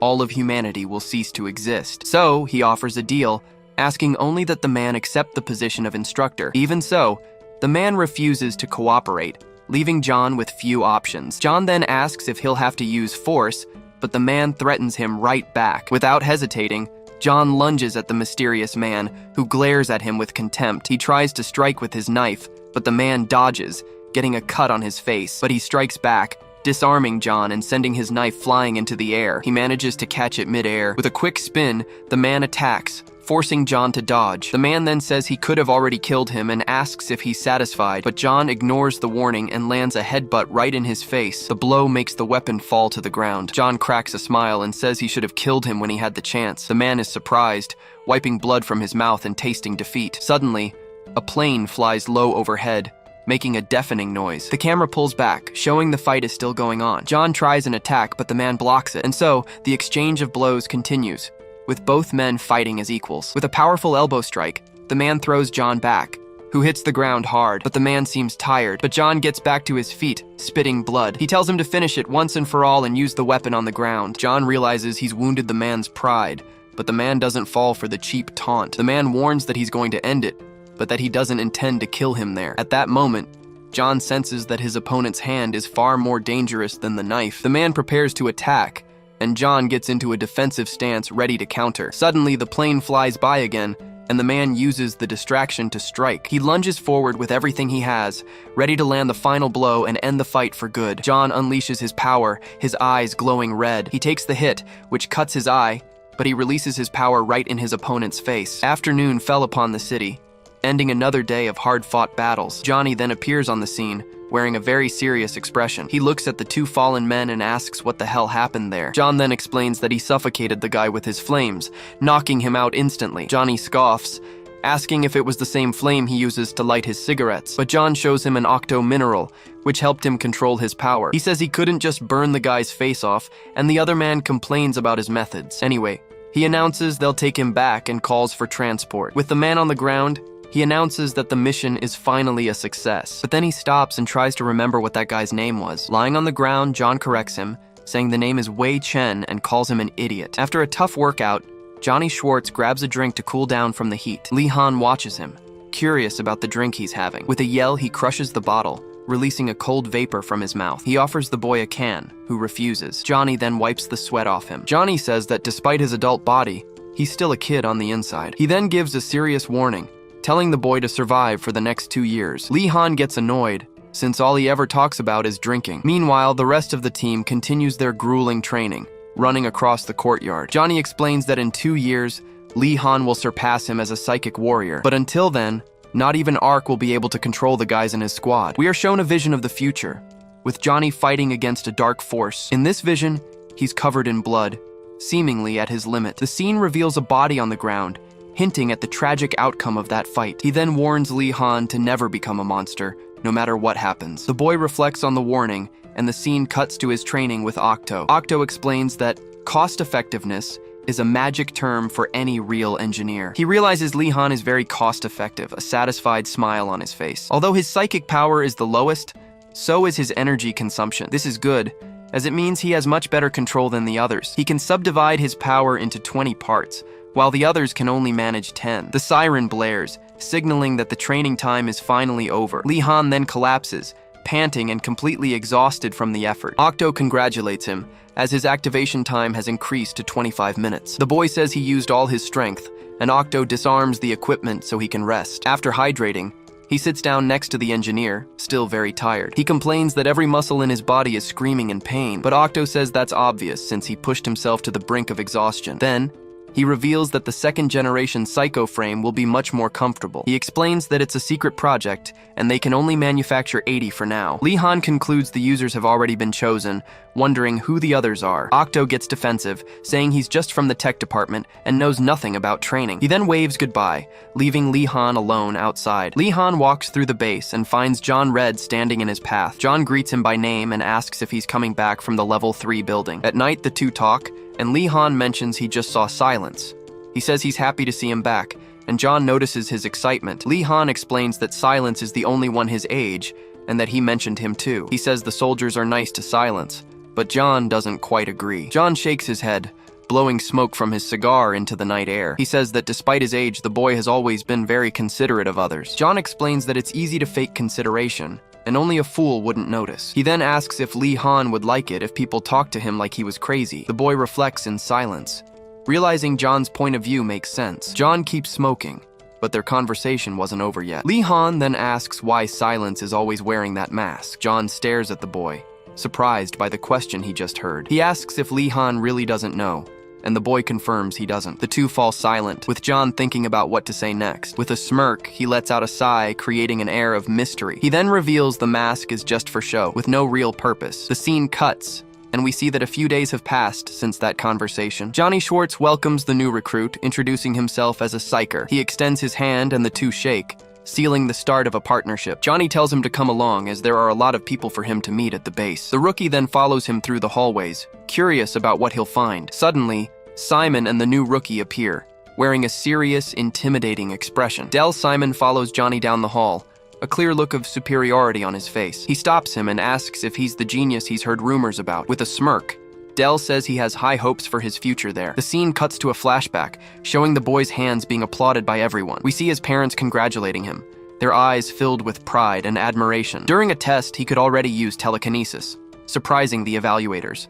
A woman praises him, saying that at this rate, he'll be the best in Ark. The scene shows the boy arriving at the base, ready for his bright future. He looks at everyone, wondering if this place really is the famous Ark. The boy runs excitedly as helicopters fly over the training area. The other children surround him, curious about the new psyker who just arrived. He's surprised by the number of people and promises to be the best of them all, but suddenly he notices something that bothers him in the crowd of recruits. He sees Kuro crying and feels that the boy doesn't belong there. With a clenched fist, he gets angry, annoyed by Lee Han's presence. Del Simon wonders if that crybaby is also a psyker like him. With a look of disgust, he finds it unacceptable for someone like Kuro to be there. But what he really couldn't accept was something entirely different. He remembers beating the boy, who only knew how to cry and cower. It was the fact that this crybaby was a much better psyker than he was. It's explained to us that S rank is on another level, something unattainable. Furious, he punches the wall, wondering what the boy did to deserve it. He's outraged because all Kuro ever did was cry. In the present,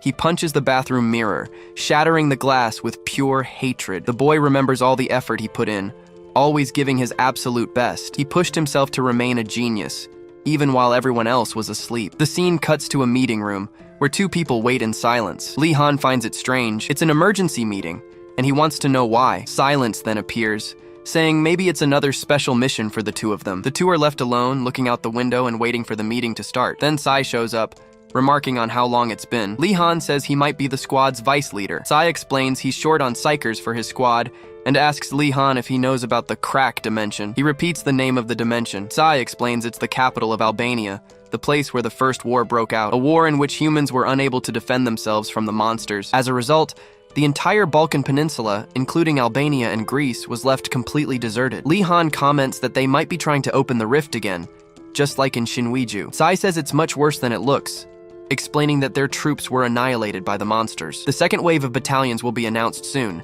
and he says all troops must be ready for it. He explains that some Elon mages can open portals, allowing them to move large monster armies. They continue to increase their numbers by forcing the rift to open. Lee Han knows this is developing much faster than anticipated. He knows the dragon will appear this time. A few people arrive at the location, saying they're late. Johnny points out that the last member of the squad has finally arrived. He dismisses the need for introductions, since everyone there already knows each other from previous missions. Lee Han and Del Simon then face off, with a visible tension in the air between them. The blonde boy thinks about how Lee Han always gets in his way, irritating him. He remembers the past, how the crybaby kept him from being the best. Lee Han always seemed superior, as if he were silently saying he was better. But he promises himself that no matter what, he will surpass him. With everyone gathered, Johnny begins to relay the instructions for the emergency mission. He explains the objective is to stop the rift from opening and to face the minions, but air support will be limited, with only 3 units available to help. And if the plan fails, they'll have to use the psycho frames to stop the dragons. Del Simon and Sai listen intently, their expressions serious and focused on the plan. Lee Han clenches his fist and says he's ready. He's trained for this. He then asks when they're leaving to get the mission started. Johnny replies that they're leaving immediately. There's no time to waste. The scene opens at the Tirana outpost, just 20 kilometers from the rift. There, Alexander Lacour analyzes a satellite image, warning of psychic shields in the area. He explains that a dragon summoning ceremony is underway, but they don't know under which shield. Lacour then tells the soldiers that an airstrike would be useless against such strong barriers. With a laugh, he shouts that he knows from experience that conventional attacks won't work here. In the audience, a young Lee Han listens with a very serious expression. The commander gets a bit awkward, adjusts his tie, and decides to quickly change the subject. The scene shifts to the courtyard, where a team of soldiers walks toward their mission. Wei Chen gathers the squad and starts giving the final orders for the operation. Through the streets of the ruined city, war tanks begin to advance. Soon, they encounter a giant horde of monsters clustered near a statue. The plan is simple. The joint forces will distract the monsters while the PF teams hunt down the mages. In the skies, 7 support ships are on standby, ready to deploy up to 3 for assistance. But Lee Han knows this is a last resort, as the enemy wants them to exhaust their resources. Without further delay, the operation begins with a series of explosions on the front line. The tanks open fire, relentlessly gunning down the approaching horde. Even when hit, the creatures keep advancing, showing incredible resistance. The real danger isn't the monsters themselves, but their collective madness. They simply ignore the pain and push forward, grinding their teeth in a sound that seems to urge them on. Dozens sacrifice themselves just to take down a single tank, surviving only through their rapid reproduction. The battle rages on, with explosions and gunfire echoing throughout the destroyed city. Meanwhile, the PF team sprints through the streets, moving toward their true objective. Through his visor, Lee Han detects approaching enemies just ahead. The squad comes face to face with 4 monsters blocking their path. Without hesitation, the team charges in, engaging the creatures directly. But suddenly, a giant monster appears. One of the soldiers freezes, looking up, terrified by the new threat. A massive ogre emerges, roaring, putting the soldiers on high alert. Lee Han then tells Silence and Corporal Sai to handle the remaining grunts. Next, he calls for Simon, who readies his spear to face the larger monster. Lee Han yells to the team that they need to take down the ogre together, right now. Del Simon then faces the creature with a serious, confident gaze. With that, Silence and the other soldiers split off, running to deal with the smaller monsters. One of the grunts takes the opportunity to charge the soldier, but Lee Han is faster and fires a grenade, He yells, drawing the beast's attention, daring it to come at him. The creature becomes enraged, crushing a nearby car with its giant claw. With a roar of pure fury, the ogre charges the first person it sees. The monster tries to attack Lee Han, but he dodges. Lee Han then announces he's aiming for the head and asks Simon to clear a path. Simon agrees, and a blue energy starts to glow from his hands. Using his powers, he lifts several rocks from the ground, creating an attack route. Simon then shouts at the top of his lungs, telling Lee Han to go now, and so he runs across the rocks, leaping toward the ogre's weak spot. With a look of pure determination, Lee Han prepares for the final blow against the creature. He then uses the monster's own arm as a ramp, fearlessly running toward it. With his spear, he lands several blows on the ogre's face, breaking through its defense. Mid-leap, he pulls out a grenade, revealing his true attack strategy. The ogre opens its mouth to attack, but in doing so, gives Lee Han the perfect opening he was waiting for. The boy then throws the grenade with precision, aiming straight for the beast's throat. From inside the monster's mouth, we see the explosive fall as the hero gets clear. Simon uses his powers to cushion Lee Han's fall, who was caught in the blast. The grenade then explodes with full force, blowing the ogre's head off from the inside out. Simon watches the outcome of their plan, seeing smoke rise from the defeated monster's body. Lee Han lands safely and, weapon in hand, announces they need to keep moving. The scene shows the victorious team, with Silence and Lee Han looking over the fallen monsters. Corporal Tsai is impressed, wondering if this is the same kid he once knew. He reflects that he always thought Lee Han was incredible, but this is on another level. Even with years of battle experience, he feels like he's being led by a reliable superior. The team keeps advancing through the ruined city streets, pressing on with the mission. Suddenly, Lee Han gives a hand signal, ordering the entire squad to an immediate halt. They enter a building and find several bodies scattered across the dark floor. Touching the blood, he realizes the bodies haven't been there for long. Simon then turns to the team leader, cautiously calling out Lee Han's name. He finds a werewolf's hair on the ground, a crucial clue about the enemy. With this, he's certain that Elu hunters are hiding nearby. His senses go on high alert, picking up strange noises and movement in the area. Just then, a dark, sinister smoke starts to form on the ceiling right above them. He calls out to Simon and Silence, ordering them to ready their close-range weapons. Lee Han explains that beheading the werewolves is far more effective than just shooting them. He throws a rock to check out the area. It starts to ricochet off the walls. Very carefully, the squad moves down the alley, holding a flashbang. Everyone gets into position, ready for combat, expecting the enemy to show up at any moment. Without a second thought, Lee Han pulls the pin on a flashbang and moves forward. Two werewolves made of pure darkness appear, ready to attack the soldier with everything they've got. He then throws the grenade at the monsters, using the light to blind them. The grenade explodes, creating a bright flash that lights up the entire dark alley. With the enemy stunned, Simon and Silence emerge from the smoke. The duo then gets ready to finish off the monsters while they're still vulnerable. With their blades, they slice through the creatures, finishing the job with ease. Meanwhile, the rest of the PF team continues to fight the other werewolves. But suddenly, Lee Han's expression changes, as if he saw something. On top of a building, a mysterious figure watches the battle from above. Lee Han panics and desperately yells for everyone to take cover right now. The archer then draws his bow, aiming a purple energy arrow at the team. It's revealed that Simon used his powers to stop the arrow with a body. Everyone recovers from the shock. Simon says their lives are more important, leaving Silence confused. But Lee Han is furious, ignoring the danger and preparing to counterattack. Tsai tries to stop him, saying the grenade won't reach and the enemy will just dodge it. With his eyes glowing, Lee Han leaps and uses his powers, concentrating energy into his spear. He then hurls the weapon with all his might, turning it into an energy projectile. The enemy archer sees the attack coming, as Lee Han struggles to guide the shot. The grenade pursues the enemy, heading straight for the shooter. The attack hits the building head-on, causing a massive explosion at the top. Impressed, Silence turns to Lee Han and gives him a thumbs up. Lee Han admits he doesn't understand powers, but that he did something incredible. Simon then explains that the technique was difficult, like a half-court shot made backward, but the explosion reveals a horde of flying monsters emerging from inside the building. At the objective's location, the monsters are watching the rift open, but an explosion goes off, wiping out the monsters. A psychic shield has been exposed, and now the team has orders to eliminate Point 9. Without wasting any time, the PF squad starts running toward the new target. Lee Han reports that Izzy squad is approaching Point 9, 1 kilometer away. Corporal Tsai keeps running, but now with a much more serious and thoughtful expression. In a flashback, Lee Han asks Tsai to connect a tripwire and use some grenades.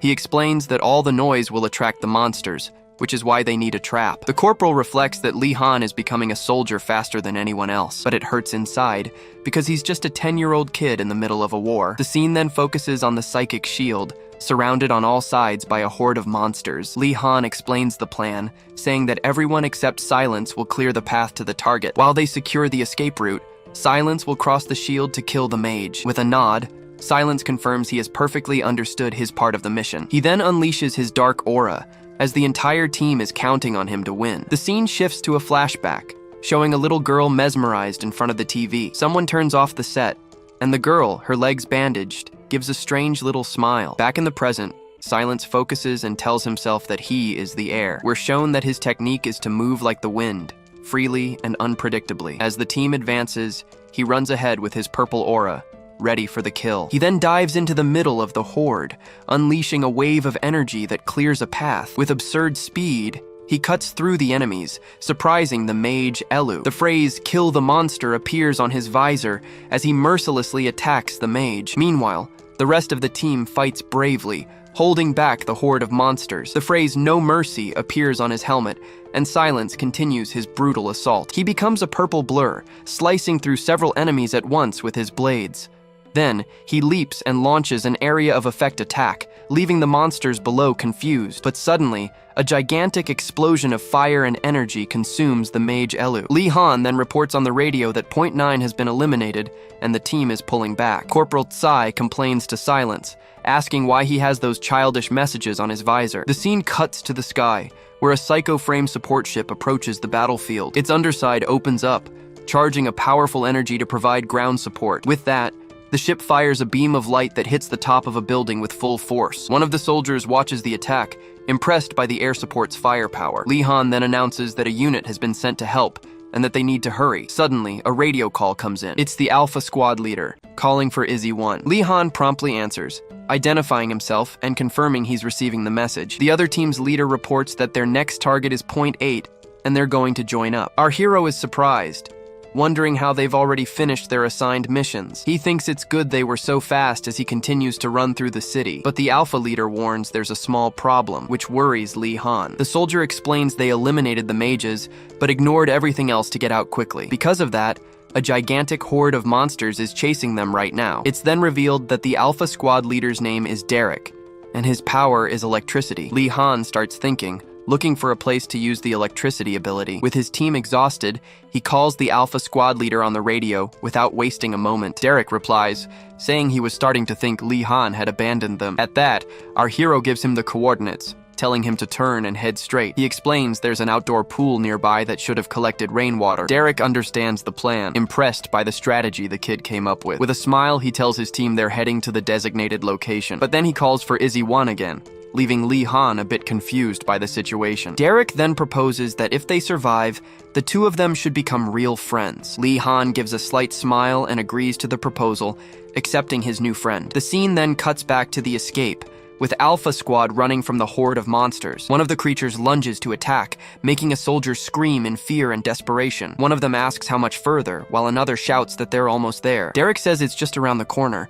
and that he's going to fry every last monster to death. With a determined look, he begins to charge his body with overwhelming electricity. But upon arriving, Derek is shocked to find the pool is empty. The plan had gone down the drain, as the place was completely dry and destroyed. Corporal Tsai then explains that since the floor and walls are broken, the water leaked out. Lee Han is speechless, paralyzed to see his strategy fail at the crucial moment. Furious, Lee Han clenches his fist, frustrated that they've been cornered like this. The guilt starts to weigh on him, and our hero feels terrible about the mistake he made. He's torn up inside, thinking the blame is his and his alone. Seeing the kid's state, Tsai approaches and places a hand on Lee Han's shoulder. He then yells at him to calm down, saying it's okay, and that no one has died yet. Lee Han looks up in surprise, as Tsai shows the look of a leader, ready to handle it. With that, our hero takes a deep breath, regaining his composure to return to the battle. The team retreats down a hallway, but the screams of the horde are already echoing right behind them.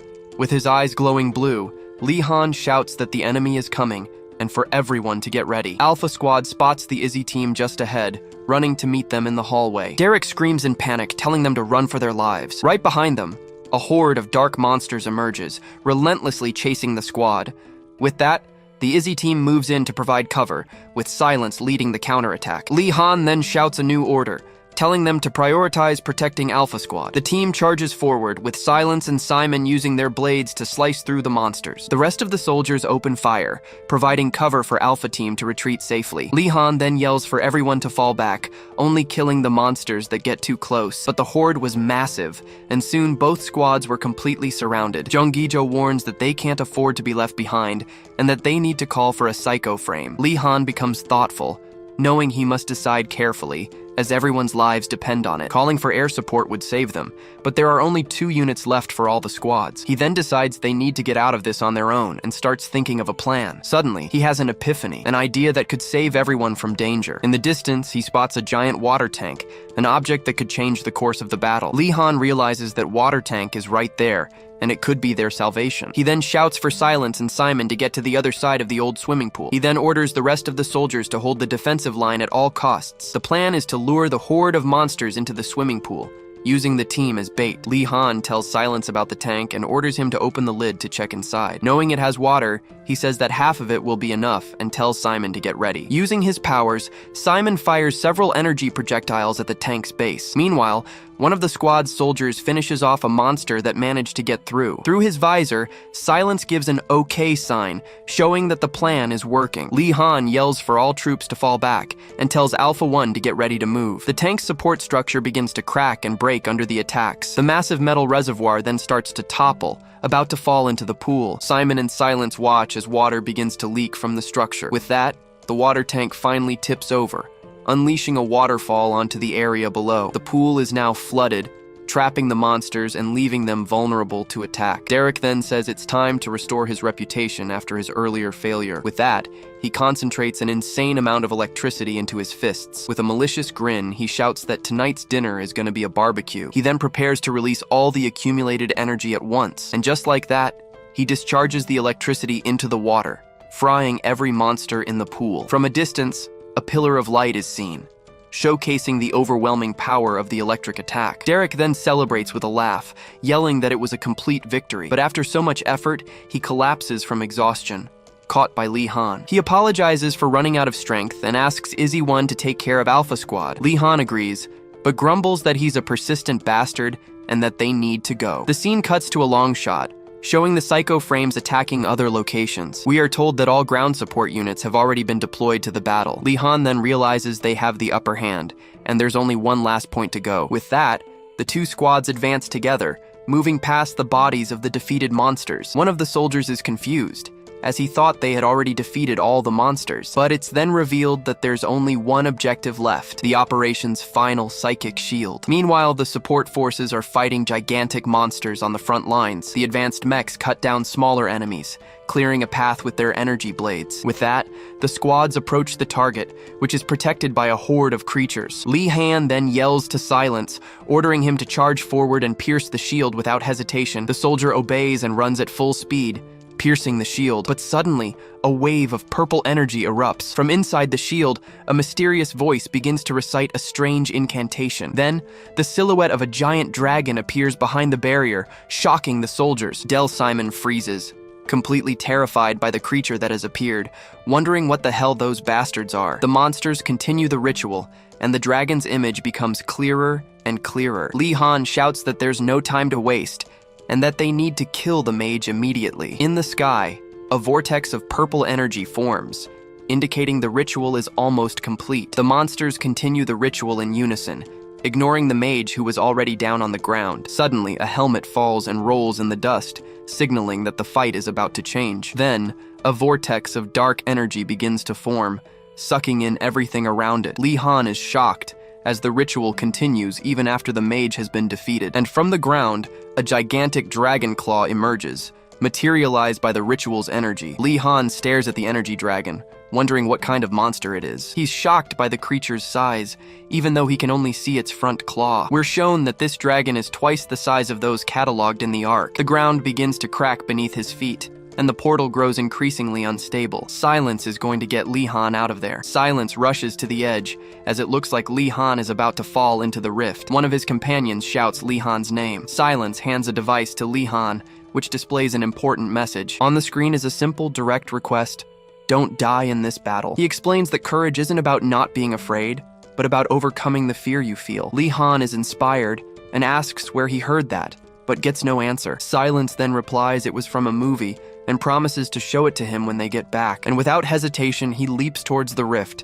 flying over all the monsters. The dragon starts to suck everything in, devouring all the monsters and creating a purple shockwave that spreads everywhere. The impact is so powerful, it throws all the soldiers back, slamming them to the ground. Lee Han and his companions try to get up, but the force of the blast knocks them down again. Before them, a bizarre creature begins to devour the bodies of the fallen monsters. Lee Han screams in desperation, warning that the monster is eating its own followers to get stronger. The scene is horrific, with the sound of breaking bones echoing across the silent battlefield. The rest of the team watches in shock, unable to believe what they're seeing. After feeding, the creature fully reveals itself, a dragon of pure dark energy. He realizes the rift was too small and that they need a psycho frame now. Just then, the dragon lets out a deafening roar, unleashing a wave of psychic energy. The creature looks up at the moon and roars again, even louder, spreading its influence across the entire area. The mental shockwave hits the soldiers, causing one of them to fall to his knees. Lee Han's eyes glow red,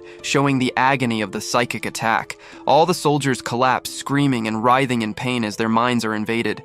The pressure is so intense that a desperate soldier points his gun at his own head. The dragon stares at the moon as 5 gunshots ring out in the background, having no effect. Telepathically, it announces that the disgusting pests are up in the sky. Lee Han screams in pain, feeling the crushing pressure of the mental attack in his head. One of his companions also drops to his knees, unable to resist the psychic wave. The monster announces it will finish off those on the ground as soon as the rift widens. Del Simon is also in agony, screaming for the creature to get out of his head right now. The dragon then turns and snarls, saying it will first get rid of those things. It's referring to the support ships, which were made from their flesh and bones. Lee Han realizes the target is the cargo plane and that he must stop the attack.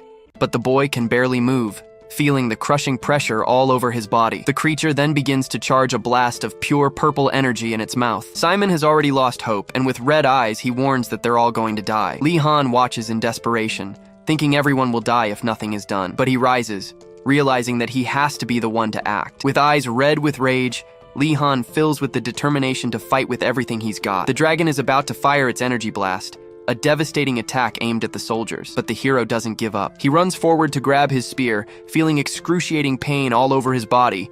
With a furious roar, the boy unleashes all of his energy at once. Lee Han faces the threat, ready to use his maximum power against the monster. Consumed by fury, Del Simon aims his weapon, his eyes glowing bright red. He screams, "Die!" dropping his rifle to the ground, completely consumed by uncontrollable rage. His mind fills with hatred, the word "die" echoing relentlessly in his thoughts. In a burst of fury, he writhes, losing control of his own psychic powers.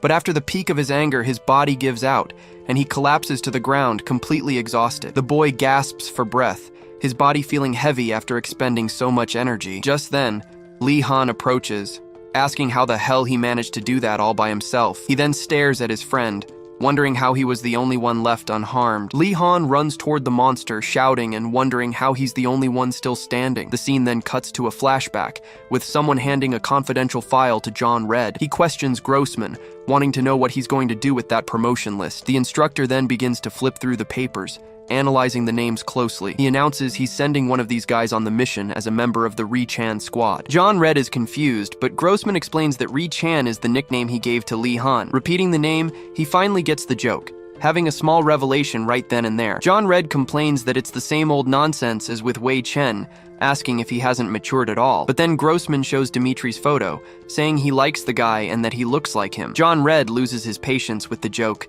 giving his colleague a dirty look. Grossman then says Dimitri is better, but John Red retorts that he looks more like Grossman. Grossman tells him to just obey, saying they'll be the perfect pair, but admits they don't get along. He explains that although they don't get along, they never let it interfere with a mission, and that Lee Han hates losing more than anything, which is what drives him forward. Back in the fight, Del Simon screams with all his might, releasing a bluish aura of energy. He fills with courage, shouting that if Lee Han can do it, he can too. With that, Lee Han charges forward with his spear. His weapon glows intensely with his power. He then uses his power to jump, landing right on top of the giant creature. The two boys fight in sync, using the full extent of their psychic powers. But suddenly, Simon feels the strain. His body can't take the effort, and he faints. collapsing. Li Han then leaps towards the dragon. With his eyes glowing blue, he knows he's not going to hurt the monster. He just wants to change the trajectory of its breath attack using his power. And so, a pillar of white and blue energy shoots into the sky, changing the attack's direction. The blow hits the dragon square on, pushing the creature's head back. The force of the impact throws Li Han far, slamming him hard onto the ground. But the diverted breath attack hits the cargo ship, causing an explosion. The monster declares it was a futile attempt and that they no longer have any hope. Li Han's body feels numb. He can't feel his left arm and leg, but for some reason, the dragon senses that he still thinks he has a chance. The creature is angered by the boy's gaze and decides to finish him off once and for all. The monster then prepares to strike with its claw, intending to kill. Even injured, Li Han kneels, staring death in the eyes without any fear. But suddenly the creature turns, sensing another presence approaching. The dragon realizes it's sinking, not understanding what's happening beneath it. Its giant paw gets stuck in the ground, which begins to dissolve into pure energy. Li Han is shocked, wondering why the rift is suddenly closing. With that, the creature starts being sucked back into the rift against its will. Furious, the dragon glares at Li Han, yelling that it only needs to kill him to win. With one last attack, it tries to crush the boy with its gigantic claws, but the hero can barely move, realizing his leg is badly injured, and unable to dodge, he can only watch as the claw comes right at him. But out of nowhere, a beam of light descends from the sky, blocking the dragon's attack. From the smoke, Johnny emerges in advanced combat armor. The mech holds back the monster's paw, leaving Li Han surprised by the unexpected help. He wonders how the pilot got down without a pod, as the man asks if he made it in time. Johnny reveals he thinks he was the only one who survived on the cargo ship. Li Han stares at his savior, shocked by the revelation and ready for whatever comes next. Li Han realizes in shock that the pilot's legs are being consumed by the rift. With a terrified look on his face, he hears Johnny asking him to live a long life. With that, he is pulled into the rift along with the dragon. Kneeling, Li Han screams in despair, feeling the pain of Johnny's loss. After the explosion, all that remains is silence and the image of our hero on the ground. As the sun rises, he lets out one last scream of pure anguish and frustration. The codename of the 8th dragon is revealed, the apocalyptic creature known as Bahamut. During a presentation, Jaijun remarks to Sasha Grace that she gave the creature a rather grand name, but she explains that this dragon is different from the others, being much larger and stronger. The commander then laments the loss of 4 psycho frames, a huge setback for them. The good news is that the dragon's appearance has made other nations interested in the Ark project. Meanwhile, Alexander Lacour thinks that Bahamut's appearance has complicated things for the purists, but suddenly, his expression changes, as if he's noticed something odd. He then asks them to freeze the screen and questions who managed to injure the dragon's eye. The focused image reveals damage to the creature's eye, an injury no one expected. The scene shifts to a flashback, with Johnny training in hand-to-hand combat with Li Han. He comments that the boy seems emotionless at times, as if that's his strength, and that he'd walk straight to his death if he thought it was the right solution to the problem. Johnny is sure he wouldn't think twice about sacrificing himself for the greater good.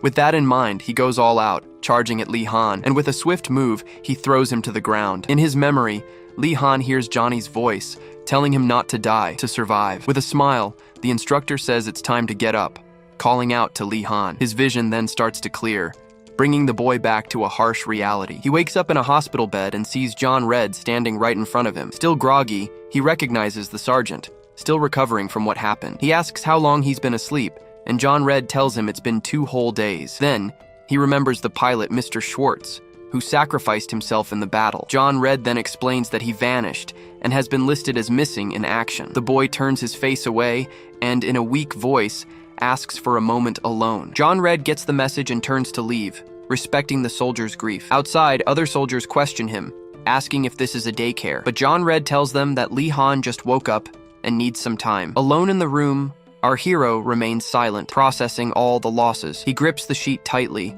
feeling the weight of guilt and the sacrifices of others. With a determined look, Li Han shows he's ready to move forward, stronger. It's explained that many countries didn't detect any monsters because they were all killed in the battle. Jaijun comments that this is a relief, as they'll be able to breathe for a bit. But suddenly, Octo appears, asking them to look at something very important. Alexander Lacour glares at him angrily, not understanding what he's doing there. Octo then proposes that Team 1's prototypes be transferred to Team 3, his team. Charlie Smith gets angry, saying the prototype could be activated at any moment. The argument gets heated, with Octo yelling that the dragon matter level is high, but Octo insists, saying he has the perfect person for the prototype and asking for their trust. Liqueur finally gives in and tells him to submit the proposal, thinking he's going to lose his mind. 3 days later, Lee Han walks down the hall, his arm still healing. He then runs into Del Simon, and the two exchange a very serious look. With their backs to each other, Lee Han thanks his friend for his help. Del Simon turns to face him,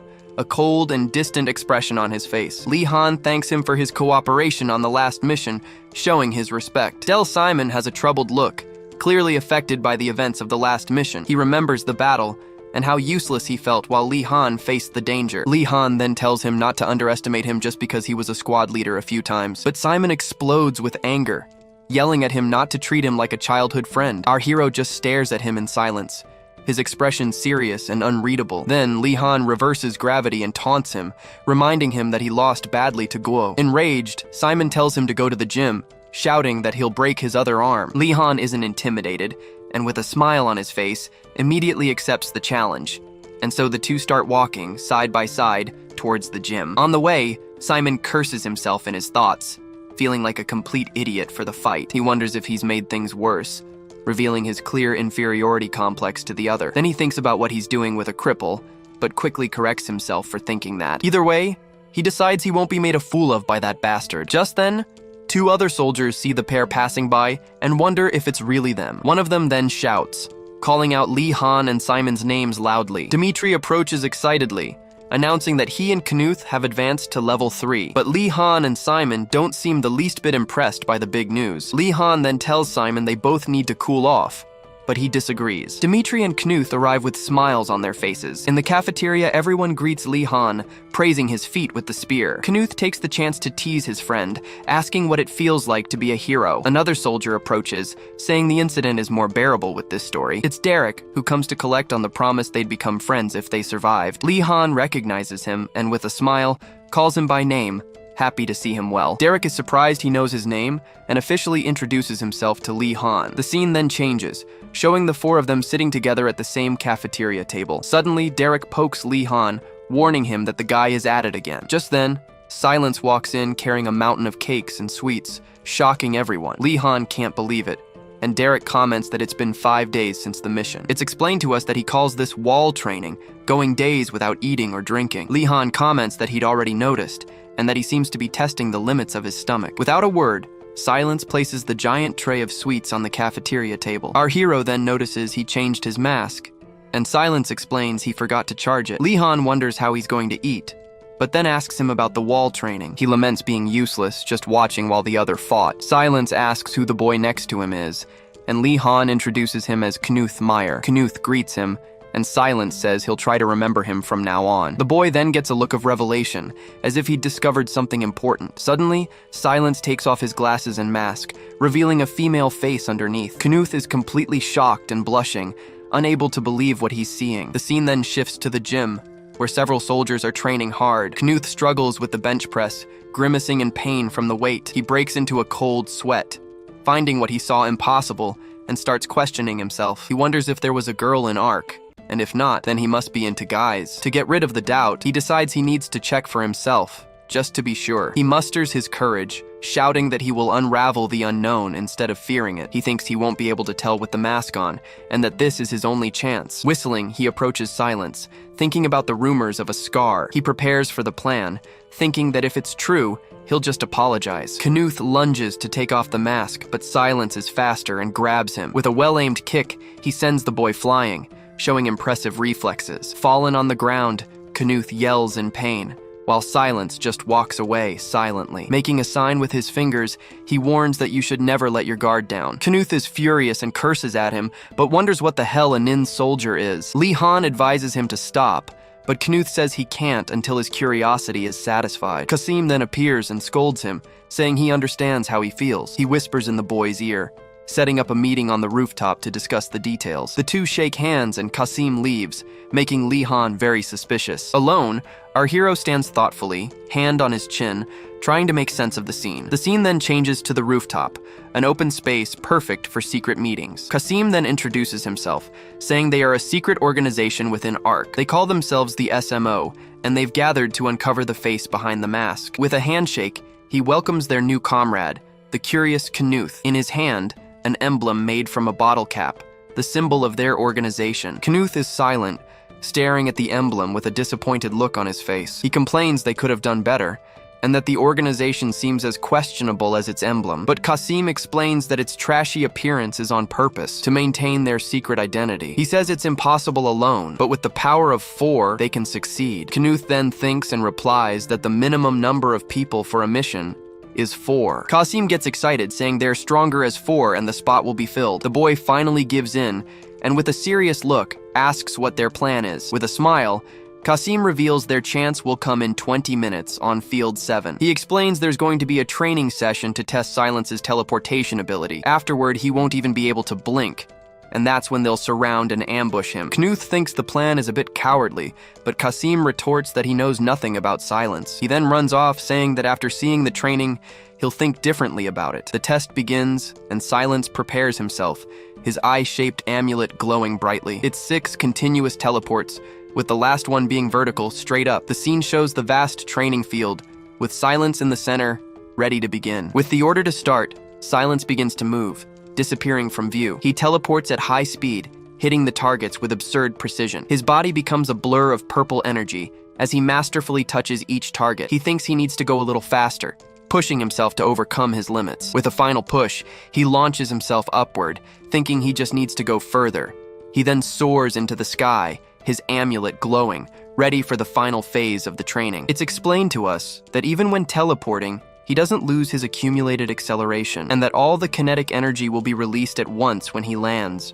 With that, he descends like a meteor, creating a shockwave of purple energy. Knuth is shocked, and Kasim explains that he's more terrifying than he looks. He warns that the soldier will do 2 more sets, and that they need to get ready. With clenched fists, the duo prepares to solve the greatest mystery in Arc. The scene cuts to Lee Han, who is walking down a hallway carrying a pile of books. He sees the crazy duo shaking hands and can't help but sweat drop. Our hero then walks away, thinking he hopes those guys will be okay in the end. The scene opens with Knuth and Derek appearing, getting ready to face the next threat. Then a guy in a skull mask and sunglasses, Silence, appears walking toward them. The entire team then surrounds Silence in the hallway, ready to start the fight. But the fight is quick, and Knuth is already on the ground, feeling the enemy's overwhelming power. He gets angry and yells that they're too weak, with all his teammates defeated. Sitting on the floor, Knuth complains that his special electricity power doesn't work on Silence at all. He then realizes that brute force is useless, and they need a brain to lead them. Just then, the door opens and Lee Han appears,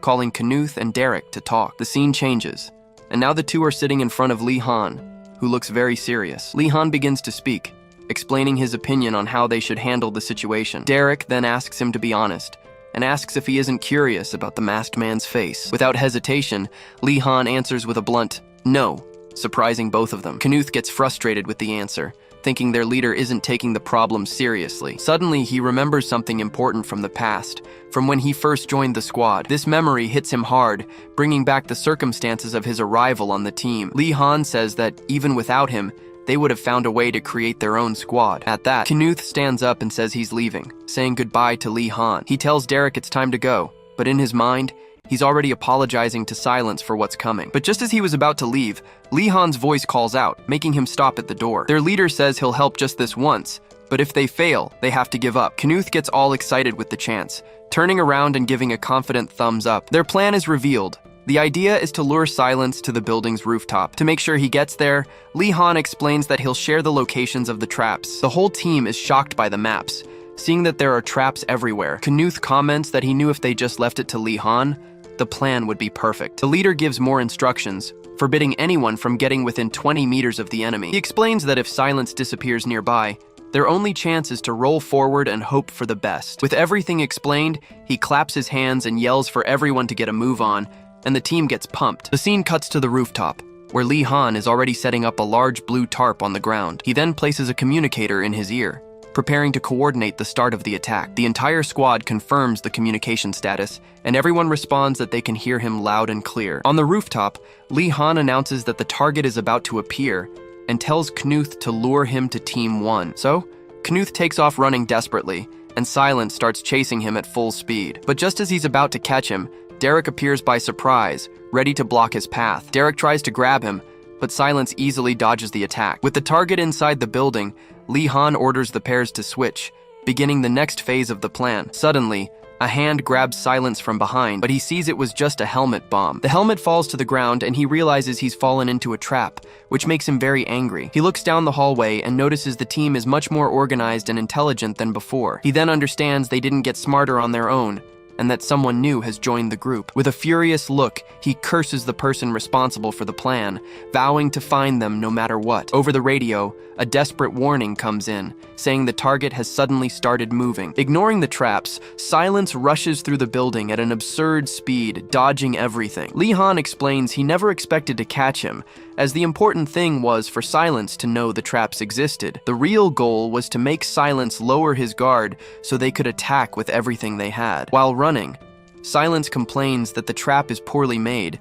and he would never fall for it. He continues up the stairs, ignoring the warnings and feeling much smarter than the team. But something feels off, and he senses he's walking right into the enemy's hands. Over the radio, the team reports that the target is heading straight for the rooftop, just as planned. With a final push, he finally reaches the top of the building, breathless from the chase. There, he comes face to face with Lee Han and finally understands he was the brain behind it all. He looks around and sees the two giant tarps, finding the whole setup completely absurd. Suddenly, a laser dot points at one of the tarps and he wonders if they're treating him like an animal. Annoyed, he ignores the traps and decides to charge full speed toward the other team members. His plan is to simply jump over the first tarp to get past the obstacle. But Lee Han had already predicted this move and knows exactly what Silence is thinking. The tarp activates and traps him in midair. He's shocked, as he hadn't touched anything. It's explained that Lee Han can manually activate the second trap, controlling the battlefield. With no choice, Silence uses his teleport to escape, appearing right in front of Lee Han on the rooftop. At that moment, Lee Han grabs him and puts a bucket on his head,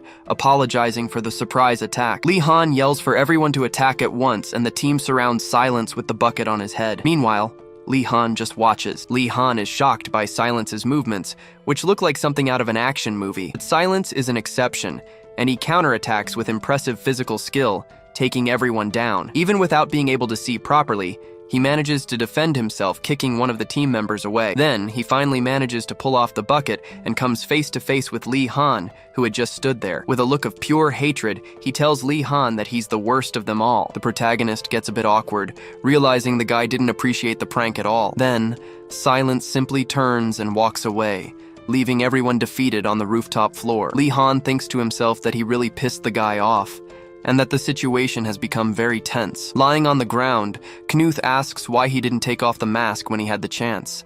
He questions why their leader just stood by, since the plan was for everyone to attack together. But then Lee Han reveals the reason, explaining that he did nothing because he isn't a member of the team. A short while later, someone knocks on one of the room doors, wanting to come in and talk. It's Lee Han. He's gone to Silence's room to make things right after their fight. He calls out Silence's name, hoping the person inside will hear him. In a serious tone, he says he came to apologize for what happened. He asks for forgiveness, and the door opens, revealing a short-haired girl who turns out to be Silence. The girl, whose name is actually Sasha, asks why he did that to her on the rooftop. He explains he couldn't say no to Knuth, since Knuth had helped him so much in the past, but he corrects himself, saying it was all his fault, and that he actually had fun. Sasha asks what was so fun about it, and he says he wanted to test his own skills. Lee Han also admits he was a little curious to see the face under the mask. Watching him on the door monitor, Sasha gives a little smile, finding his honesty amusing. Suddenly, the door swings open, and Lee Han is surprised, not knowing what to expect. Just then, Sasha appears wearing a robotic skull mask and grabs Lee Han's arm. With the mask's eye glowing, she warns him never to do that again, and he agrees, startled. He gets the message and thinks that if she doesn't want to show her face, he won't push it anymore. Lee Han offers to get Knuth to come over so he can apologize too, but she tells him it's okay, as his apology was all she wanted, and then says goodbye. But then she pulls him inside the room. He's taken aback by the unexpected gesture as the door closes. The scene cuts abruptly to an aircraft carrier, where helicopters are preparing for a major mission. It's explained that today is the day of the final attack, when they will invade the Purist base. A soldier then asks how they discovered the location, and the answer is that it was thanks to Bahamut. One of the enemy's executives got scared and gave up the base in exchange for his own safety. Another officer comments that this whole situation is a victory with a bitter aftertaste. The soldiers then run towards the transport, ready to fight for humanity and the next generation. Back at the training grounds, we see several recruits running on the track under the strong morning sun. Running beside him, Knuth asks Lee Han if he managed to apologize to Silence yet. Lee Han confirms he did, and that she accepted his apology, much to Knuth's relief. Knuth then asks if this means he's leaving the team, and Lee Han confirms their deal. On the track, Domingo speeds past, yelling for everyone to get out of his way. Then, Lee Han invites Knuth to watch a movie later, mentioning that Silence lent it to him. The scene flashes back to the previous night, when Lee Han went to Sasha's room to get the movie. She asks if he remembers her promise to show him a really good movie. He remembers right away and says the name was The Samurai Who Slashed the Moon. Sasha asks him to wait a moment while she finds the file for him. Meanwhile, he looks at the wall and asks if all those posters are from movies too. Her room is completely decorated with pictures and even replicas of famous movie weapons. Impressed, Lee Han comments that she must really love movies to have all this stuff, but she reveals that movies are the only way she gets to see the outside world. He then remembers that she arrived at Ark about 7 years ago, when she was still very young. At that moment, he understands that the only world she knows is the island and the stories from the movies. She hands him the file and says she knows it's all fake, but she can't help but admire it. With a friendly gesture, she says goodbye and hopes he enjoys the movie. Back at practice, Lee Han notices the field is much quieter than usual. He finds the silence strange and wonders where all the other training soldiers went. Just then, a man in uniform appears in the stands, watching the group with a very serious expression. The man then calls out Lee Han's name, making the boy turn around in surprise. It's Major Kang, and he announces it's an emergency, telling Lee Han to go get changed. Without questioning, the boy walks towards the Major, who is already waiting by his motorcycle. The Major then hands Lee Han a helmet and tells him to get on the back. As they're ready to leave, he warns that he won't be answering any questions, and Lee Han simply obeys. With that, the two speed down the road, showing just how urgent the matter is. Lee Han thinks that this must be serious for a major to come and get a simple soldier like him. Lee Han is taken to an underground tunnel, and he remembers an old joke that went around among the soldiers. The joke was that the Underark was actually located right under the Ark base itself. This was just a common joke everyone told, but no one ever really took it seriously. But when he gets there, Lee Han's eyes go wide, as the joke turns out to be true. He sees a massive underground base, something far beyond anything he could have imagined. Getting off the bike, he and the Major are greeted by a man in uniform with a red beard. Alexander says he'll guide him from there, making it clear he's someone important. Lee Han recognizes him and calls him Chief of State, indicating the man's high rank. To get in, Alexander has to go through an ID check by scanning his palm. After the handprint is confirmed, the system scans his face and finally grants them entry. The two approach a massive door leading to a highly restricted area of the base. They start walking down an all-white, high-tech corridor with a heavy silence in the air. Lee Han then asks what's going on, since he isn't cleared for this area. The chief explains that someone really wants to see him, and that this person doesn't have much time left. With that, they continue walking down the corridor, heading towards a door at the end of the hall. The chief announces they've arrived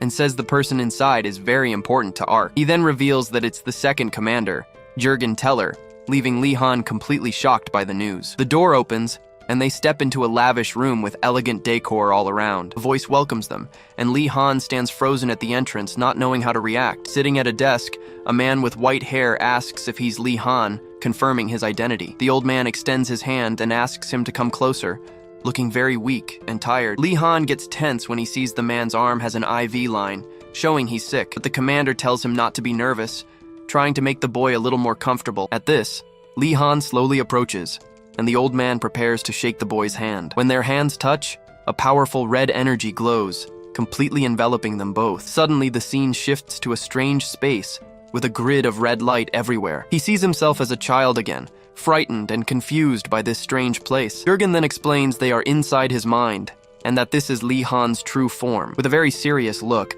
the commander stares at the younger version of Lee Han with great intensity. He praises the boy for calming down quickly, and comments that he is exactly as the rumors said. Jurgen says he is incredible for his age, and wonders if his environment shaped him this way. At this, the commander's hand slowly reaches out, getting closer and closer to the frightened boy. But Lee Han reacts quickly and slaps the old man's hand away, refusing to obey. Suddenly, the mental world shatters, and Lee Han is thrown out with full force. Back in reality, the chief yells his name, seeing the young man staggering back unsteadily. He leans against a bookshelf, still dizzy from the shock, trying to catch his breath and regain his balance. Breathing heavily, he asks the commander what he just did. The chief gets furious and yells at him, but Jurgen says it's all right, as he expected it. He explains that Li Han's mind is very closed off, and that not even he can enter it. At this, Li Han understands that the commander is the only telepath, and that he interrogated the mage Elu. The commander then gives a slight smirk, confirming the boy's suspicion without a word. He says that now that he has seen him in person,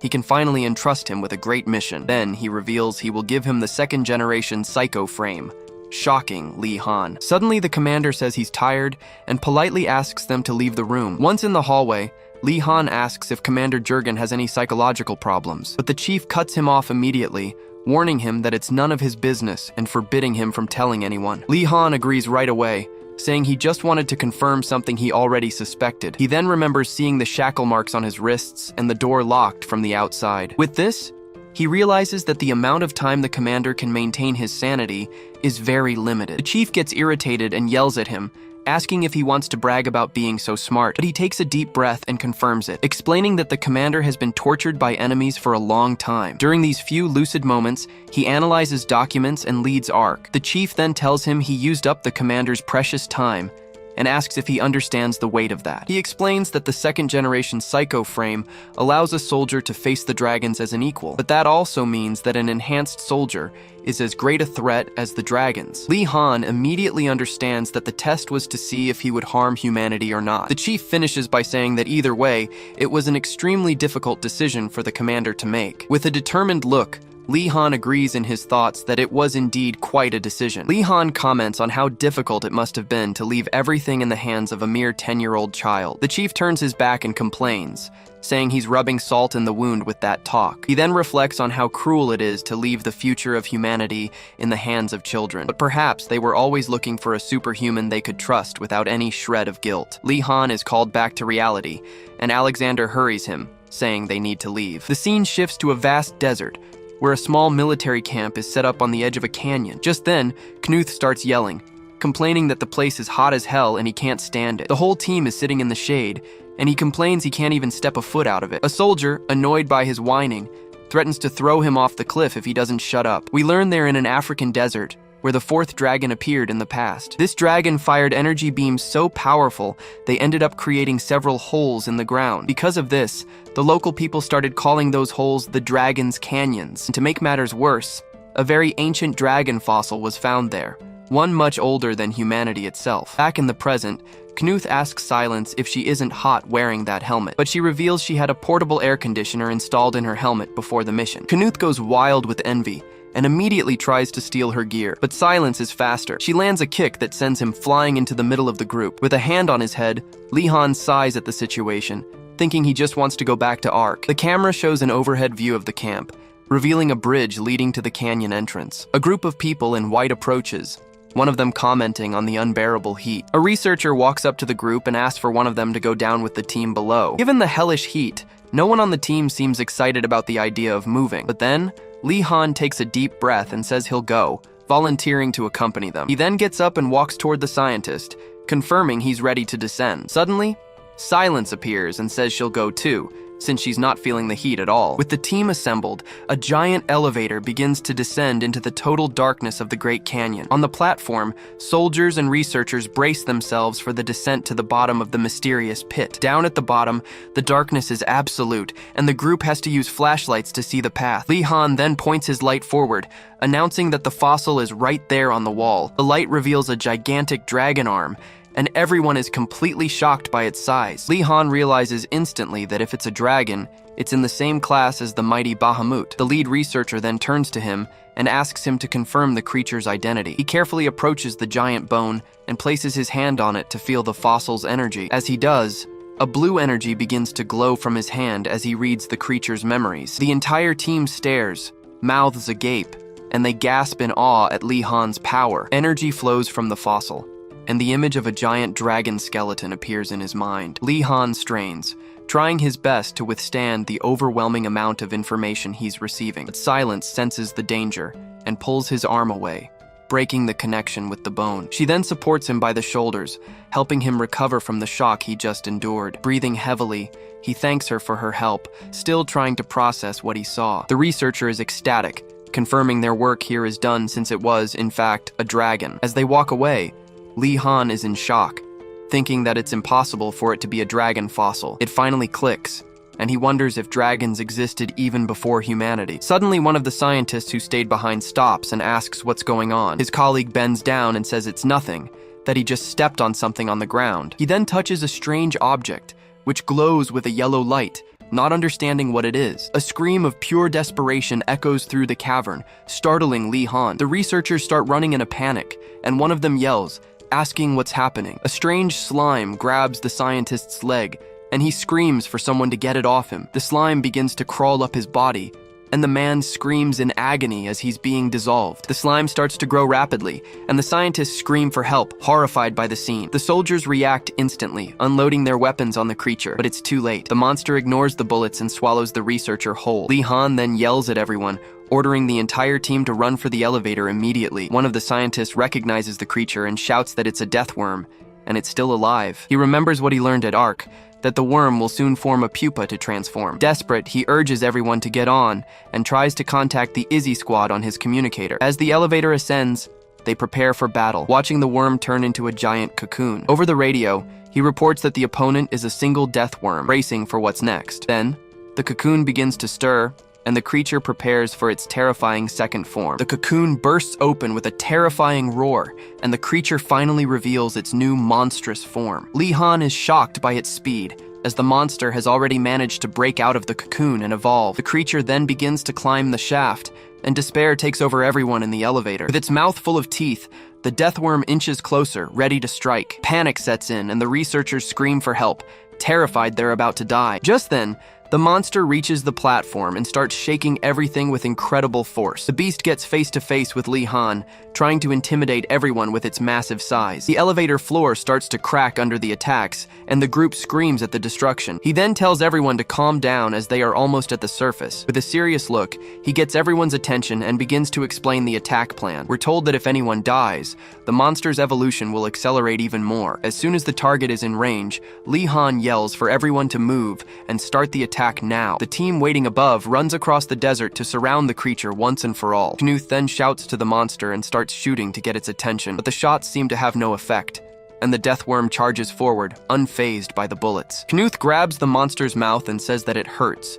telling Dimitri to get the tail. Dimitri activates his body-strengthening power and holds the monster down. Simon activates his power and tells Derek to go. Derek leaps with his spear, activating his electricity power, and pierces the beast. Meanwhile, Li Han and Silence are arriving to help their team. Knuth says the monster is paralyzed. Li Han says he'll leave the rest to her. He throws a grenade into the monster's mouth and tells Knuth to get clear. The grenade shatters the monster's mouth, and Silence is already charging at the monster with everything she's got. Silence activates Blink, combining it with her falling speed. The sword strikes the monster head-on, which explodes into pieces from the impact. With that, Silence lands stylishly on the ground, farming aura. But suddenly, Li Han notices the body moving, and they realize it's trying to rejoin its head. A soldier then runs to a truck, yelling that he's going to push the body off the cliff now.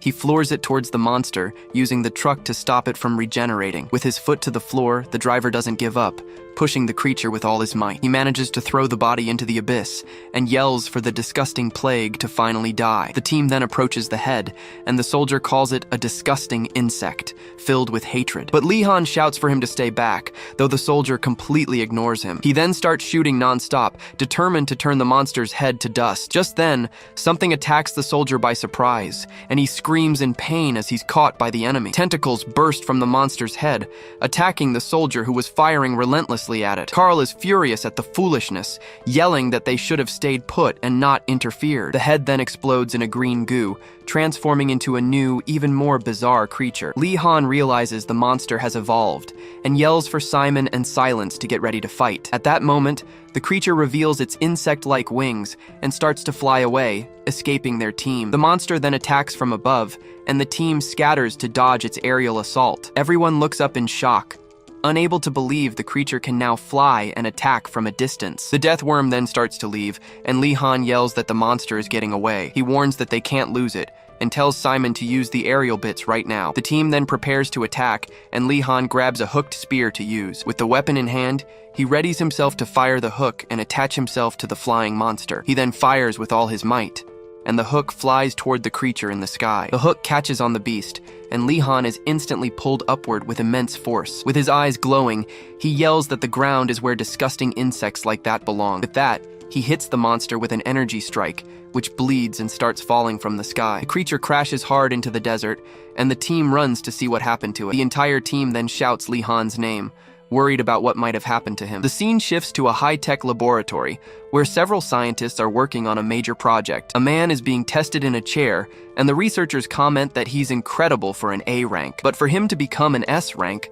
they explain that a type of external stimulus is needed. Just then, the machine finishes the procedure, and a notice on the screen says the test is complete. A scientist congratulates Kuro on his good work and asks if he'd like something to eat. He politely refuses, replying that he doesn't want anything, as he'd just like to get some rest. With a smile, she agrees to his request and says she'll take him back. But Kuro has already figured it out, thinking to himself that her kindness is completely fake. He knows her attitude will change entirely as soon as he's no longer useful to them. As they walk, she informs him that the testing schedule is almost over and that he'll be advancing. He then reflects on what it means to be promoted to the project's mysterious level 3. With a determined look, he vows that he will now protect someone, since he has the power to do so. The scene cuts back to the desert, where the team is running desperately, shouting Li Han's name over and over. He's on top of the fallen monster, finishing the beast with several stabs to its head. With one final precise strike, the worm's head explodes, and he leaps away from the danger. The monster finally falls to the ground, defeated,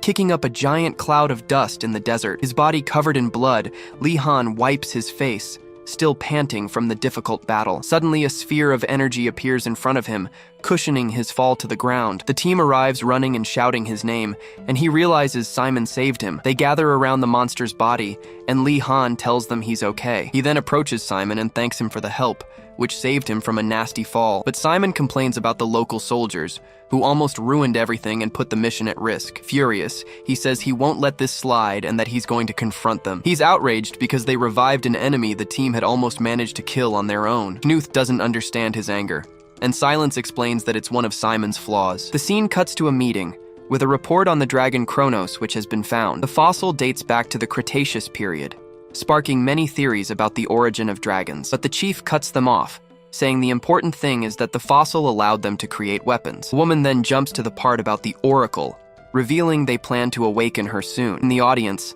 a blonde man stands up furiously, showing he doesn't agree with this at all. Indignant, John Red shouts, asking if this is the commander's order, because he thinks it's too soon. The other soldiers try to calm him down, but he yells that they still haven't found a cure for the disease. The chief of staff just watches the commotion, ordering everyone to restrain John Red by any means. With his eyes glowing with rage, he screams for everyone to get away from him, completely losing his mind. He then explodes with power, throwing everyone back with a wave of fire out of control. Alexander faces John Red head-on, unintimidated by the flames surrounding him. He then lands a quick punch right in John's face, knocking the wind out of him. He holds him and tells him to get a grip, asking if his feelings are more important than the mission. The chief explains that everything was unpredictable, and that the dragons might attack sooner than they think. John Red finally calms down, but his face is bruised as he accepts the harsh reality of the situation. He then says he's going to solitary to cool off, but the chief says he understands his side of things. With a sad look, he turns away,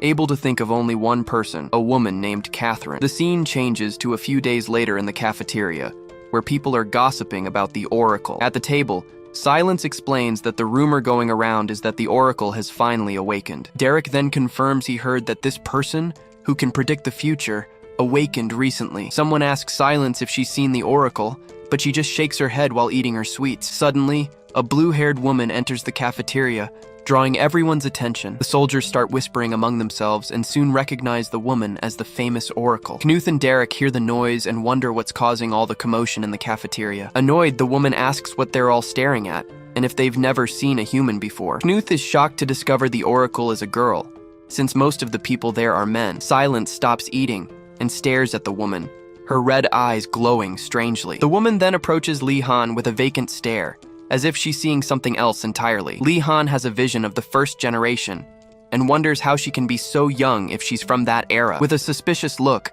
Silence thinks to herself that she didn't like that woman one bit. The oracle then lights a cigarette, completely ignoring the rules and the people around her. But then John Red gets up and confronts her, getting in her face to call her out. With a furious look, he asks what she thinks she's doing in this restricted area. She yells that she has permission to be out and tells him to mind his own business, calling him an idiot. Then, he snatches the cigarette from her mouth and warns her that she must have a death wish. With his eyes glowing, he creates a fireball and prepares to teach her a lesson. He then grabs her arm forcefully and tells her to shut up and follow him now. He drags her out of the cafeteria as she screams desperately, not understanding what's happening. The other soldiers just stand there, watching the scene with their jaws agape, not daring to interfere. The people at the table comment that those two are brutal and wonder what she did wrong. But Lee Han remains silent because he knows Sergeant Red is actually trying to help. Just then, John Red shows up at the scene, looking for someone who seems to have vanished. He wonders where the girl went, since he lost sight of her in the confusion. But the Oracle was just hiding, and she watches him run from a distance with a look of contempt. The scene changes. Octo looks very nervous at the data on the screens. It's the day of Lee Han's test,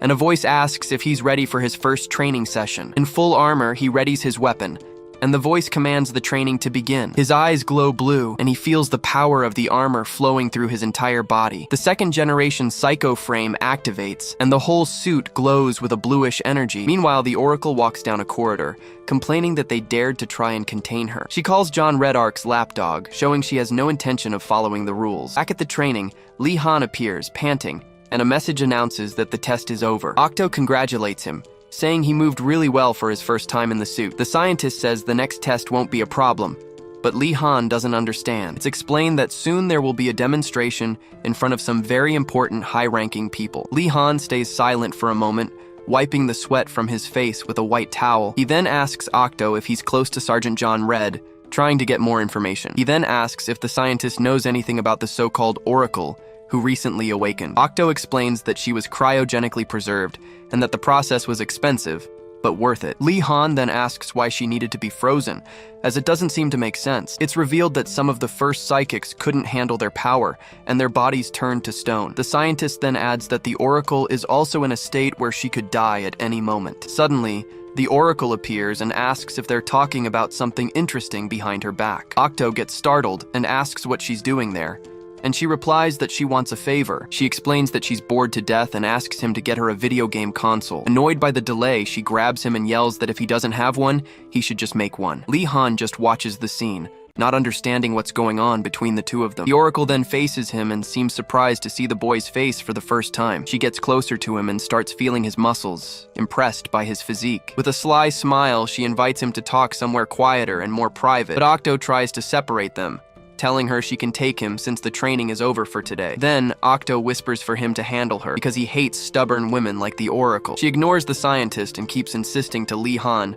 asking him to make the console. Tired of the commotion, Lee Han just says they need to go and starts walking ahead. The scene then changes to an outdoor area of Ark, with the buildings visible in the background. The two are in a kind of park, and he asked what she wanted to discuss that was so important. She turns and asks if he heard from Octo about her current health condition. Then, she confirms that she doesn't have much time left and reveals that her hair wasn't always blue. With a sad look, she says she wants to be happy and invites him to run away from this place with her. Lee Han remains silent for a moment, just observing the desperate plea she made to him. He then says that if she has nothing else to say, he's leaving. Annoyed, she complains that he's no fun and realizes he already knew about the whole situation. He confirms that he knew, and she unleashes her power, saying she wanted to tell him something. Suddenly, the Oracle touches his face with a pink energy, leaving Lee Han very surprised. The energy glows brightly in the park as she uses her power to show him something important. She warns that if he wants to live, he should stop participating in the operation because of Red. He then asks if she saw his future,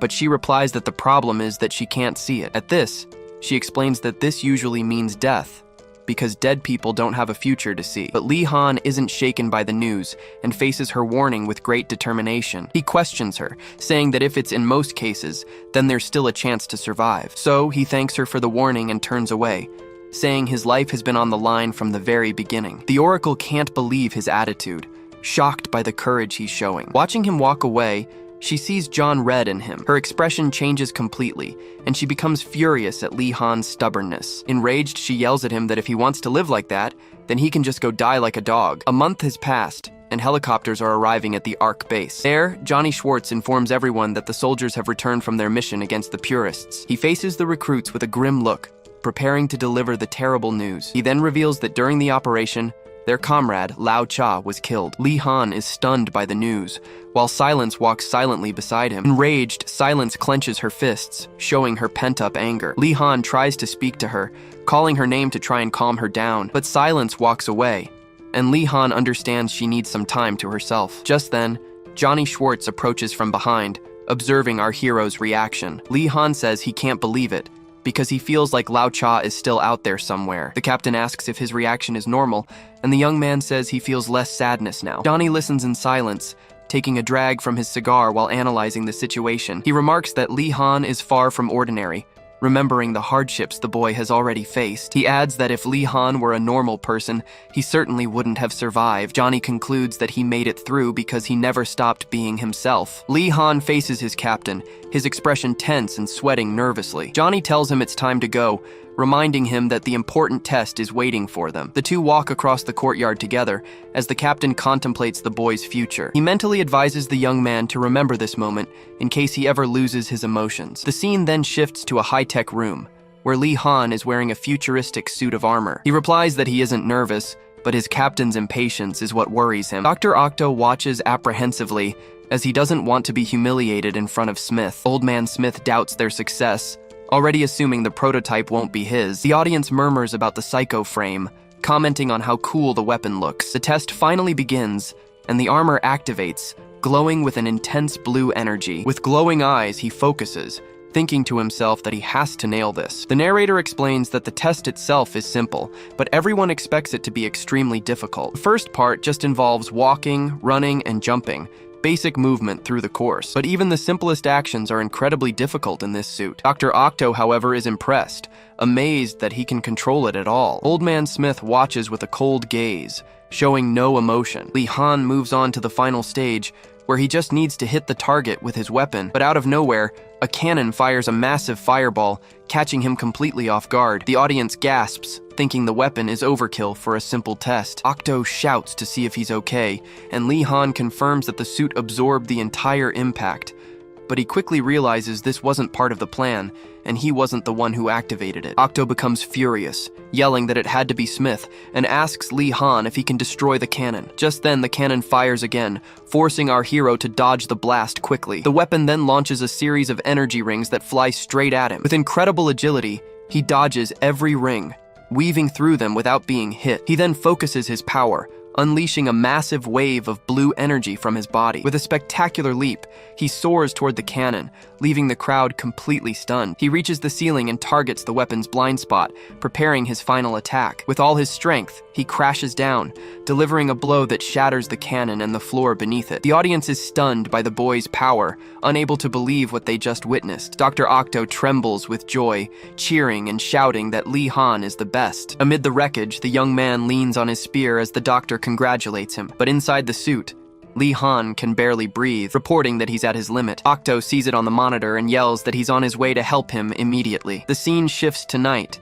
showing the main building of the ARC military base. In a meeting room, a superior is praising Dr. Octo, saying the test results were unexpected. Celebrating, Octo throws a few mock punches in the air, shouting that the prototype is now his. Alexander, however, is annoyed by all the noise, especially the video game sounds coming from the background. It's revealed that the Oracle is the one playing, and Alexander asks John Red to make her stop. John turns to the girl and calls her by her codename, Oracle. He stares her down with a serious expression, making it clear he isn't playing games. Suddenly, her handheld console is snatched from her hands. It's then thrown to the floor, leaving the girl in complete shock. John Red tells her to finally focus on the ongoing meeting, but she lashes out, yelling that the meeting is boring and has nothing to do with her. Alexander explains that because of Bahamut, they believe new invasions are likely to happen. He then turns to the Oracle and asks if she can still see the same future she saw before. The girl is silent for a moment, her expression turning serious and thoughtful. She reveals that there will be a new leader among the dragons,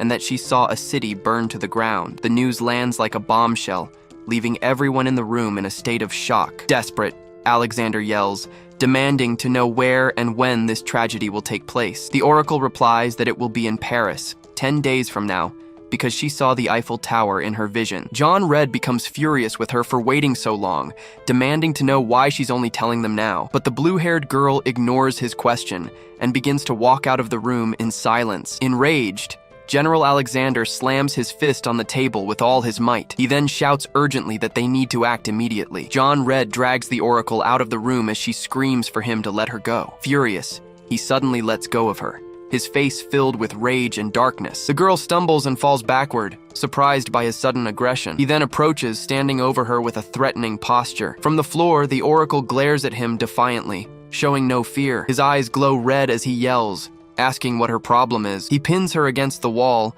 demanding to know why she didn't mention the vision sooner. But she yells back that he already knows the answer, that she doesn't care about the world. John tells her to stop acting like a child, saying she's not the only one making a sacrifice. He leans in and asks if she has any idea how old the second-generation kids are. He reveals they're 12 or 13 at most, as we see the young soldiers. He shouts that even they are risking their lives, but she replies that she doesn't care. She scoffs at the word sacrifice, calling it a nice way to warm their hearts, because she won't live to see the next invasion.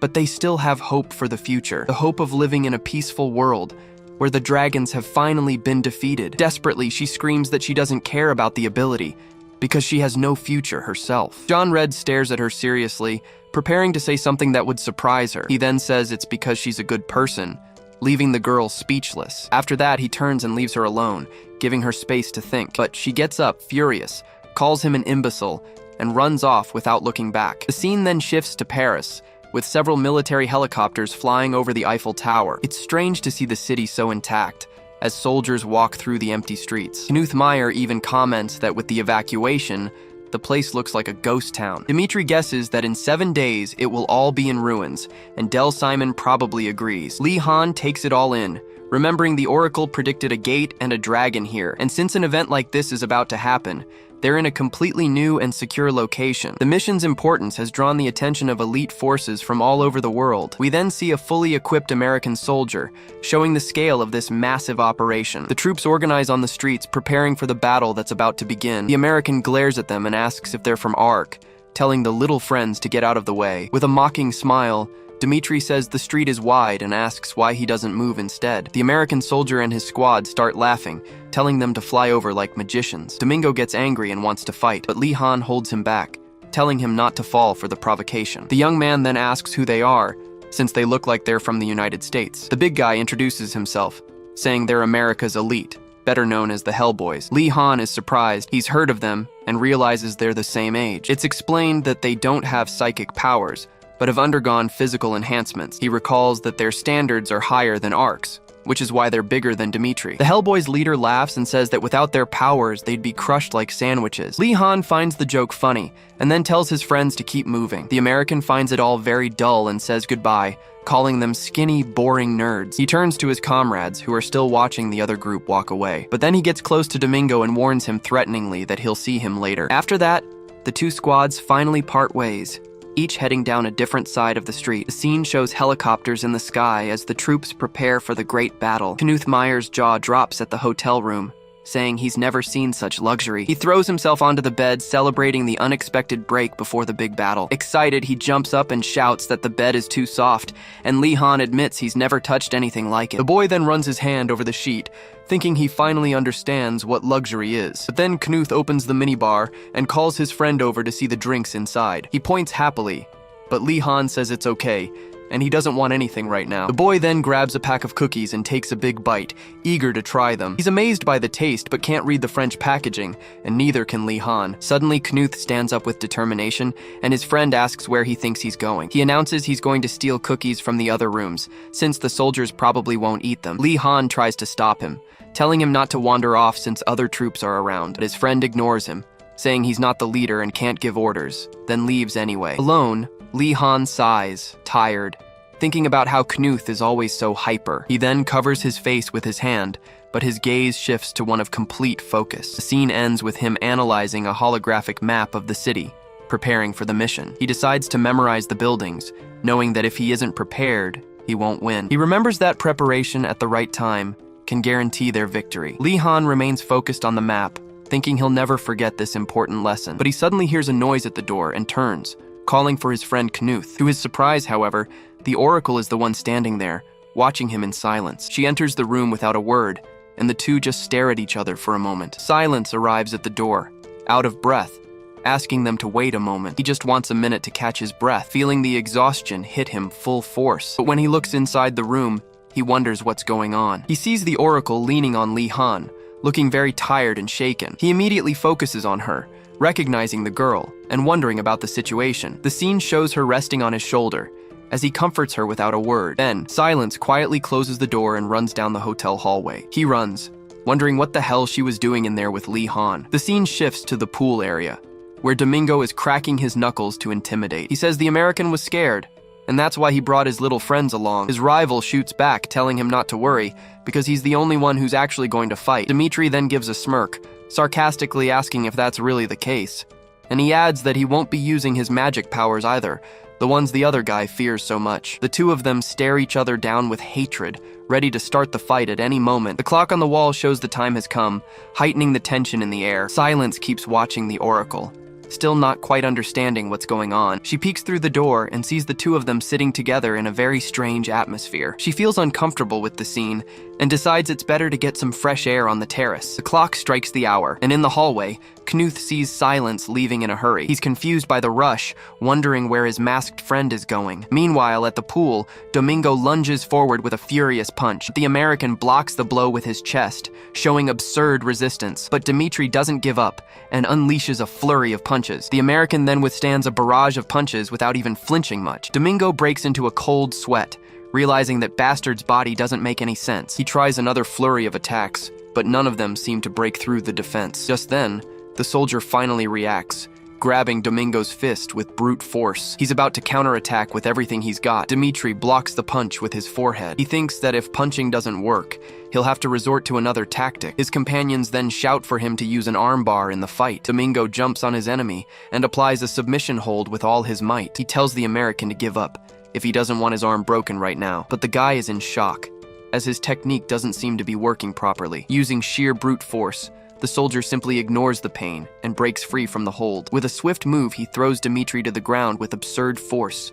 The boy spits on the ground, feeling the violent impact of that brutal throw. Without mercy, the American raises his foot, ready to crush his opponent right there. But at the last second, Dimitri manages to roll aside, dodging the attack. He gets up quickly, keeping his distance from his enemy, who seems like a monster. Even injured, he smiles and says the guy is a very dangerous bastard. Then he rips his shirt, shouting that now he's going to fight with everything he's got. But he stops mid-motion, feeling something on his back, and Silence calmly walks up, right into the middle of their fight. The American tells Silence to get out of the way, saying he could get hurt. But Silence is furious, saying he just wants to break something right now. Suddenly, a bluish energy envelops the American's hand, leaving him completely confused. He gets furious with the guy, calling him a bastard for doing that. Then he lunges with a punch, shouting if Silence wants to die or something. But the masked man parries the brute's attack with his hand, and in an instant, he counterattacks, landing a powerful punch right in the enemy's gut. The soldier screams in pain from the impact, feeling the absurd force of that attack. With no chance to react, he falls to his knees, completely defeated by a single blow. The other soldiers are in shock, unable to believe what they just saw. Seeing their leader on the ground, they prepare to advance and get the masked bastard. From a distance, Knuth and Dimitri watch everything, impressed by their companion's strength. Knuth explains that Silence is just too strong, not that his opponent was weak. In the blink of an eye, Silence defeats the rest of the squad, who fall, groaning in pain. Dimitri just watches in silence, stunned by his friend's absurd power. Silence leaves, and Dimitri admits to himself that he doesn't think he can beat that guy. Back in the room, the Oracle tells Li Han she's going to inform their superiors about something. She reveals she had a terrible vision, that Li Han will die in this operation. Then she tells him that with a single word, she can send him to the safest place there is. The girl gets angry and yells that a dragon is going to appear, and that he's too young to die. Suddenly, a blue aura explodes from her body, revealing her psychic power. But the energy is too strong, and she faints, caught by Li Han. Worried, he holds her and says he'll call the medics immediately for help, but her hand glows on his shoulder, and she asks him not to. Crying, the Oracle says it's nothing, and that she just wants to rest in his arms for a little while. He then realizes the gravity of the situation, and that her survival rate is simply 0.